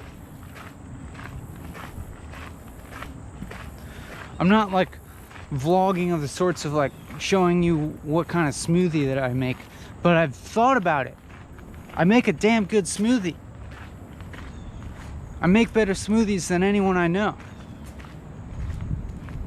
I've never purchased a smoothie that was even close to as good as the ones that I make. But I don't know if I can let my YouTube channel become that. You know? I gotta retain some kind of creative restraints.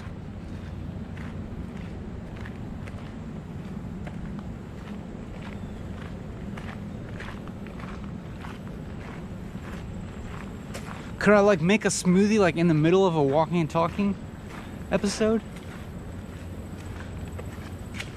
One time I tried to build a bike powered blender, and I got darn close to getting the thing to work, but I just had this little problem with the axle kind of being slightly eccentric, and so it wouldn't maintain proper contact with the bike wheel, and so it wouldn't keep going.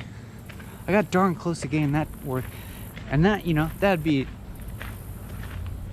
a good thing to make a video out of. Making a smoothie while riding my bike. That's getting into a little bit of John Kilduff's territory. Let's Paint TV, another classic YouTube channel. Let's Paint TV. If you haven't seen it, check it out. Shout out to my boy John Kilduff. We've never met, but I should probably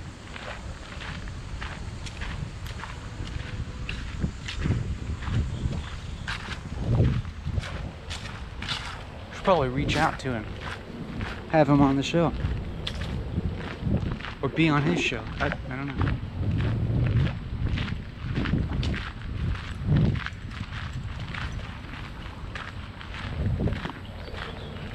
I don't really know any other YouTubers personally.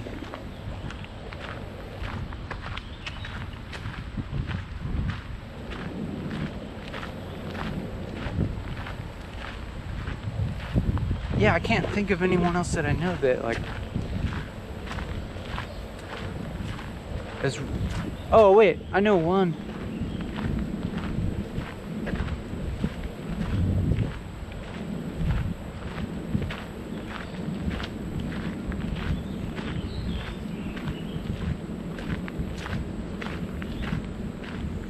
Gabrielle Losansi. That's a good YouTube channel. You'll hate it, but it's a good YouTube channel.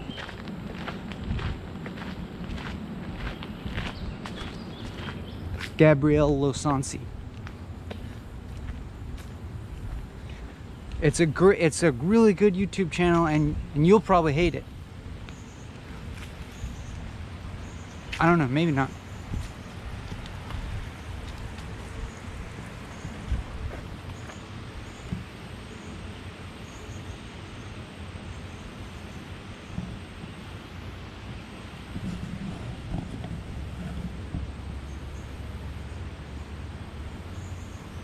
It's not that I don't know other YouTube channels. I'm just saying, personally, I barely know anybody who's like a YouTuber.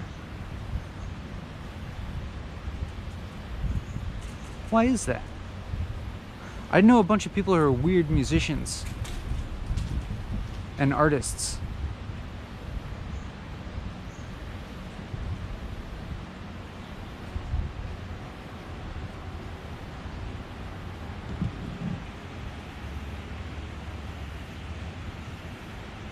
minnows.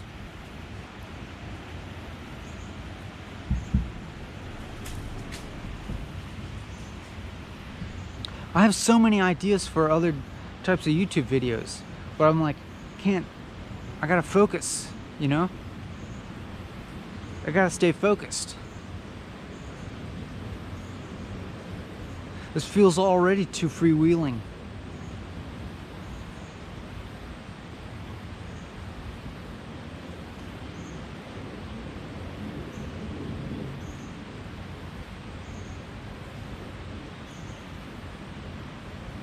I can just have more secret channels. I have like one other channel that most people don't know about.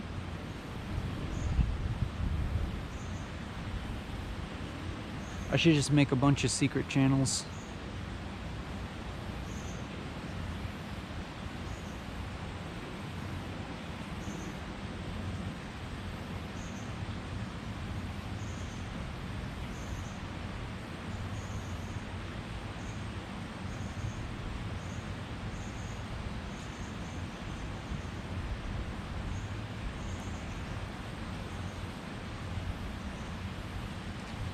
I'm kind of guessing, but I think we're almost at the end here.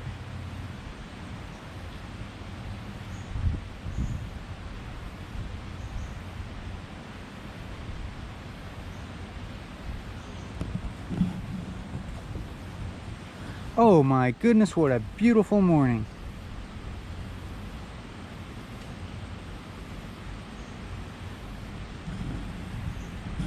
I'm being forced to do this. Send help. Send help. Someone's forcing me to walk around.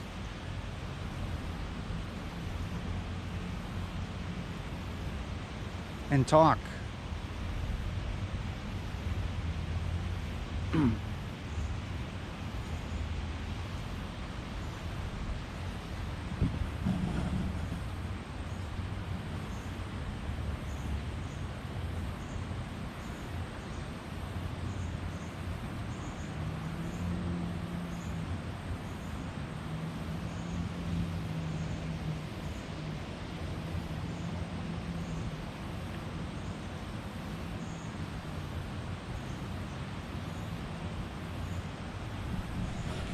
So chill.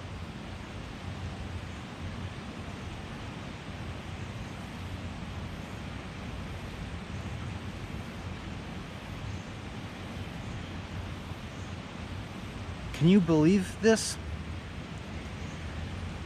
Can you believe this YouTube channel exists? I can believe it.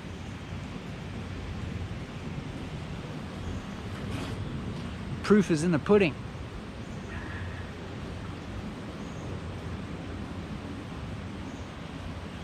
It's not that hard. You could do this. Just do one episode. You'll probably, if you don't have an external battery, just have some extra camera batteries. Maybe you'll need a big capacity SD card or whatever it is. Or just go until your batteries run out. Or until your SD card's filled up. That's a good durational restraint.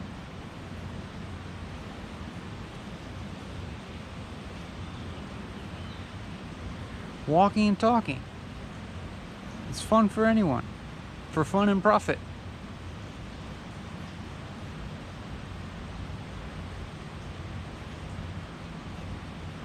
Just kidding. It would be hard to describe this as creating any profit. But, and I keep saying that I need to do more of these. I keep saying that I need to be more regular on YouTube, and then thoughts bubble up in my head about how this needs to be better. But I think instead of thinking about being better, I think I just need to keep going. Just be more prolific. Just keep doing it.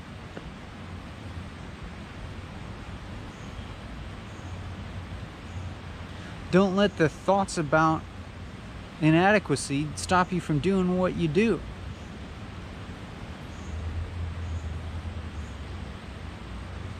You don't have to get better at something before you can then do it. You gotta just do it, and then do it starting from where you're at, and then by doing it, you'll get better at it. See? I'm natural freaking advice guy. Life hacks. Self-help. Motivational speaking. Motivational talking. Motivational talker.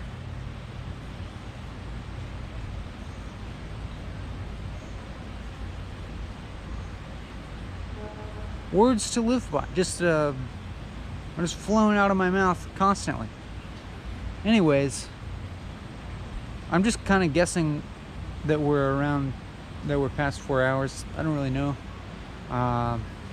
But congratulations!